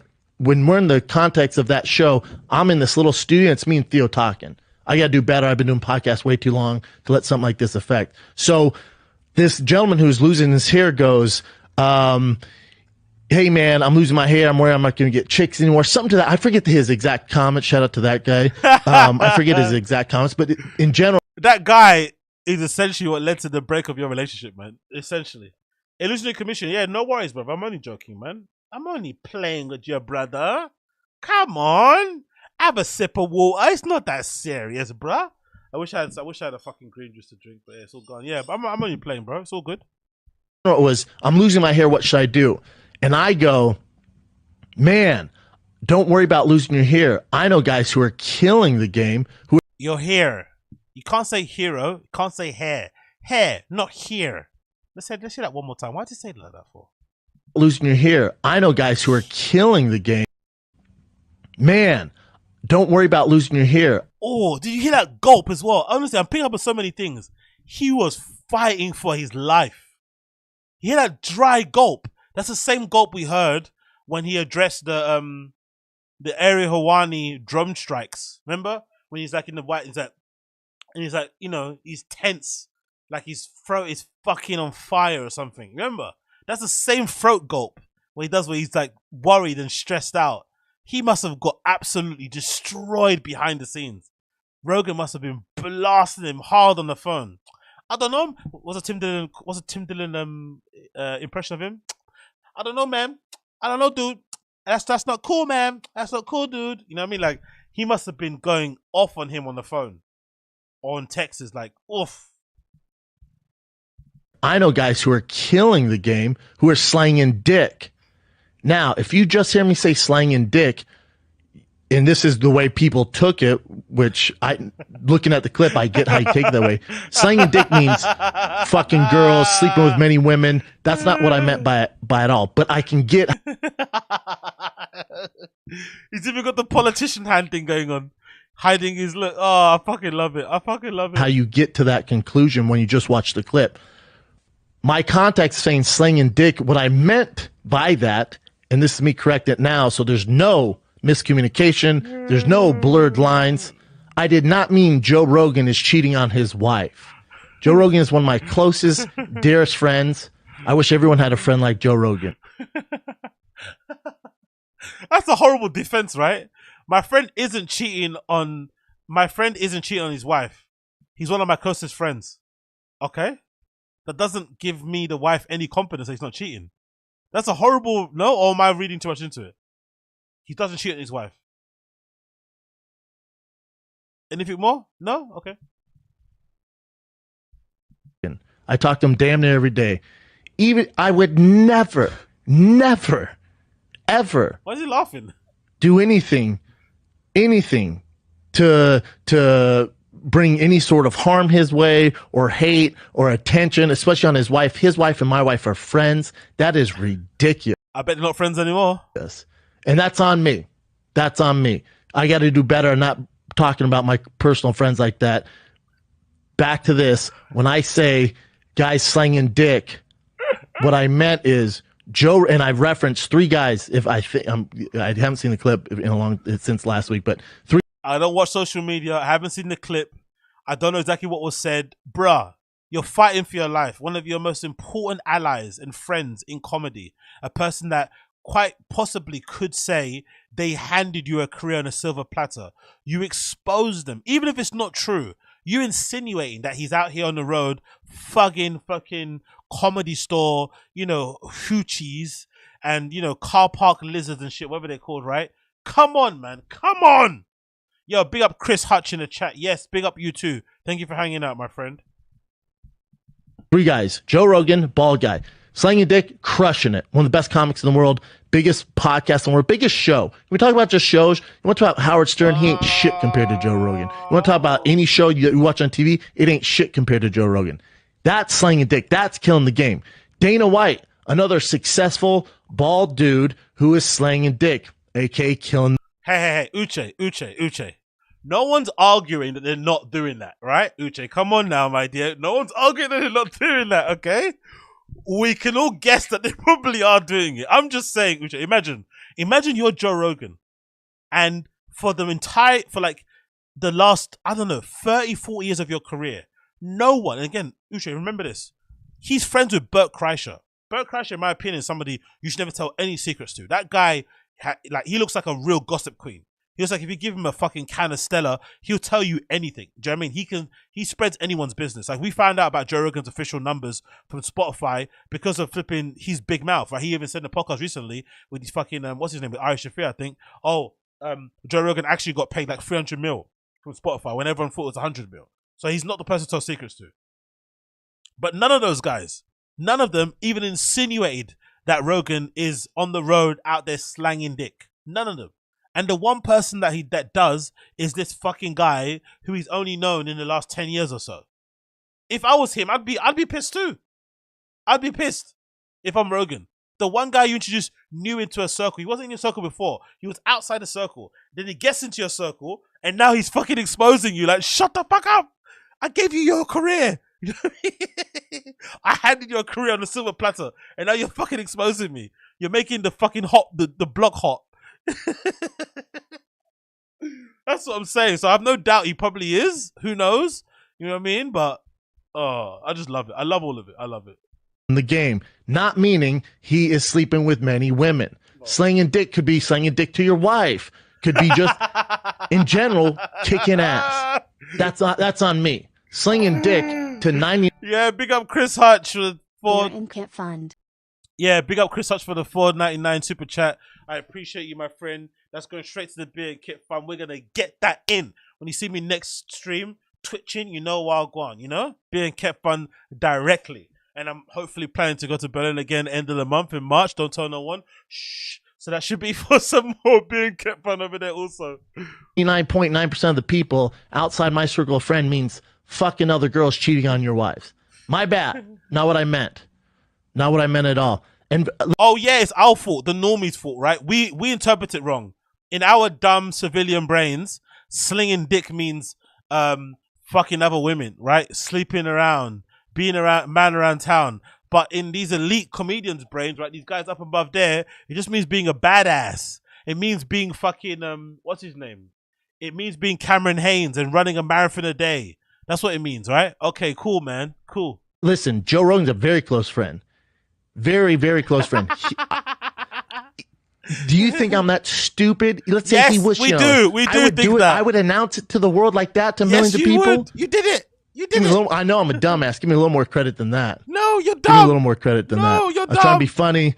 I fucked up. When it goes, You might be the dumbest person that has 2 degrees I've ever heard of in my entire life. The guy allegedly has 2 degrees, a double. I don't know how. Maybe it's a sports thing, but this guy has 2 degrees. You are dumb, sir. Please, your talent isn't smarts. Please, let's be real. to Dana White. Me and Dana haven't spoken years. I don't know him. I don't want to know him. We're not friends. I have no idea what he does in his off You suck him off still now, though, don't you? And he still dunks on you. time. He might live in Dubai with 7 wives for all I know. I have no idea what he's doing. Again, that goes back to my point of guys who are bald crushing it. All I see is him as far as a business crushing it. Sold for $1 billion, worth 400, doing his thing, jet setting, killing it. My other example was Jeff Bezos, who's one of the richest men in the world. Also slanging dick. Problem with Jeff Bezos. When you say slanging dick with Jeff Bezos, he did just get a divorce. He cheated on his wife, so that's a bad example. The example should have been not slanging dick. Hey, dude, you're going bald. Don't worry about not getting chicks. I know guys who are killing it in life, and if you kill in life, it usually attracts the other sex, man or woman. When you're being successful, that usually attracts people. That's what I meant. The 3 most successful bald guys I know. Yeah, exactly. Chilling guy. He never said Jeff Bezos. I think they brought it up as an example after the fact, but he never said Jeff Bezos. He said Dana White and Joe Rogan. And we know Dana White is known. You know, there's pictures of Dana White clearly, you know, in fucking, you know, going around with fucking women of the night. Like, Dana White gets around town. And for the time he's slapping his wife in nightclubs, do you know what I mean? That's another story for another day, but Jeff Bezos being the most rich. Dana White, Joe Rogan. That was the example. I knew I had to address this when I saw it on World Star. It's so silly to me, and I hate that I have to do. No, mate, you exposed one of the most famous men in the world for cheating on their wives on a podcast, mate, without encouragement. You didn't even edit the clip out. That's why it's on World Star, because one of the most famous men in pop culture, in podcasting, entertainment, literally, like I said, the male Oprah, you exposed him to the world. Even if it's not true, you basically put smut on his name. That's why you have to address it. Of course you have to address it. What are you talking about? Like, he's rolling his eyes if like we made more out of it than anything it was. You said it. Do this, but when you know it gets to my friend Joe Rogan, he's like, I had no idea. I tell you guys, I don't read comments. I really don't see a ton of stuff out there. I have people deal with a lot of stuff for me in regards to social media. YouTube, I've never seen a comment. I've never seen. I don't look at. Maybe read the comments, mate. That might help you, honestly. Maybe read the comments, brother. That might actually help you. Numbers, I don't look at any of that stuff. I have people that do that. I look at news on there. So this got brought to my attention when it hit World Star, and my brother goes, dude, check this bullshit out. I'm like, oh my God. And then he gets to Rogan. Then we talk about it. I'm like, oh, this is ridiculous. That's not what I meant at all. I'm a dumbass. Yeah, I mean, Uja said I did the backdrop. Yeah, this is the backdrop sponsored by Showtime. This is Showtime money. Look at the angles. You got 2 angles, right? You got this angle, that angle. Look at the quality of the picture. Even through my rubbish bit rate and my rubbish Wi-Fi connection and my rubbish computer, look how much better this looks. The quality of it, the color balancing, the lighting, everything is sublime. The microphone, the audio is. This is Showtime money. When Showtime was giving him a check to run this thing, look what they did. Like, beautiful, beautiful. Well done. And he absolutely fucked it by just phoning in the show, not taking any real ownership of it, not doing no research, just kind of doing the bare minimum, and he basically got killed for it, innit? Do you know what I mean? But yeah, I find this hilarious, man. What absolutely brilliant time in history. Honestly, I absolutely love everything about it. I really do. I honestly love it, man. But yeah, let's go to the DSP I want to talk about. What is the DSP? Sorry, my bad. What's the DSP stuff? So, DSP. At the moment, what's his current thing going on? Oh, the current thing going on with DSP is that he is meant to be having some interview with some guy called Stuttering Steve or Stuttering Tom. I don't know, one of these guys.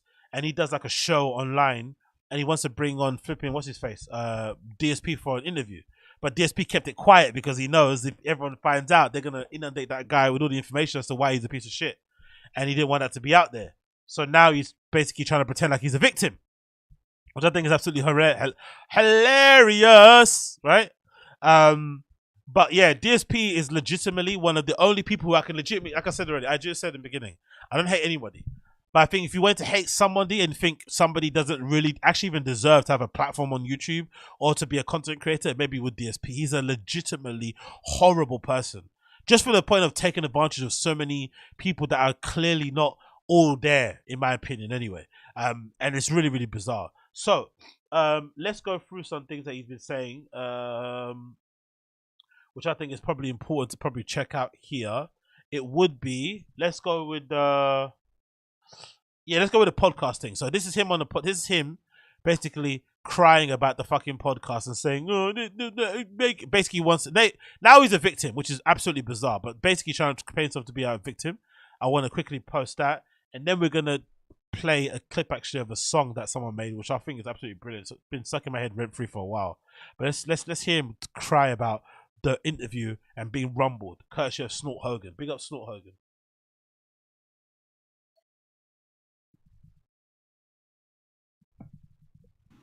All right, we're going to have shout-outs. We got some good contributions here today. Thank you guys to those who contributed. Remember, that's at the end of the show. However, now it is time to talk basically about something that has come together out of nowhere. It never really... You know what? Yeah, quite saying here, he's the only one. He's one of the few that has to beg for donations. You know what? It is a bit me. I've got to a point with DSP. Well, I don't really even care. The begging for donation doesn't really annoy me as much as it did in the beginning. It doesn't really annoy me as much as it did in the beginning. It really doesn't annoy me. And it still annoys me. Don't get me wrong. Especially when you find out he makes like 100,000 plus off of it. It's fucking insane. Especially as he puts absolutely no effort into anything that he does. He's not willing to try things new. He's not willing to fucking consider his fans' ideas and shit. He does always a low hanging fruit, the easiest thing, all that stuff. The thing that really annoys me mostly about him is just the lying, especially to his fans. The lying to his fans is the one that really bugs me the most. Because if his fans want to give him money, fair enough, but he lies about where the money goes in terms of bills and backs pays, all this sort of stupidness, when all the money is going to fucking WWE Championship. Like, he's blowing it all on gambling. And essentially all the money troubles that he has are basically self-inflicted because he has an issue with alcohol, clearly, with buying superfluous nonsense things, like all the junk behind him, like ordering fucking DoorDash every day. This man orders fucking toast. Are you hearing this?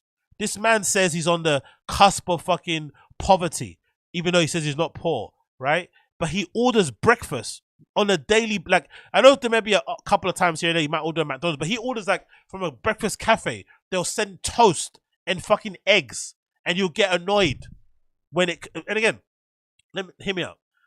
There are times in your life where you do those things. I remember in the heat of the pandemic, I was one of the people who blew up in fucking weight because for the most part, it was probably the only time during lockdown where I started to order on Uber Eats and fucking, we got Deliveroo here 2 times a day, sometimes 3 times a day. That's how I blew up and got really fat during the pandemic, because I started to fucking eat loads. The gym was closed and it was awful.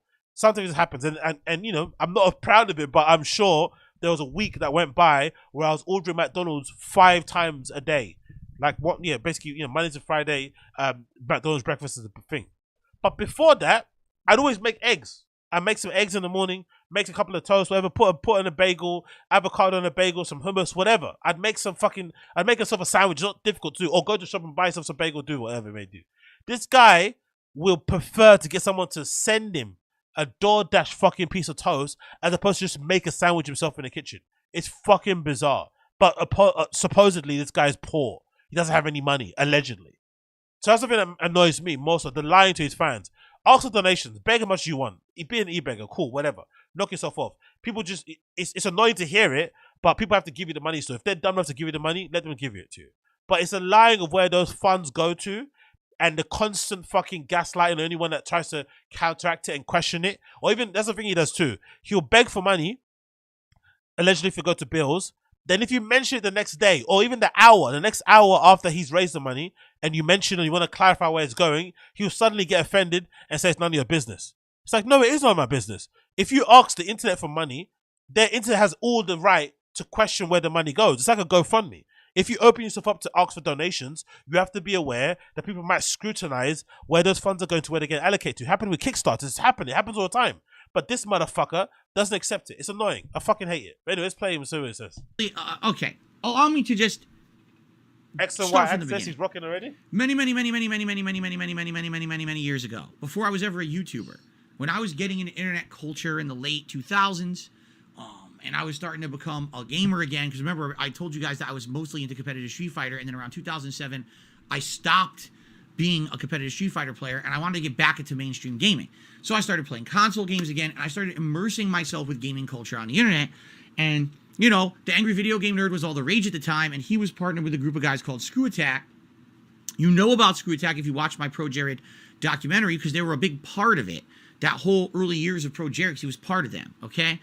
So back then, they were a major gaming site on the internet, and I hung out with the guys from Screw Attack. I actually went to MagFest 2007 before I was ever a YouTuber, and I hung out with these guys the whole time, and, you know, played games with them, did video skits with them. I actually was on a rock band panel as a judge for people doing rock band. Illusionary Commission said, Illusionary Commission, where are your donos going? I go, you see it down below. Alcohol and drugs. I don't hide where my money goes to. I'm not telling you anything else. That's it.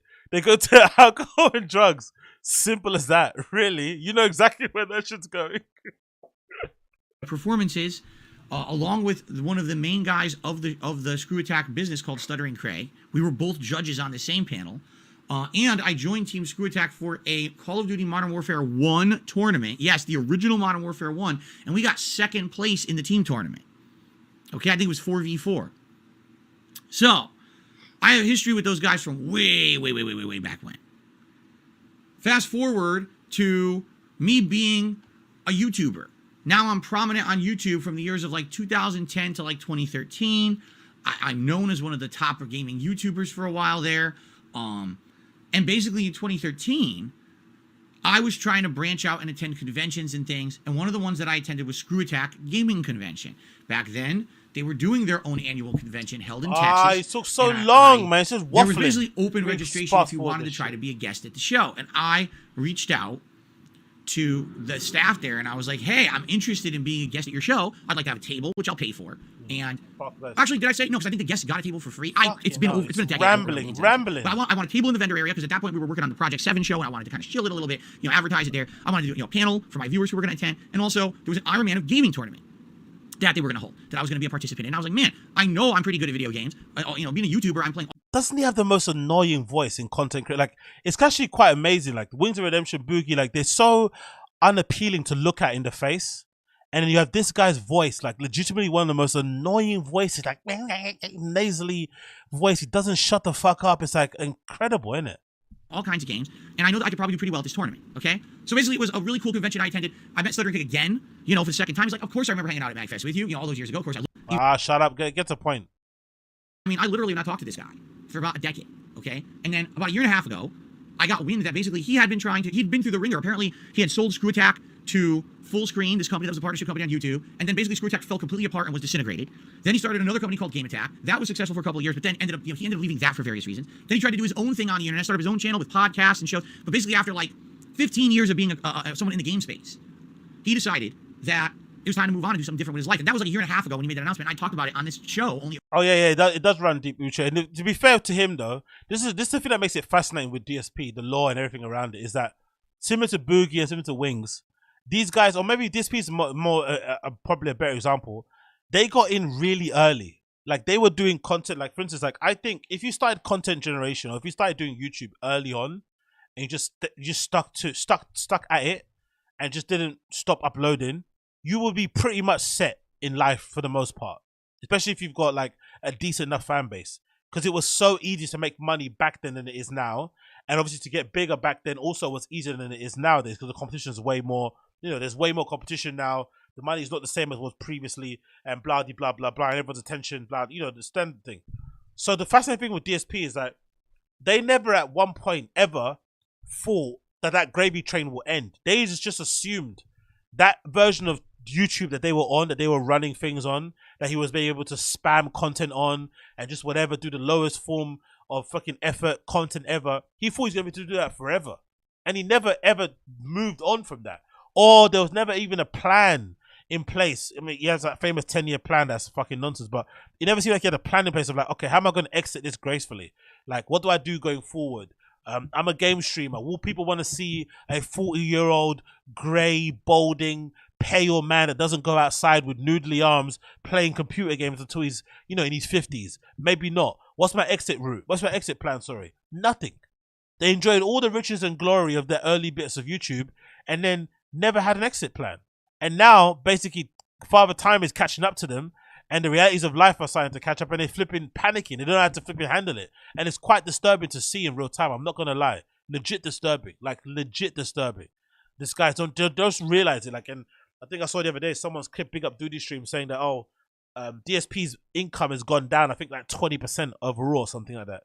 So clearly there's been a shift in this. Of course, self-inflicted, but it's like, God almighty, man. You got in when it was good early.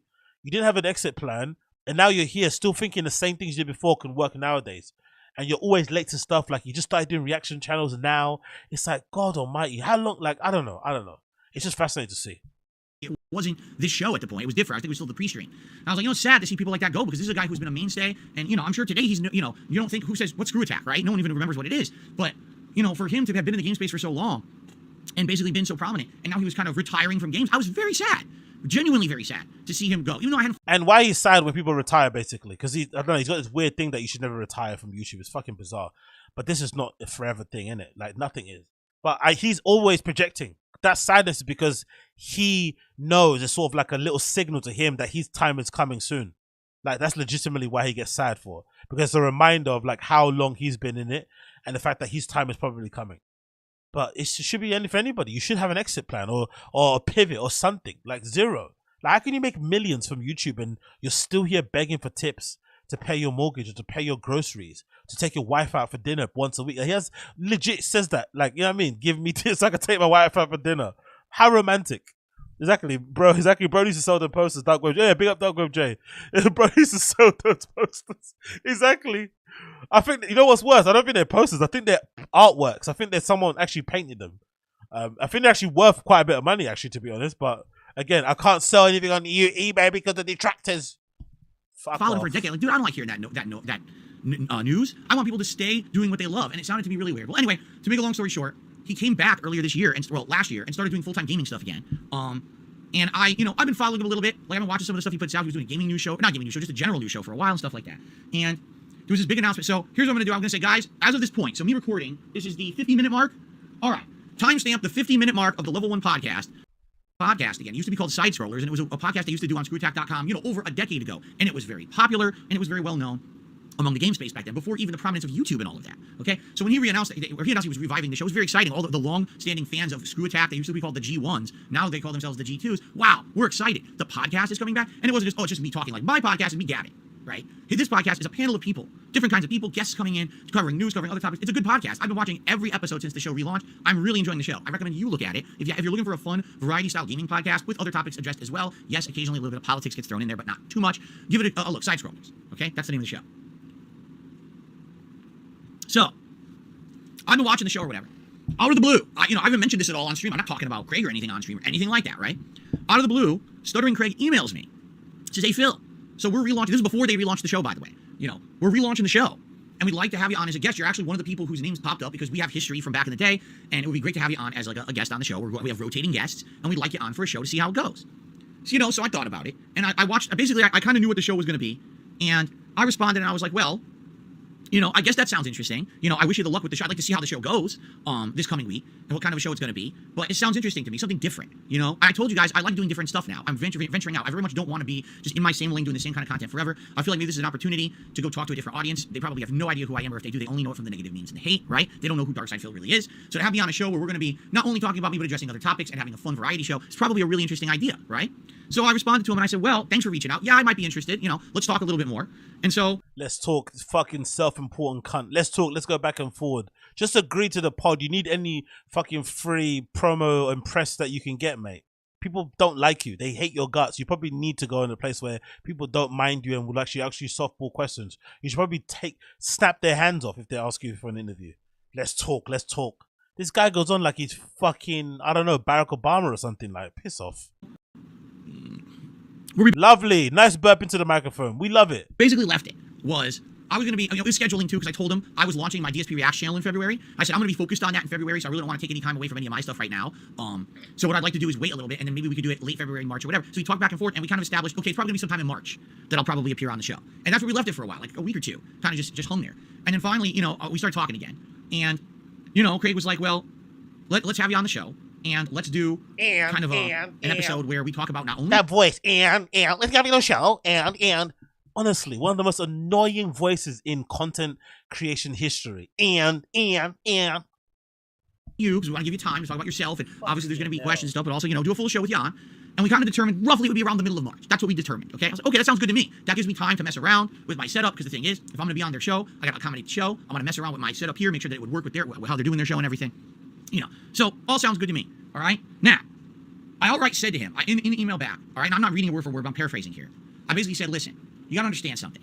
I have a giant hate mob following me around the internet. So if I appear on your show, there's going to be drama. I say, you might not even want, I said, to my audience, my plan is, I don't even want to really promote it. I would rather have it be like a surprise. Of course you want to promote it, so you don't want to... Go watch me on the show right now, it's live. And then if you go check out the show and watch it on demand after, this would prevent any kind of hateful drama or build-up around the show, because it would be kind of a surprise appearance, and that way it would avoid the nonsense. There'd be no harassment of anyone or anything, right? So that's how I was talking about it, going along with it, all right? But, I guess, they wanted to do however they want to do it. It's their show, they can do whatever they want. And, unbeknownst to me, earlier this week, I guess, since they were starting March, what is it? Today's March 3rd, so 2 days ago. They announced that, hey, a potential guest on the show for this month is going to be DARKSYDEPHIL. And when they said that, it took a little while, but you know how the internet is. It took, a little bit, but the word started to spread. Like, what? Oh, what? He's going to be on the show. Now, here's the thing, and this is what these guys didn't know. And this is what I feel like I should fully disclose to the internet. For full tell us, come on, tell us. I feel like they're getting burnt here.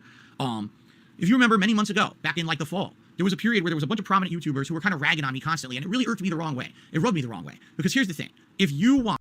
Shut up. Anyway, you get the point. DSP is a piece of shit. He's a wanker. But the most thing I wanted to talk about as well was this.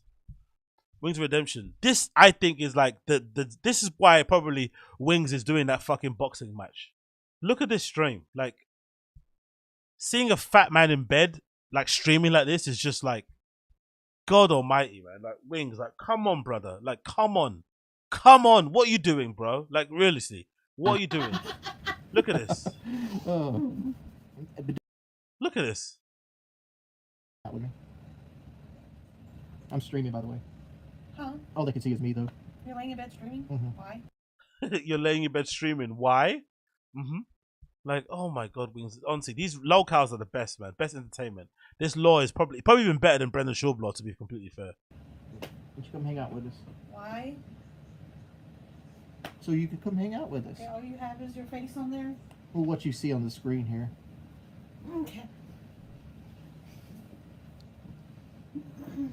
Yeah, he's a gamer too. Wings Redemption, a legendary Call of Duty gamer who, used to scream and shout at people online a lot.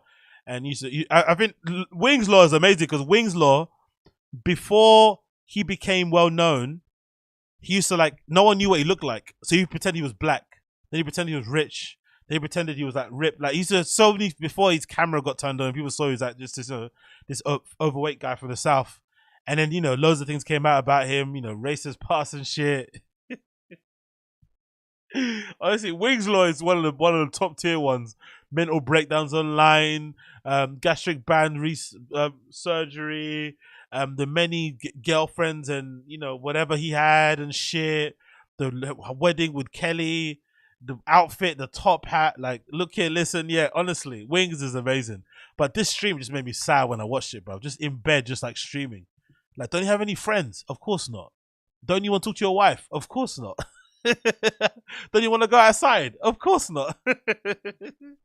So he lays there on a bed, this is why he would never get a job, by the way. He loves the attention. Like, all locals secretly love the attention. Even DSP. Turning it on. Especially DSP. I mean, baby, could we be in the lazier streaming? I just felt like turning it on. Like, this is not the stream for the day. Oh, my life's good, man.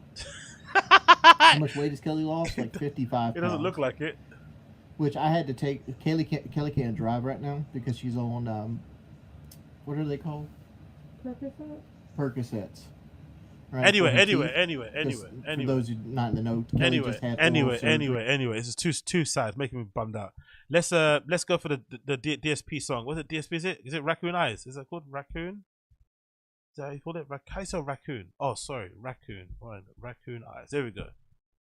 Big up Meerkat as well for putting together. This is one of my best. This is the best detractor song ever about DSP. This song is so banging. So banging, so sick. Yeah, I can't believe I said that. This song is sick. Big up Meerkat.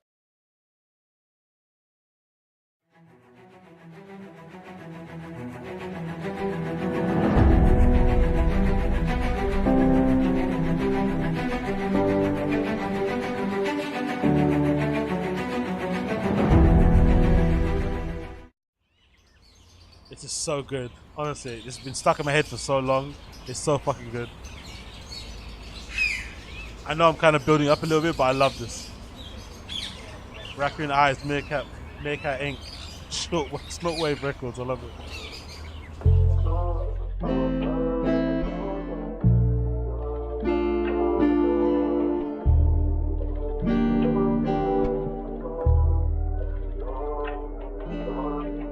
This one goes out to the one and only, the big cat, the fat cat. Big ups. You.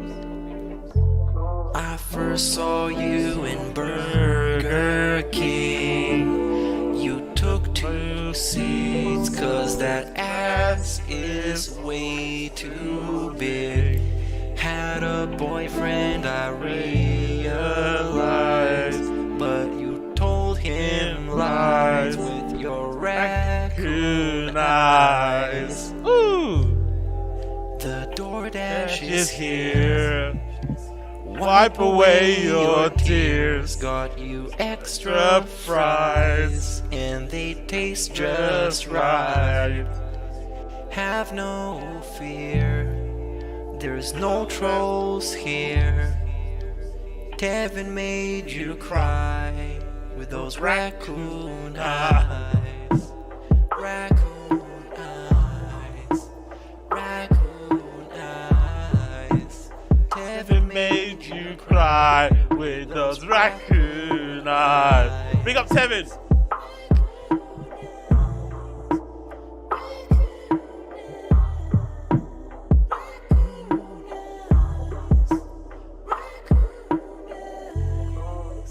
Take you power walking on the beach, feasting on some sushi like you were a queen. Let me run some errands while you sleep. WWE Champions time! I can watch you play Skyrim all day this week. Have no fear, there's no trolls here. Kevin made you cry with those raccoon eyes. Raccoon eyes. The detail is so good, man. Look at this. The cat, she cried. Hoover's broken, yeah. The law is so good.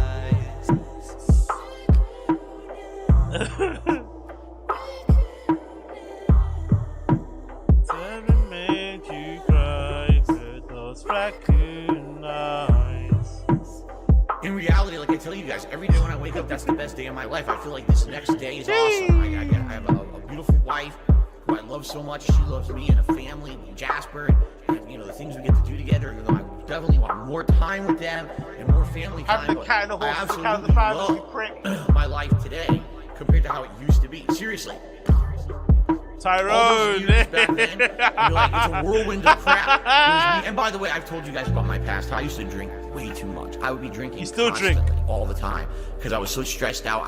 Honestly, when I started with this whole thing, I was depressed many years ago, you know, a decade ago. I didn't like my life or anything. basically liquor was the way to kind of get through that. You know, it was, oh, I hate my life, I hate who I am, so let me just drink it all away and just keep pumping out fucking YouTube videos. I don't have to do that shit anymore. Tyrone, you know, I'm happy with who I am.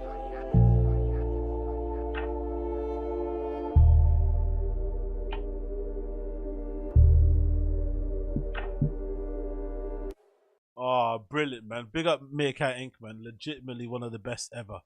Then quickly move on to this one. Because I might have some, before I leave, this is the last thing. I've just seen this actually. I might have I might have a different perspective than some of you guys on here. But before I leave, have you guys seen this? Yeah, that song's banging. Honestly, I love it. Have you guys seen this? The stuff happening with fucking Tom Segura and the washcloths.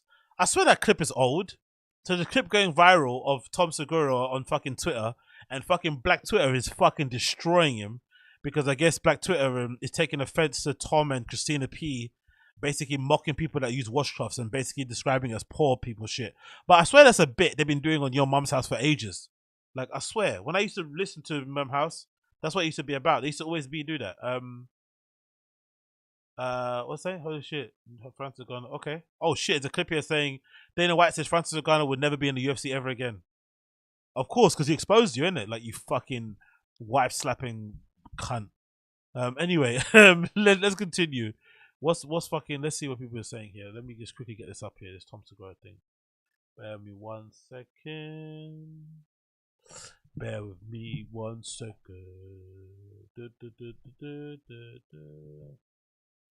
Bear with me 1 second while I get the tweet up that I'm talking about regarding Tom Segura. We were saying, I thought washcloths are a white people thing. No, lols. Imagine white people using washcloths. Imagine white people showering. Ha ha ha.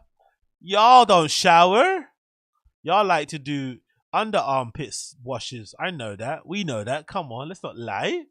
But yeah, they're getting counsels for it, and I don't understand why, because I swear this is old. I swear this is something they spoke about for ages. But anyway, let's play it regardless, because I want to see what you guys think. Because me personally, me not care. Me not care what these guys say about washcloths, because I use my loofah and my washcloths all the time. Let's hear this. Let's hear. Wait 1 second. So this is a clip here. It's taken from some person called Stop Slouching. I guess he uploaded it. Maybe you saw it recently in the clip, and he's sharing it online. And this is Christina P. Oh, what have you said? Billy Bats donate $7 for super chat. Big up Billy Bats. No comment on there, but big up Billy Bats regardless, man. Thank you for the super chat, my friend. Big up Billy Bats. Thank you for the love. Oh, here's your commission back again. $2 super chat. What are you saying? Merkel getting kicked out cottage? No opinion, my friend. I've not really seen it. I've not really read on it. I'm not gonna lie. I've not really been following it. I don't really have much of an opinion with Merkel and fucking what you got, Megan. Or what are you saying? How does Brendan call it? What did he say? Mark Kelly. What did Brendan Shaw? What did Brendan Shaw call fucking thingy? What do you call her? Mark Kelly or Mark? I don't know. Whatever. Brendan Shaw fucked up her name so bad I can't even remember it. But I don't have much of an opinion about Meghan Markle and Prince Harry, to be fair. Everyone's opinion about them are the same thing. She's maybe exploiting him. He maybe is a bit slow. But recent events, I can tell why Prince William pushed him and broke his chain. Whatever that story is about him pushing and breaking his chain, I get it, Prince William. Harry seems a bit annoying, but I don't have much opinion about them apart from that, to be fair. It's not really something I care pay much attention to. But anyway, going back to this one, but big up both of you still. Billy Bats for $7 and Illusionary Commission for the $2 super chat. I appreciate both of you. This is the clip with Tom and them talking about the washcloths. Let's see what they say. I agree. I think the washcloth is a poor person thing. Because I've only met poors who use them. I've never met. Wait, but is it also European? Because I have European friends that do it as well. You know what's funny? I love the fact that for whatever reason, black people in America or black Twitter have taken poors to mean like black people. That probably says more about you than them, to be fair. Because they're just saying poor people.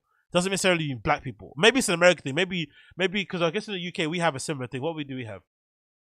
Yeah, in England we have like people sometimes say urban as like a code to say black, right? They sometimes say that, like urban. It could be a little bit dog whistly, right? They're trying to be racist without being racist, or they'll say the brothers and sisters. Some people say that. I've heard some people say that in the UK, or like color. Color's not really, color's obviously racist, but what else can I think of? Maybe that's the thing in America. Maybe when Americans hear poor, they think of like black and brown people. So immediately it's racist. Maybe.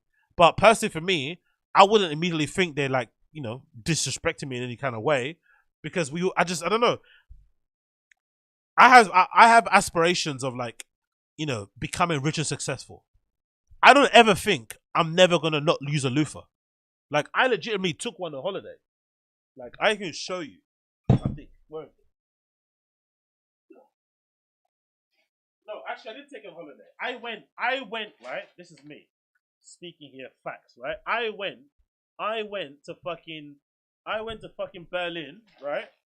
And I went to a shop in Berlin called Rossmann. It's like their version of it. It's like a CVS in Berlin. It's called a Rothman or Rossmann, and they sell shit, you know, wherever you can buy like, you know, stuff to like wash yourself with. And the first thing I bought when I landed in Berlin was, yeah, you see that, right? The first thing I bought was that. It's covered in, because the bottle opened, so it's covered in shit. The second thing I bought was this, right? And then the third thing I bought was that. That's what I bought. One of the first things I bought when I landed in Berlin was this. So it's no offense to me. I use this shit. I scrub my balls with this shit. Do you know what I mean? Like I want to be clean. I don't take no chances. It is what it is. Maybe it's a cultural thing. Maybe us blacks and poors do it more. But I don't know. I don't take it as offense. I use that shit for real. I can't imagine lavering myself in the shower with just my hands and then washing myself off. That's insane. Even when I'm washing my hands, like I was doing, you remember COVID washing? Remember COVID? When COVID happened, there was a protocol about how to wash your hands, and you had to wash your hands like that. You had to like do this, scratch it here, do it on the in-between and shit, right? There's a protocol to wash your hands properly. I've been doing that for ages. But that scratch is important to get some of the fucking gunk off of your palms and shit. It's important. Same my tongue. I scrape my tongue all the time. I have like a tongue scraper in my bathroom. It's like a thing like that. It's like a metal bar. It's like that, and it's like flat, and you can scrape your tongue. I do that all the time. That's not like a poor thing. I just want to make sure my breath doesn't kick and my body doesn't smell. Do you know what I mean? Like that's the only thing. I don't think it's bad about that. I don't think that's a poor thing, but I think even if I'm rich, when I'm rich and successful, I'm not gonna not stop using a loofah. Like I don't get it. But anyway, the people just took this as an offense. Like they're actually, you know, trying to destroy the black person out there. I don't particularly understand it. But anyway, let's play it again. Let's see what they're saying here, because immediately black people on Twitter were so angry. Oh, let's go back here. Let's do it. Come on. I agree. I think the washcloth is a poor person thing. Because I've only met poors who use them. I've never met. Wait, but is it also European? Because I have European friends that do it as well. Maybe they're poor. I don't know. I don't know. No. To be fair, a washcloth and a loofah is different. If I'm sure, a washcloth is basically using the same idea, but a washcloth you use and then you kind of, you know, it's basically like a mini towel in a way, a little bit. It's not really the same as a loofah. A loofah is different. A loofah is meant to be like, it's like plasticky material with a mesh in it. But a washcloth is basically just like a smaller version of a hand towel. Or maybe sometimes they'll cut a hand towel in half and you'll use that to kind of rub your body. Do you know what I mean? To kind of bath with in a little bit sometimes. And then you sometimes rinse that and leave it. Or you use, I have another thing also that I'll show you. Honestly, don't play with me when it comes to this shit.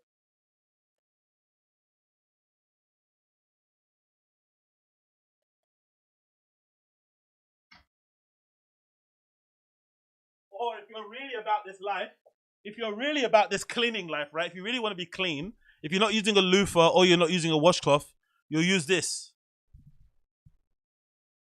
Have you seen this? One of these things, these brushes. I got one of these as well, but I don't use this too often. But it's got a brush here, so you can kind of get your back and shit. But you can use that as well.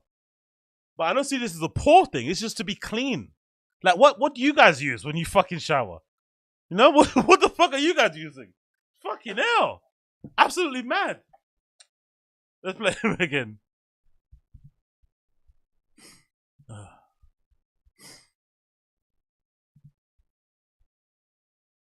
But we never did in my house. There was no time for that. I know.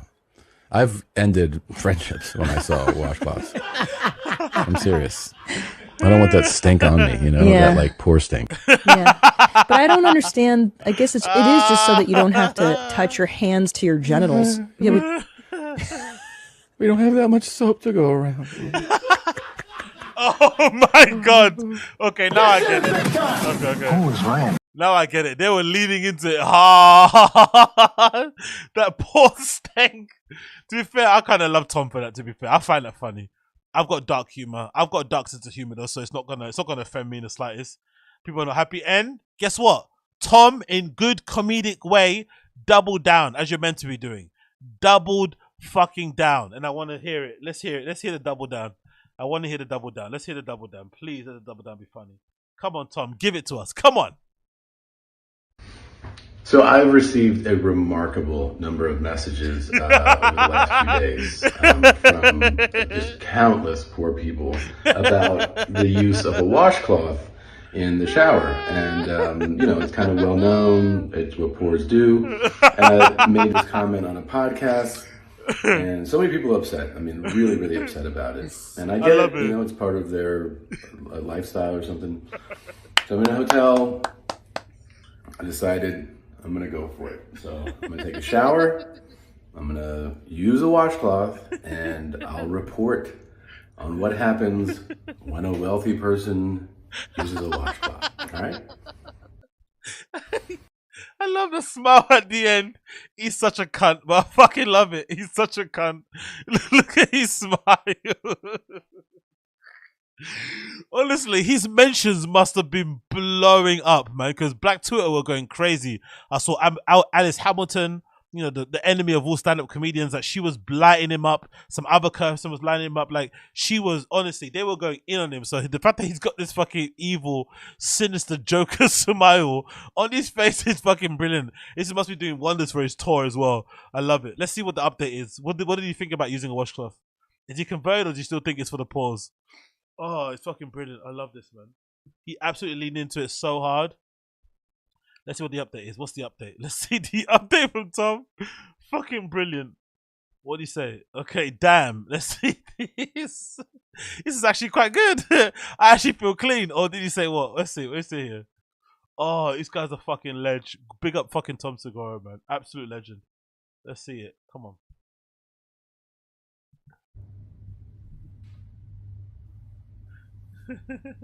Oh, what's that? Was that Brad? What is that? What?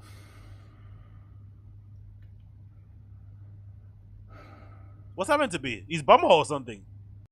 Okay, maybe that's why you don't want to use a white one. I don't want to see a replay of that again, to be honest. But Tom's looking tight, innit? Like tight. He's got a jawline, rat head. Big up the weight loss gang. But yeah, I don't see an issue with it personally. Everyone's got their practices, what they do. Personally, I can't imagine getting into a shower and lathering myself with my bare hands. You guys are psychos. If you think I'm crazy for using a fucking brush, right, or a fucking loofah like this, I think you're also crazy for putting your hands out like that and wiping soap. Like, you're wasting so much shower gel and shit. Like, where's that going? It's just like on your skin and doing what? Like, what's that doing? Like, if someone put a marker on your hand and you put soap into that, would it come off just by doing this? You need some sort of friction, some sort of brush to get it off with, yeah? It's fucking bizarre. I don't get it personally. Just using your hands, it's just bizarre to me. But everyone's got their things. I don't think it's a poor thing at all. I just think it's different. Maybe it's a cultural thing. But I do find it funny that for whatever reason, the black population in America immediately took offense to it as if it means like he's talking about black people. That says more about you than him, to be completely honest, because I think being clean should be a universal. Do you know what I mean? Like, trying to be cleanly and trying to look after your hygiene overall should be universal. If anything, we should be looking down on people who don't use fucking loofahs and brushes and shit. But hey, we're not there in culture, innit? We're not there in culture. But yeah, what can we do? I think that's it actually for the Action Thinking show. It's quite late here. It's actually 6. So I'm going to bounce and leave you guys. But obviously it's a weekend, so most of us haven't got much to do for the following. But I hope you guys all have a splendid going forward day. Actually, one thing I'm going to say. You know what I might do? I was thinking, because I remember someone telling me in the chat, someone telling me in the Discord, actually join Discord if you're on Discord. Someone told me in the Discord that you can't criticize specials or comedians in general unless you watch them. And I can be honest, I don't really watch too many. So I was thinking on this stream, I might start watching 4 episodes of The Fighter and the Kid and doing play-by-plays. I know that's gonna be brutal, and it's gonna hurt, it's gonna be boring, it's gonna make my eyes bleed. But that might be a thing because, you know, if you're going to be ragging and dunking on these guys and laughing at them, you at least have to listen to them in context, in full, and hear the entire thing. And I think I might start doing it going forward. So I don't know if it's a good idea or not, but I think I might have to give that a go because that's stuck in my head what that person said to me in the Discord. Like, you can't talk about it without listening to it. So I think I might have to start watching it again for the benefit of the stream only. So I'm going to sacrifice myself and my fucking heart and my head and everything for it. But yeah, I used to watch a lot of stand-up too, especially, but I kind of got off him, especially once the guys started to get annoying on the fucking pods and shit. But yeah, I might have to start doing that going forward. I think so. That's the plan. So that may be the new addition to my bits of content on here. But yeah, apart from that, thanks again for tuning in, everybody. It's been a pleasure to have your company, as per usual. It's been a fucking honor. As per usual, if you can help me out and smash the like button for me, that'd be greatly appreciated. It's just a little button underneath the fucking, you know, the video. Nothing too difficult in that regard. If you'd like it, of course. If not, I understand it also. And I'll see you guys again in the next episode, isn't it? I'll see you again in the next episode of the stream. I'll be back again very, very soon. Take care for now. Be safe, everyone, and peace out.